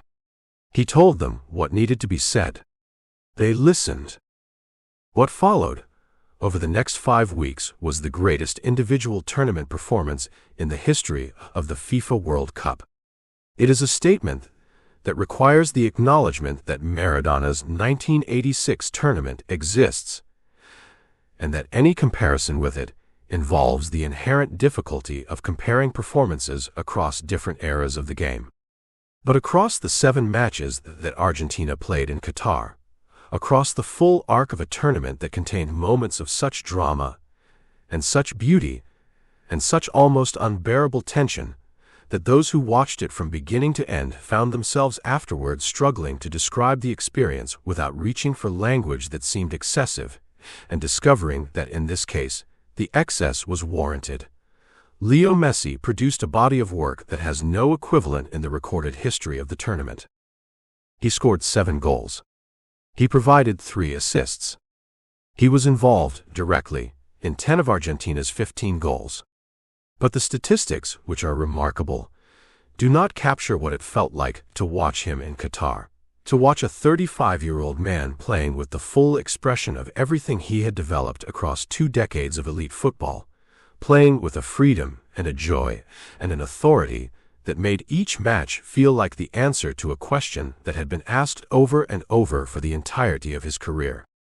He was, in Qatar, completely himself. More completely himself, perhaps, than in any previous tournament. Liberated by the Copa America, matured by the PSG year, energized by the collective quality of the Argentina squad around him, and burning with the specific, highly refined hunger of someone who understands that this is the last time, the final opportunity, the World Cup that will not come again. Argentina recovered from the Saudi Arabia defeat to win their remaining group matches. Against Mexico, a match played in the knowledge that a second defeat might prove terminal for their tournament ambitions, Leo scored a goal in the second half that was, in the context of its moment and its importance, one of the most significant goals of his career. Receiving the ball outside the penalty area, he took one touch to set himself and struck it with his left foot, a strike of such perfect weight and placement that it bent away from the diving goalkeeper and settled into the bottom corner of the goal with the air of something preordained. The stadium erupted. The Argentine supporters, who had been holding themselves together through 90 minutes of mounting anxiety, released the tension in a sound that was as much relief as celebration. Against Poland, Argentina qualified for the knockout stage. Leo missed a penalty that was saved by Wojciech Szczesny, the Polish goalkeeper, with a dive to his left that was well directed, and that struck the ball away from goal. It was a moment that, in a different tournament, might have carried the weight of omen, the missed penalty, the suggestion of fallibility at the critical moment. In this tournament, it did not. Argentina scored 3 times without reply, and qualified with the authority of a team that had found its rhythm, and that was not going to lose it. The knockout rounds were played with an escalating intensity that gathered momentum with each match, as though the tournament itself was being constructed toward a single destination and was accelerating in that direction. Against Australia in the round of 16, Leo scored a goal of such delicate, precise beauty, a finish from close range that required him to roll the ball across the goalkeeper with the outside of his right foot, in a motion so subtle and so technically refined that replays of it reveal new layers of skill each time they are watched, that it silenced the stadium briefly before the eruption, the way that truly great things sometimes silence people for the fraction of a second before the response comes.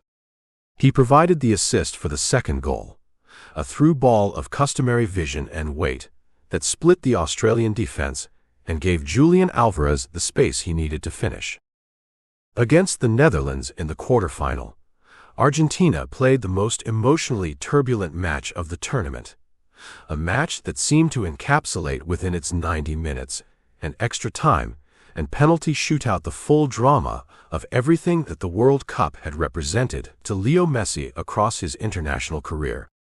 Argentina were 2 goals ahead in the second half and allowed the Netherlands to equalize in the final minutes of regular time, conceding a late equalizer that had a quality of cruelty about it, the kind of goal that makes stadiums fall silent and makes players who have been playing for 2 hours and who believed they were a few minutes from victory suddenly have to find resources they had already spent.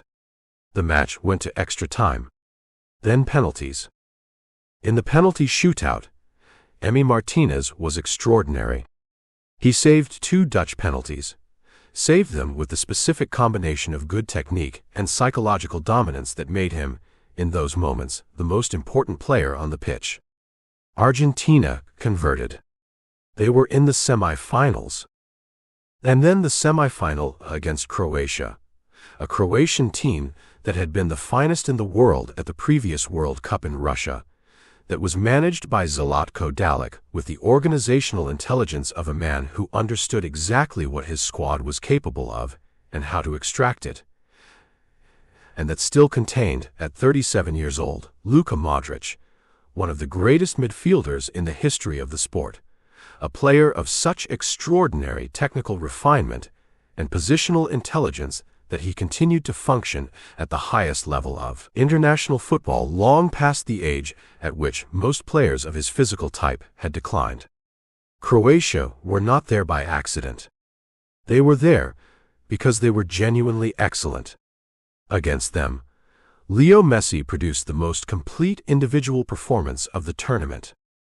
He won a penalty in the first half, moving into the space that Julian Alvarez had created with his run, receiving the ball, dribbling past the Croatian goalkeeper as he came out to close the angle, and being brought down by the goalkeeper's challenge for a penalty that he then converted himself. The sequence of that play, the awareness of the goalkeeper's position, the decision to drive at him rather than pass, the controlled touch that took the ball past him and invited the foul, was, in the specific combination of its elements, a piece of football that only Leo Messi could have produced. Only he would have seen that space and known it could be exploited in that specific way.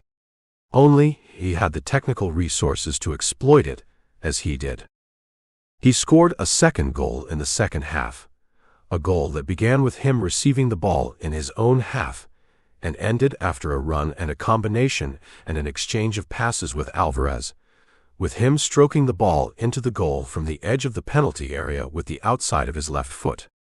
It was struck with the relaxed certainty of a player who is, in this moment, so completely in command of himself and his environment that the football is responding to his intentions with the compliance of something that has been taught to obey.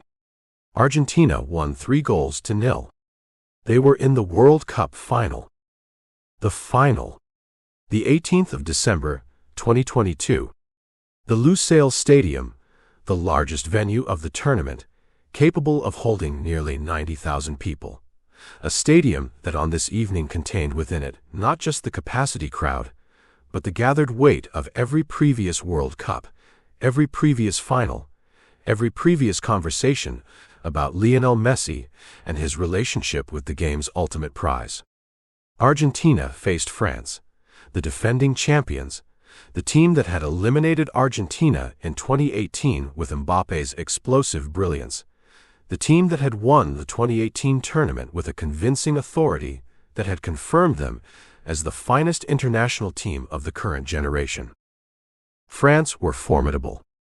They had been imperfect through the early stages of the tournament and had grown into it in the way that great teams grow into tournaments, finding their level when the stakes required it, not wasting their best football on group matches but conserving it for the moments when it mattered most. Kylian Mbappé was the best player in the world who was not Lionel Messi. Younger, faster, physically more imposing. A player who combined the raw athleticism of the modern forward with a technical refinement that made him capable of producing moments of individual brilliance that could change a match in an instant. Olivier Giroud, their center forward, was experienced and physically powerful. Antoine Griezmann organized their midfield press with the intelligence and the commitment that had made him one of the most complete attacking midfielders in international football for nearly a decade. For 57 minutes, the final was a performance by Argentina so controlled and so beautiful that it appeared to be confirming what the narrative had been building toward for weeks, that this was Leo's tournament, Leo's final, Leo's crowning moment, and that France would be present as the worthy opposition in a story whose ending had already been decided. Argentina were 2-0 ahead. The first goal came from a penalty, converted by Leo with the automatic, composed certainty of all his penalties, the ball placed with a precision that gave the goalkeeper no chance, and that carried within it no trace of the pressure that the moment might have been expected to generate. The second goal was scored by Ángel Di Maria, the most beautiful goal of the final, a goal that required Di Maria to receive the ball on the left side of the penalty area and to chip it, delicately and with extraordinary touch, over the advancing French goalkeeper in a motion that was simultaneously technically perfect and aesthetically breathtaking. Di Maria ran to Leo to celebrate, and their embrace was the embrace of two players who had carried the same dream for the same number of years and who were, in this moment, believing they were sharing its realization. And then, Mbappé happened. In the space of 97 seconds, late in the second half, Kylian Mbappé scored twice. A penalty, struck with the vicious, rising force of a player who has decided that this match is not over regardless of what the scoreboard says. And then a volley. An improvised, technically extraordinary volley struck from the edge of the penalty area that was, as a piece of individual technique, one of the finest goals ever scored in a World Cup final. 2 goals in 97 seconds. The match was level. The Lusail Stadium, which had been building towards celebration, fell into the shocked silence of an outcome overturned, the silence of 88,000 people who have been watching one story and who have suddenly found themselves in another. The final went to extra time, and in extra time, Lionel Messi scored. He arrived in the French penalty area during a scramble following a saved shot, arrived with the specific positioning intelligence of a player who knows, at a level below conscious thought, where to be in the moment before the moment happens, and he struck the ball from close range into the net. Argentina led again, 3-2, with minutes of extra time remaining. The Lusail Stadium erupted. Leo ran, and his teammates ran to him, and the moment had the quality of something final, of a story completing itself in the way that stories are supposed to complete themselves when they have been built with sufficient care and sufficient truth. And then Mbappé scored again. A penalty, his third goal of the match, to make it 3 goals apiece in extra time. 3-3. Full time. The match went to a penalty shootout. The shootout was played in an atmosphere of almost supernatural tension, the kind of tension that exists in certain football moments when the stakes are so high and the drama has been so sustained, and the quality of both teams has been so evident that the watching world, regardless of national affiliation, is experiencing something that transcends the usual categories of sporting partisanship and exists instead in the purer register of witnessing something that will be spoken of as long as the game is played. Emi Martinez saved. France missed. Argentina converted. And when Gonzalo Montiel struck the final Argentine penalty into the goal, when the ball crossed the line and the Argentine players began to run toward each other, and toward the substitutes bench, and toward the coaching staff, and toward Leo Messi. The 35 years of his life and the 17 years of his international career, and the question that had followed him since he was 18 years old, and wearing an Argentine jersey for the first time, all collapsed into a single, irreducible, absolutely real moment. He had won the World Cup. Leo Messi, on the 18th of December 2022, in Lusail, Qatar, lifted the FIFA World Cup trophy above his head with both arms, his hands gripping the gold of it. His eyes closed briefly in a gesture that was not performance, and was not prayer, and was not the expression of a completed ambition, but was something more fundamental, the recognition of what was true, the moment of simply being inside the thing that is real, before it becomes memory, and before it becomes history, and before all the words about it accumulate over the years, and obscure the feeling of it with their weight. He wore over his Argentina shirt a bisht, a traditional black and gold robe bestowed by the Emir of Qatar as a mark of honor to the captain receiving the trophy, a gesture of respect from the host nation toward the man who had defined its tournament. The bisht, which drew comment from many observers around the world, sat on his shoulders with the gravity of something ceremonial, an additional layer over the blue and white stripes of Argentina, adding to the already extraordinary visual weight of the moment a quality that was almost royal, almost ancient, as though the ceremony of the thing was reaching back beyond football and beyond sport into the longer human tradition of honoring those who achieve the exceptional. His teammates gathered around him. Rodrigo de Paul, who had been magnificent throughout the tournament, and who loved Leo with the particular, uncomplicated love of a younger player who has given his best for someone he respects deeply. Emi Martinez, who had been the hero of the shootout, and who celebrated with an exuberance that was entirely in keeping with the magnitude of what had been done. Di Maria, 34 years old, weeping openly, a man for whom this moment was the culmination of a career built in parallel with Leo's, and who felt its arrival with the full emotional force of someone who had been waiting as long. Julian Alvarez, 22 years old, a World Cup winner at an age when Leo had been suffering his first quarterfinal elimination, experiencing all of this for the first time, and finding in its enormity a confirmation of everything he had believed football was capable of being. The Ballon d'Or ceremony, in October 2022, held before the World Cup for the calendar year 2021, had awarded Leo his 7th Golden Ball, extending his own record as the most decorated individual player in the history of the award. 7 Ballon d'Ors. The 7th coming in a year defined by the Copa America triumph and the sustained individual excellence of the early PSG period.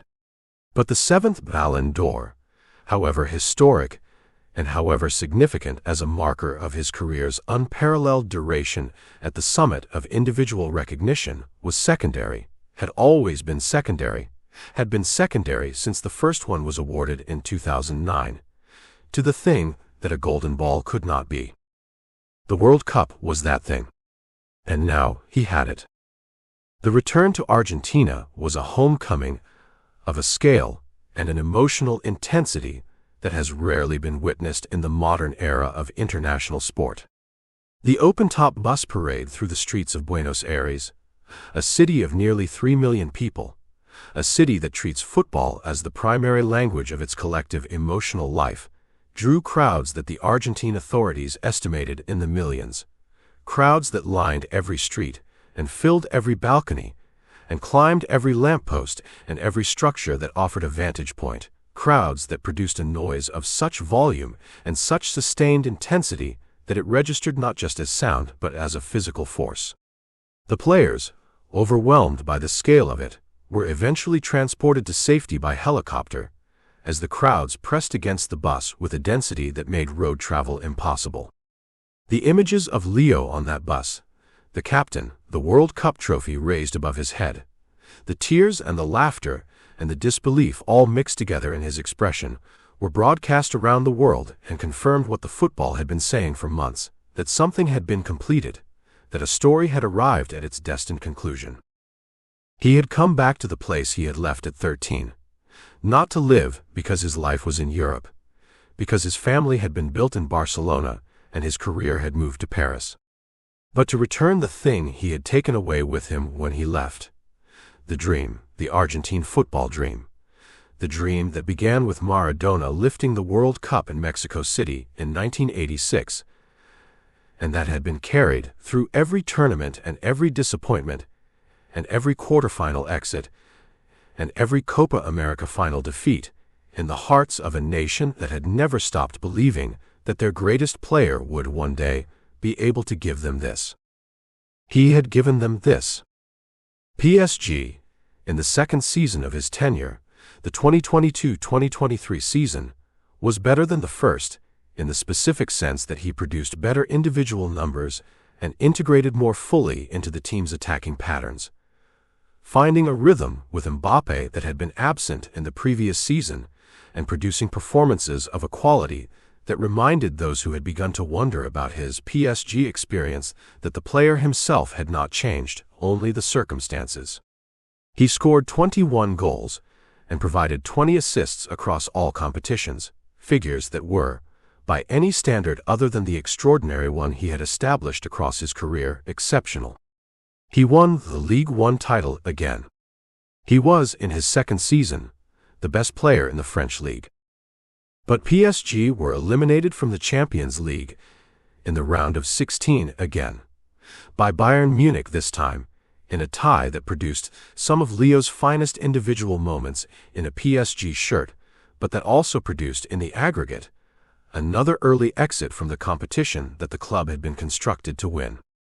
And it became clear, in the weeks and months that followed, that the PSG chapter, the Paris interlude, the necessary transition that had contained within it the greatest achievement of his career, was drawing to its close.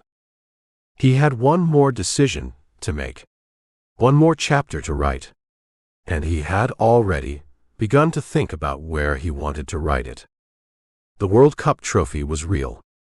It was on a shelf somewhere, in a display case, in a room in the city or the house or the space that contained his life at this point. It was physical and gold, and it bore the marks of the hands that had held it in Lusail on the 18th of December 2022. It was real, in the way that things are real when they have been waited for long enough that their arrival transforms not just the present but the past, makes everything that preceded the waiting feel, retrospectively, like the necessary condition of the arrival rather than the meaningless accumulation of time before it. He was 35 years old.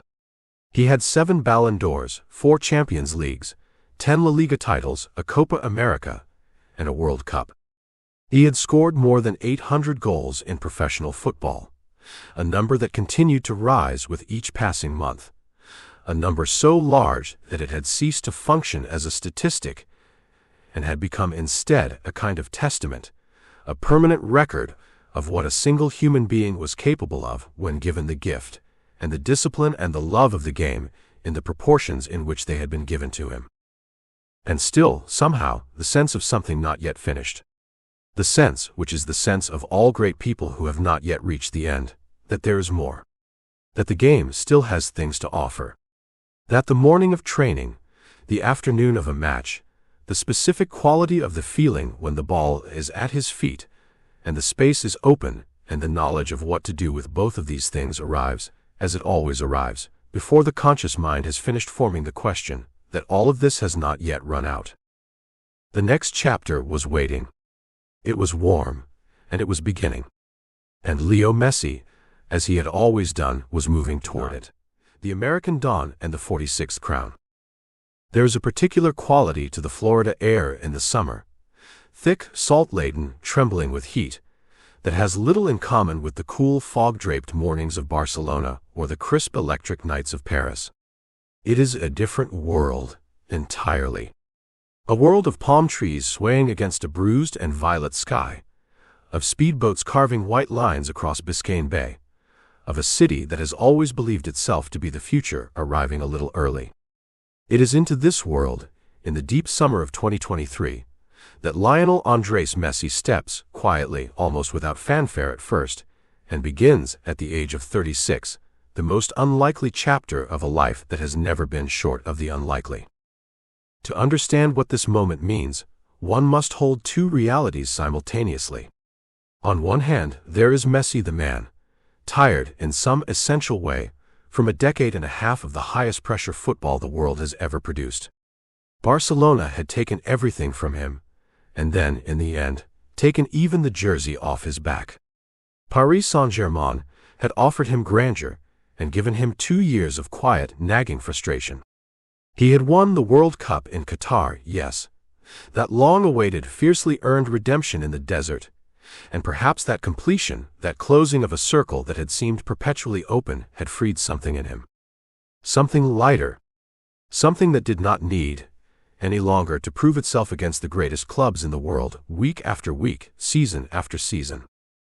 On the other hand, there is the context into which he arrives, Major League Soccer, a league that has spent 30 years being alternately dismissed and celebrated, that has lived in the cultural shadow of every other major American sport, that has welcomed aging European stars before and watched the experiment produce varying results. David Beckham had come. Thierry Henry had come.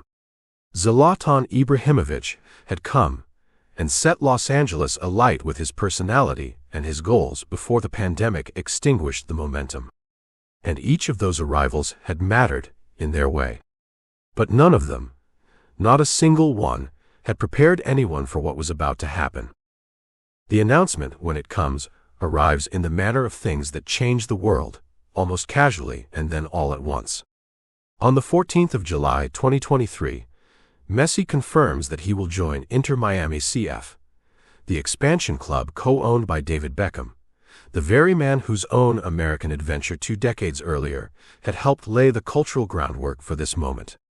There is a poetry to that connection that seems too neat to be coincidental, and yet there it is, written plainly in the headlines of every newspaper on earth. Inter Miami, at the moment of his arrival, are not a good football team. That is perhaps too polite.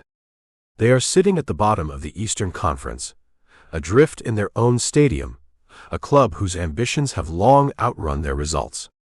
Their home ground, DRVPNK Stadium in Fort Lauderdale, holds just over 18,000 people. It is not the Camp Nou. It is not the Parc des Princes. It is a modest arena surrounded by parking lots and palm trees, the kind of place where you can hear individual voices in the crowd.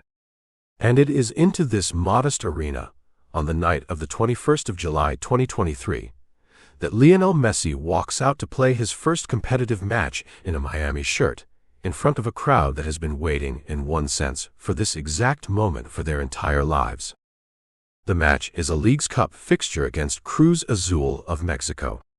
The Leagues Cup is a tournament that most American soccer fans would have been hard-pressed to describe in detail 3 weeks before its commencement. It is a competition between MLS clubs and Liga MX clubs, the best league in Mexico, and it has existed in relative obscurity, a summer tournament slotted into the calendar without much fanfare. It is about to become, for one extraordinary month, the most watched club competition in the Western Hemisphere. Messi enters the match as a substitute. This is not a grand entrance from the first whistle. He comes on in the second half, composed, unhurried, pulling on the black and pink stripes of Inter Miami's kit as if he has worn them his whole life. The stadium is at a pitch of anticipation that seems almost unsustainable. People are weeping in their seats. Not quietly, openly, with the particular rawness of people who cannot quite believe what their eyes are telling them. And then, in the dying minutes of the match, with Miami needing a goal to avoid defeat, Messi steps up to take a free kick from just outside the penalty area. He stands over the ball. He takes 3 short steps and strikes it with the outside of his left foot, bending it over the wall and into the top corner with an unhurried, almost contemptuous precision. The net billows. The stadium erupts with a sound that has no exact equivalent in the English language. It is disbelief and joy and release all compressed into a single human roar. And Lionel Messi wheels away, arms wide, the faintest trace of a smile on his face, as if he has done this 1,000 times, which of course he has, and as if he knows exactly what it means, which of course he does. In the days that follow, something unprecedented happens to American soccer. Not an evolution. Not a gradual increase in interest. A rupture, a clean, dramatic break between before and after.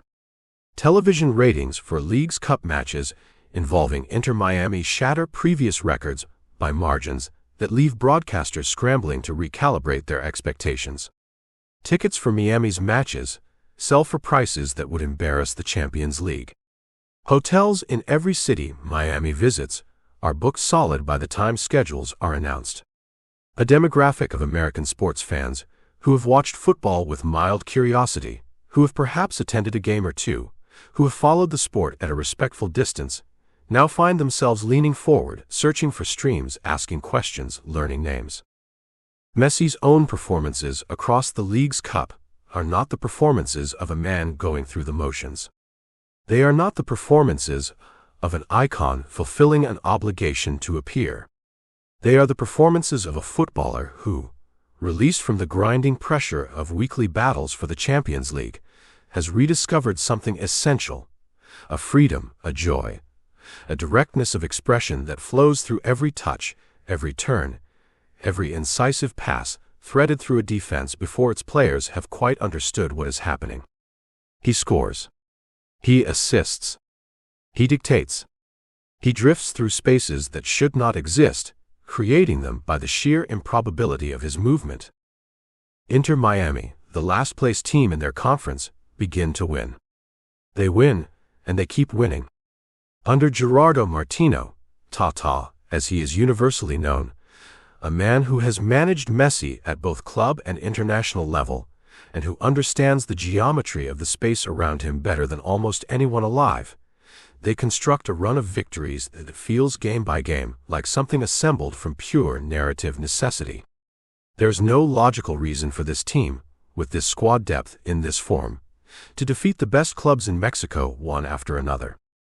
And yet they do. The final of the Leagues Cup is played on the 19th of August 2023 in Nashville. Inter Miami face Nashville SC, the host city's own club, in front of a crowd that is split but electric. The match is tight, nervous, the kind of final where the weight of occasion sits visibly on the shoulders of the players. It goes to a penalty shootout. And when Messi steps up to the spot in that shootout, the outcome feels, to the thousands watching in the stadium and the millions watching on screens, not quite inevitable. Nothing in football is ever quite inevitable, but somehow necessary. He scores. Miami win. The pink and black confetti falls across a Tennessee night, and Lionel Messi lifts the Leagues Cup trophy, the first competitive title of his American chapter, and holds it above his head with the quiet satisfaction of a man who has long since stopped needing to perform happiness, because the real thing is there on his face without any effort at all. The commercial reverberations of Messi's arrival in Major League Soccer are, in purely financial terms, almost impossible to fully account for. MLS jersey sales in the months following his signing increase by figures that the league's communications team struggled to present without sounding like they are exaggerating.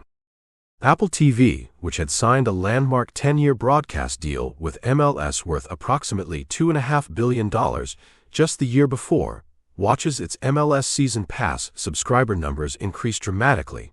Some estimates suggest the number of new subscribers attributable directly to Messi's presence represents the single largest surge of sports streaming subscriptions in American history for a non-playoff event.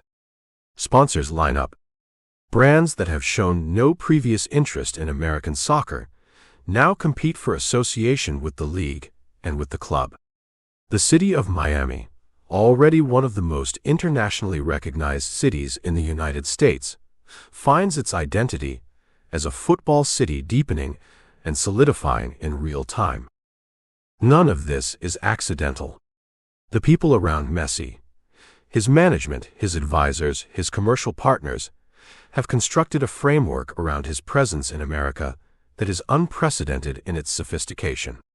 There are equity stakes and revenue-sharing arrangements. There are partnerships that extend beyond the pitch, into fashion, into entertainment, into the broader cultural conversation that Miami generates simply by existing at the intersection of Latin America and the United States. Messi is not merely a footballer who has moved to America. He is a cultural event that is taking up permanent residence. But the commercial story, for all its staggering dimensions, is in some ways the least interesting story. The most interesting story is what happens on the pitch across the 2024 MLS season when Inter Miami, now properly constructed around their greatest asset, set out to win the one thing that has eluded them since the club's founding, the Supporters' Shield. The Supporters' Shield is not the MLS Cup. It does not crown the champion of the postseason playoffs. What it crowns is the best team across the regular season, the club that, game after game, over the long months of the American summer and autumn, demonstrates the most consistent, most relentless, most complete mastery of the league's weekly competition. For a team that wants to establish itself as genuinely dominant rather than simply spectacular, it is the measure that matters most. Inter Miami's 2024 regular season is a masterclass in coordinated excellence. The club, built around Messi but no longer dependent on his occasional brilliance to carry them through patches of collective mediocrity, functions as a genuine team, one with depth, with tactical flexibility, with the capacity to win ugly when the beautiful game is unavailable. Sergio Busquets, Messi's former colleague at Barcelona, and one of the most intelligent midfielders of his generation, provides the architectural calm at the base of the team. Jordi Alba, another former Blaugrana teammate, supplies relentless energy down the left flank. Around this nucleus of Barcelona familiarity, younger American players and seasoned MLS veterans find themselves elevated, playing with a freedom and a confidence that the presence of the world's greatest footballer tends, somewhat paradoxically, to generate rather than diminish. And through it all, Messi performs. Not with the desperate, driven intensity of a man trying to prove something. With something quieter, and in its own way more impressive. The settled authority of a master at work, who has internalized so completely the language of football that he no longer needs to think about what he is doing, only about what he wants to happen next. A pass released half a second before anyone else can see why. A run made into a space that will only become a space in another 2 seconds. A finish taken with such calm finality that the goalkeeper is still making up his mind about which direction to dive as the ball is already in the net. The Supporters' Shield arrives at the end of the regular season with the inevitability of something that was written a long time before the first ball was kicked.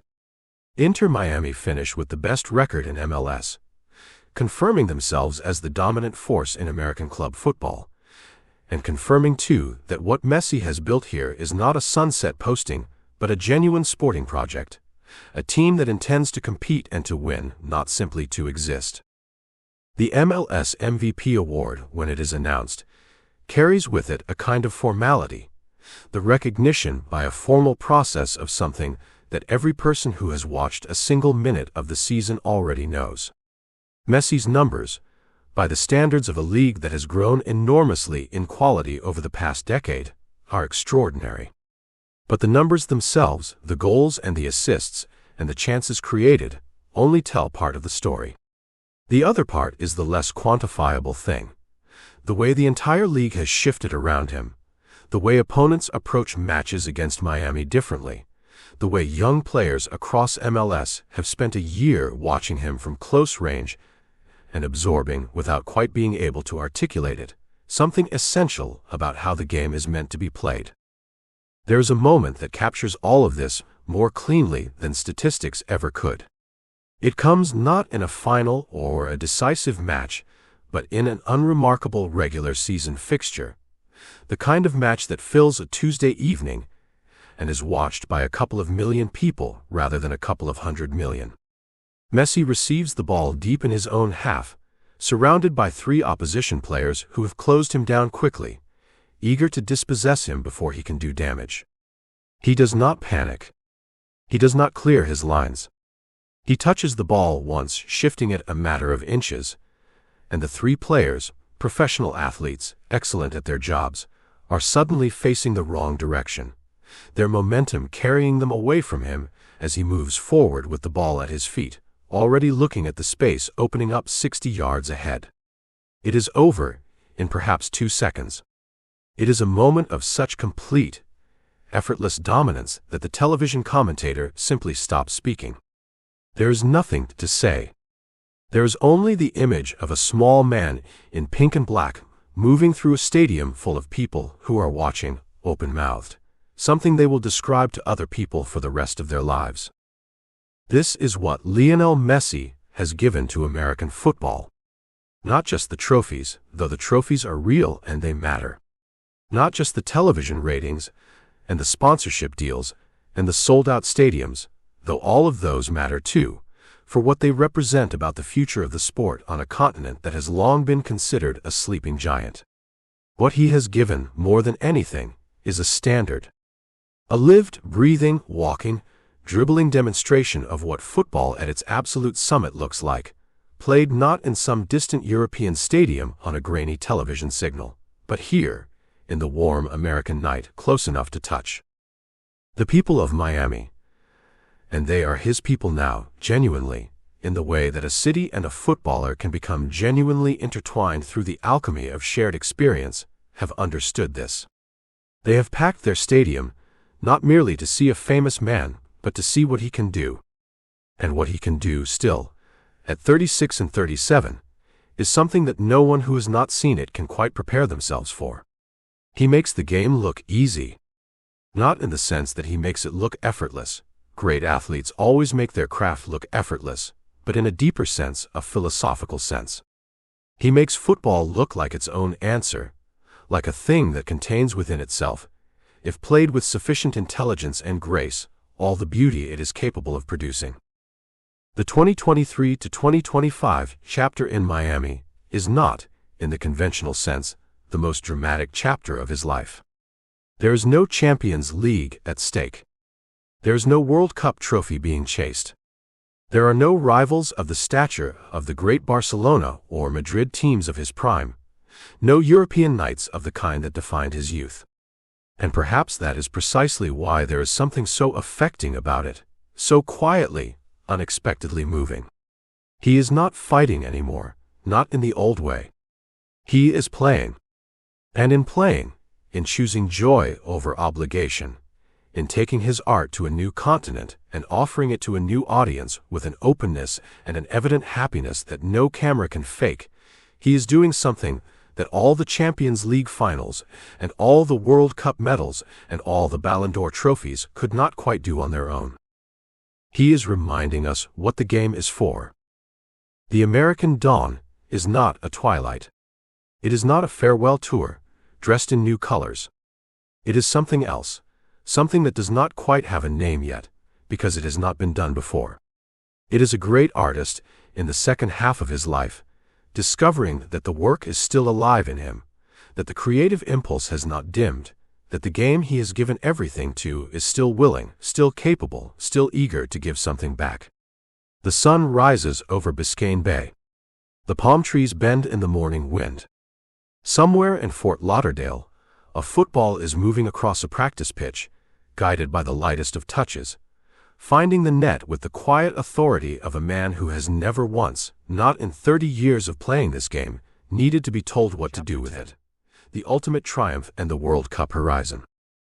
There is a particular quality to the morning light in Miami. It arrives without apology, golden and unhurried, spreading itself across the surface of the water with the easy confidence of something that has always belonged there.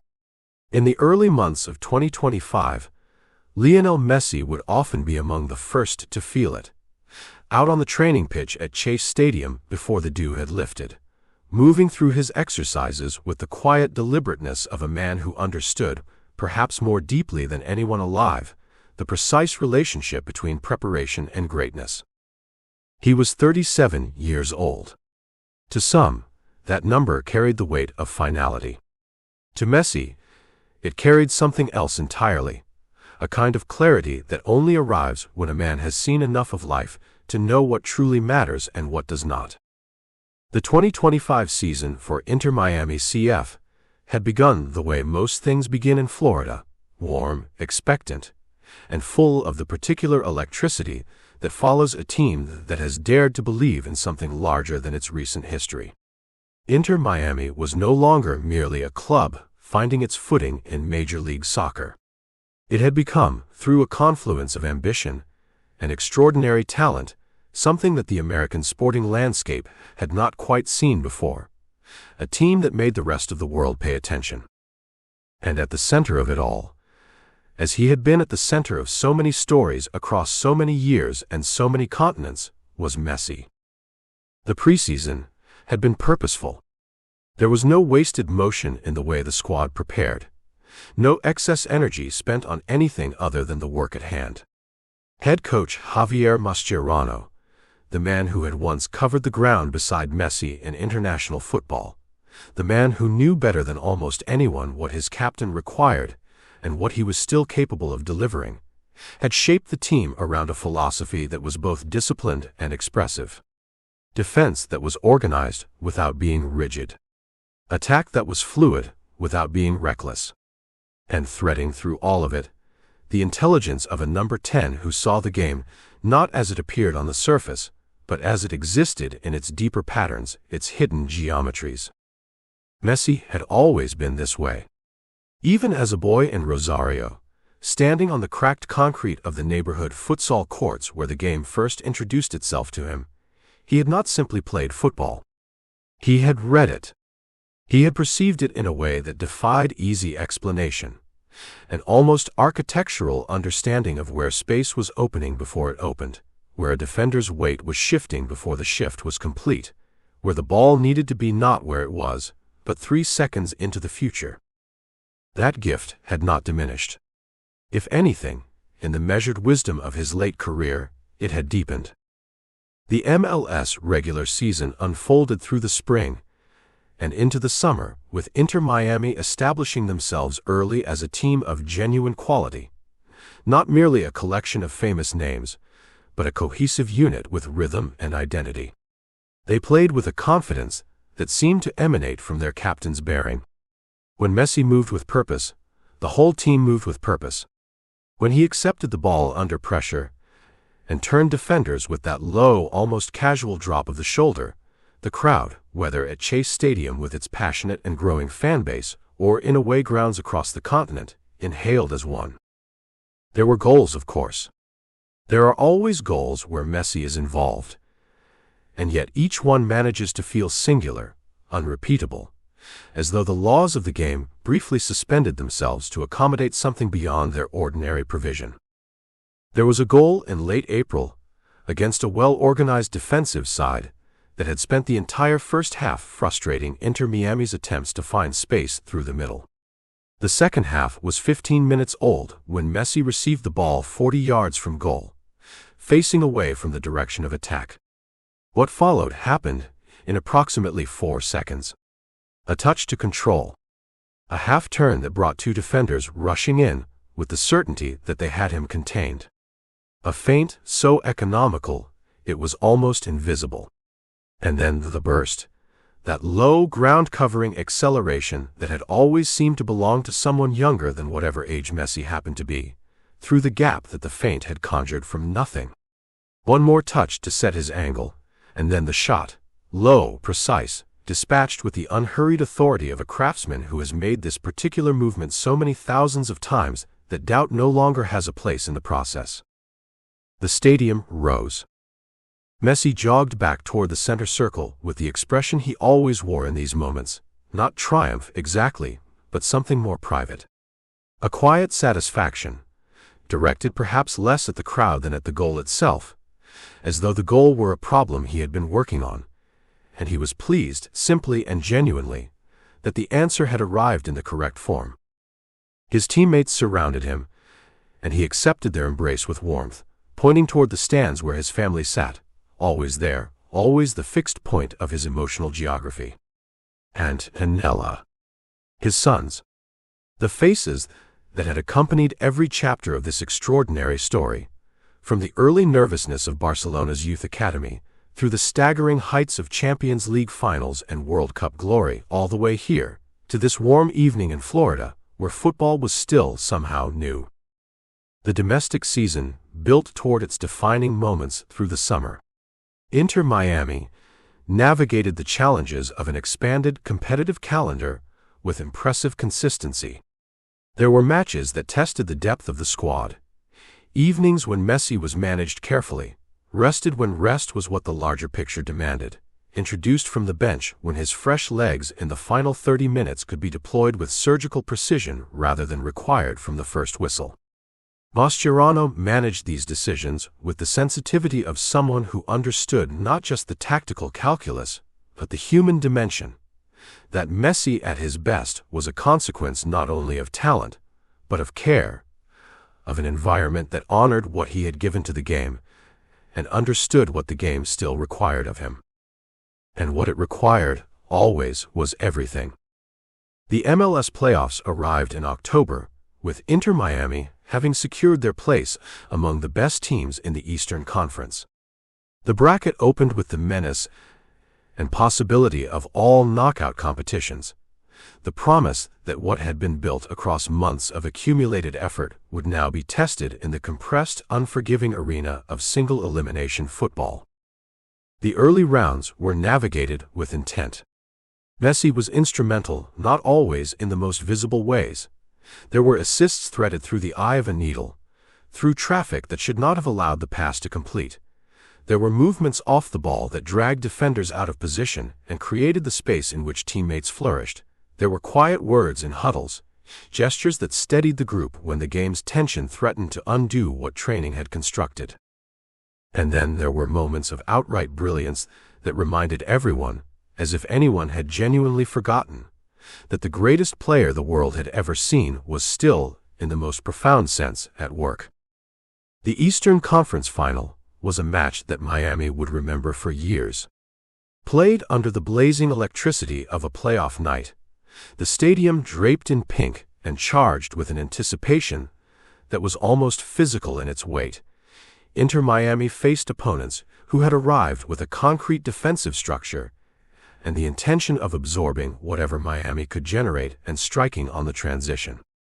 For 60 minutes, the plan held. It was 0-0, and the visiting side had cause for quiet confidence.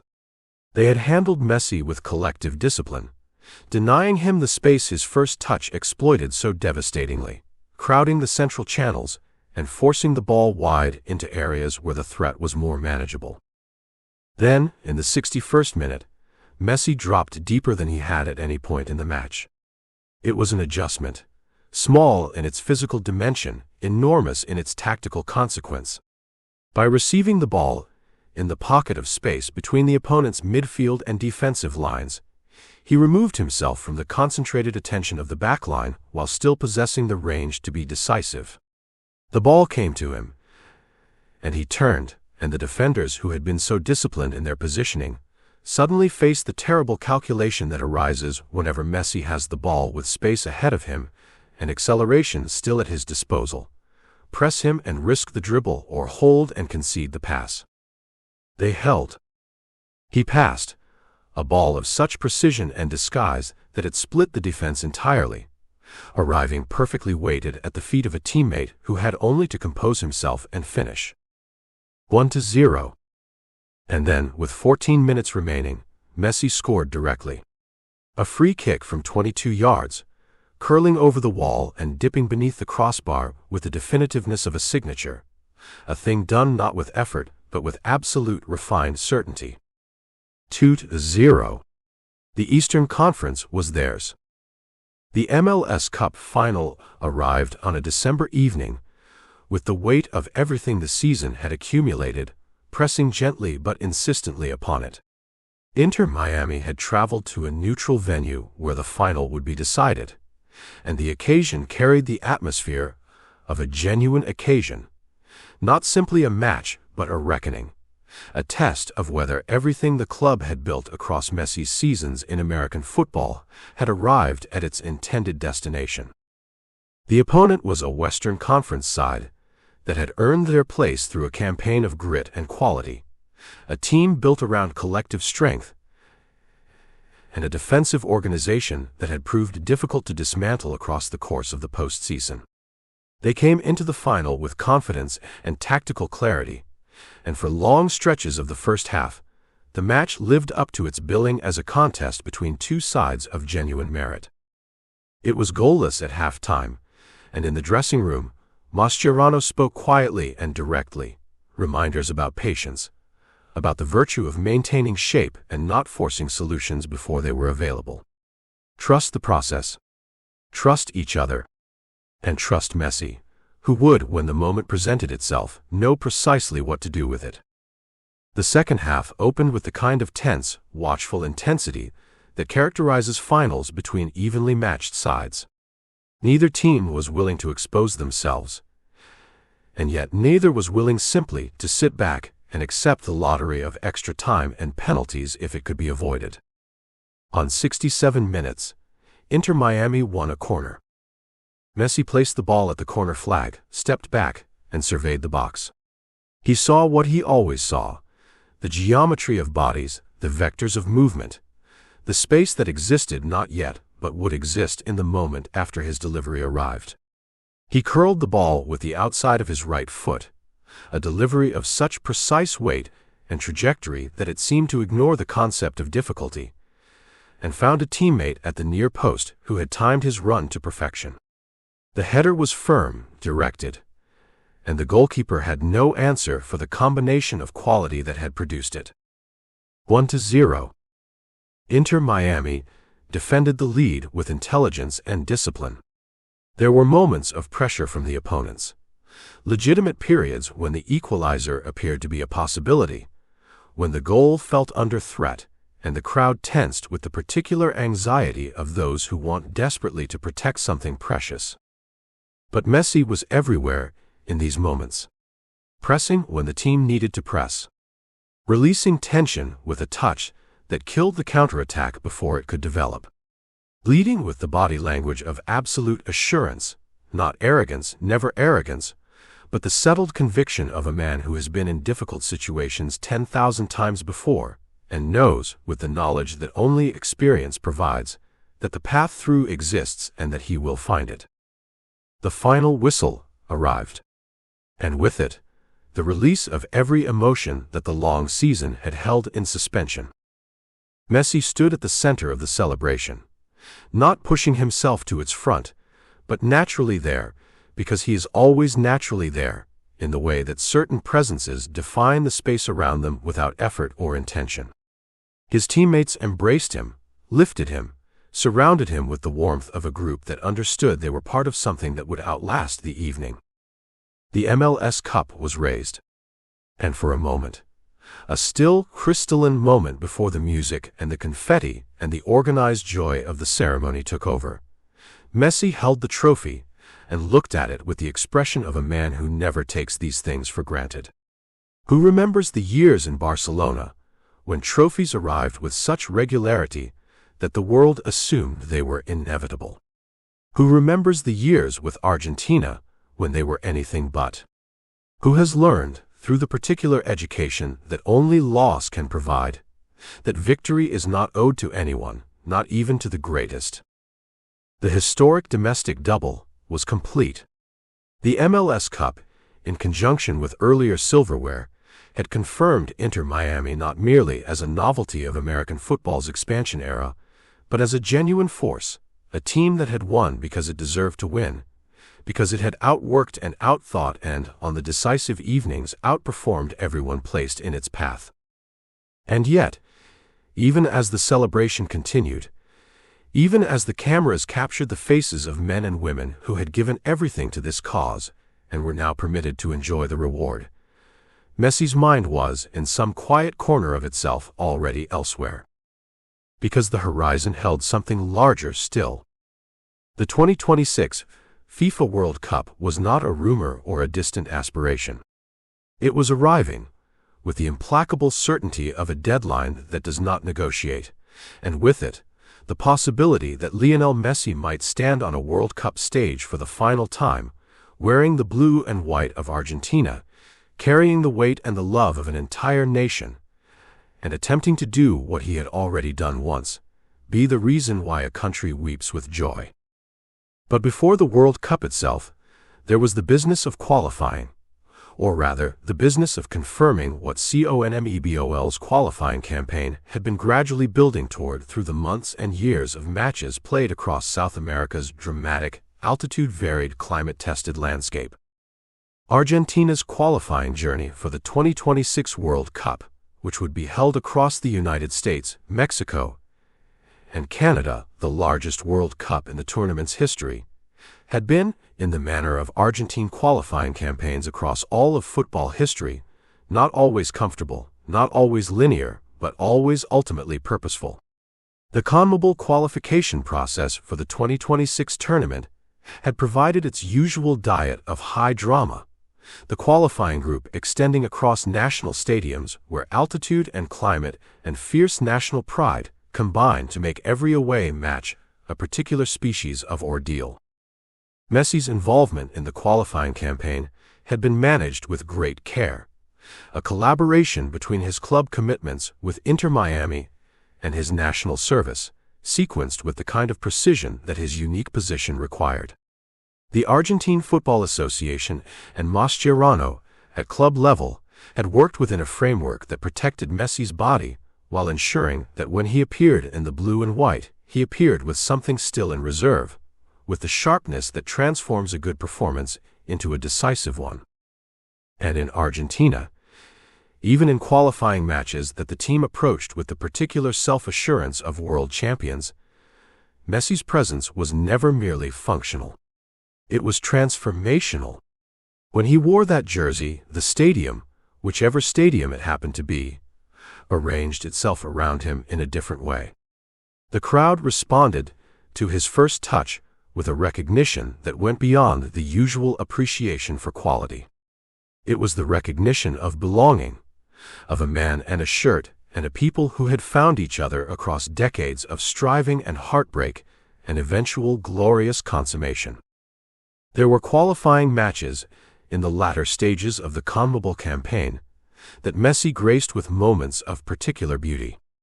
A free kick in an away match, played in conditions that should have made precision impossible, and yet the ball found its destination with the serenity of something dispatched in training, in a perfect afternoon with no wind and no stakes and no 70,000 people watching from the terraces. A pass, in another match, played through a defensive line so tight that the space it threaded was theoretical, until the ball was already through it, arriving at a teammate's feet in a position from which the goal was a formality. These were not simply football moments. They were evidence of something, an argument made without words, about what a human being who has dedicated an entire life to a singular discipline can become. At 37, in the midst of a South American qualifying campaign with all its atmospheric and competitive difficulty, Messi was not surviving on reputation. He was justifying it, match by match, touch by touch, in the language that has always been his most fluent, the language of the ball. Argentina progressed.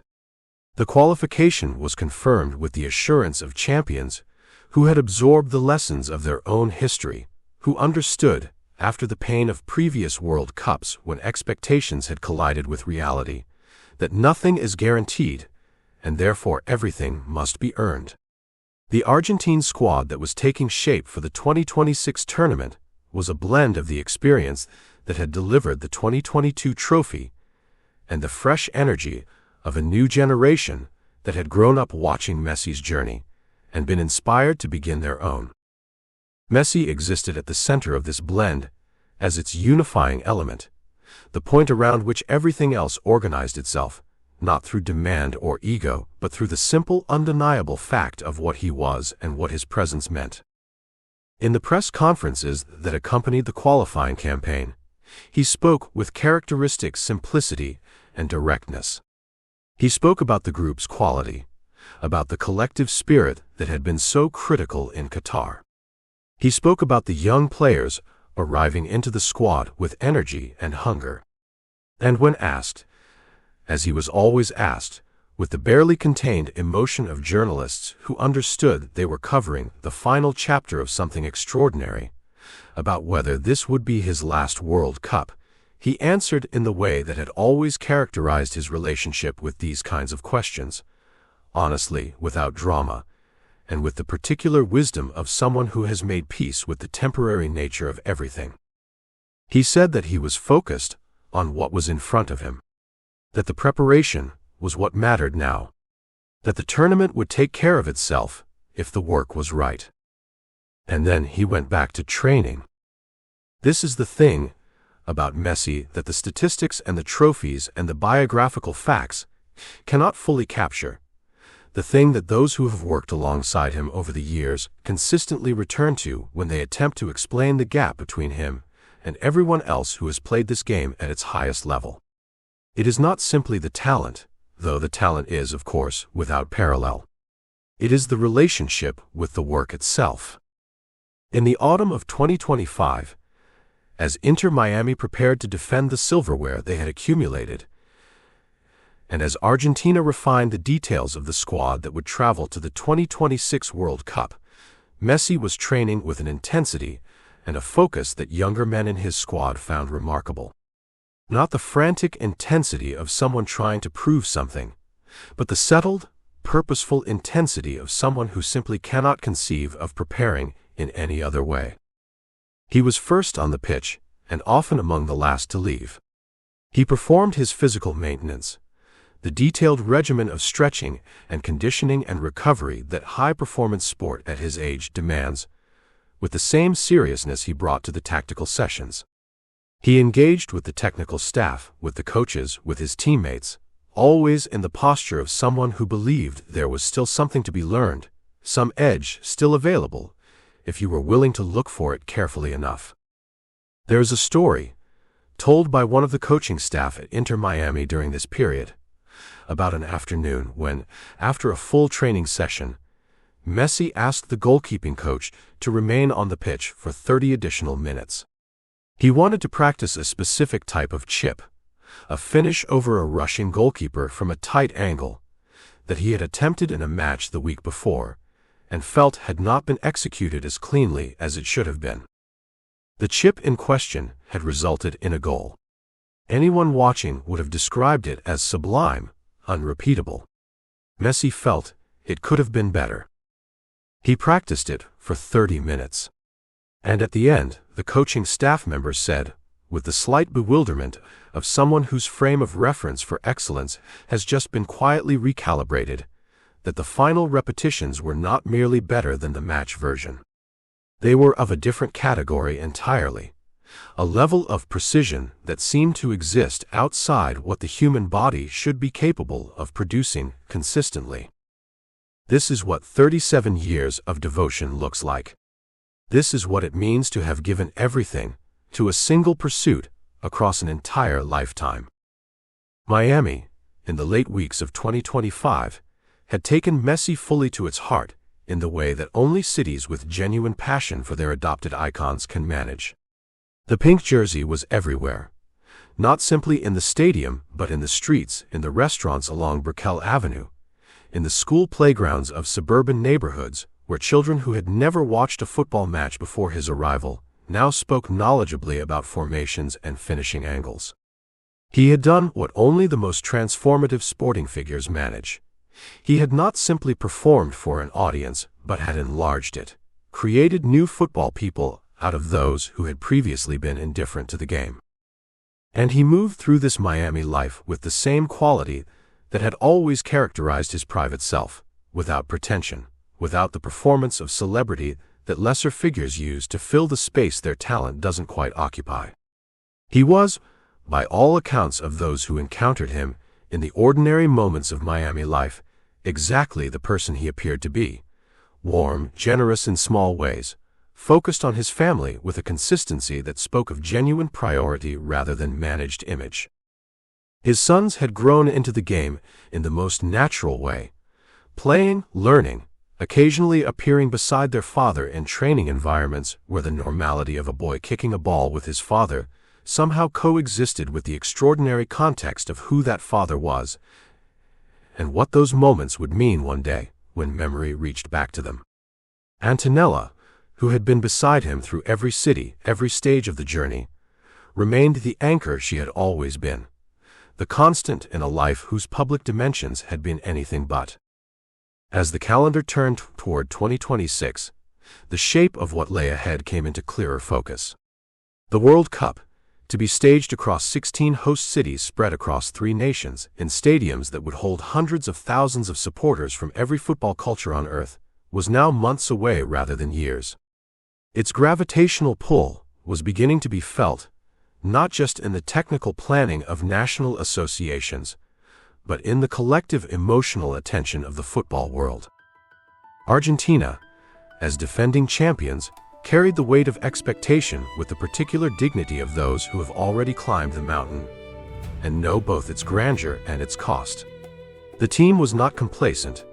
The history of defending champions at World Cups was too sobering a reminder of how quickly achievement becomes prologue, but they were grounded. They believed in what they had built, in the culture of collective sacrifice that had transformed a talented group into genuine champions, and they trusted the process that had brought them here. And at the center of that trust, always and inevitably, was Messi. The world watched as he prepared, and felt in the watching something it rarely feels in the compressed and attention-fragmented landscape of contemporary sport, the weight of history still unfolding. The sense that what was being witnessed was not merely sport, but something that would be told and retold long after the participants had moved on to whatever comes after. Something that touched, in its outlines and its significance, the larger story of what football means and what it has given to the world. Lionel Messi was preparing for one more chapter, perhaps the final chapter, though he had long since stopped making promises about endings, having learned that football and life both resist the tidy conclusions we arrange for them in our imagination. He was preparing with the thoroughness and the quiet fire that had always defined him. With the support of his family, his teammates, his coaches, his adopted city, and the nation that had claimed him as its own deepest expression of footballing identity. The 2026 World Cup was coming, and Lionel Messi was ready.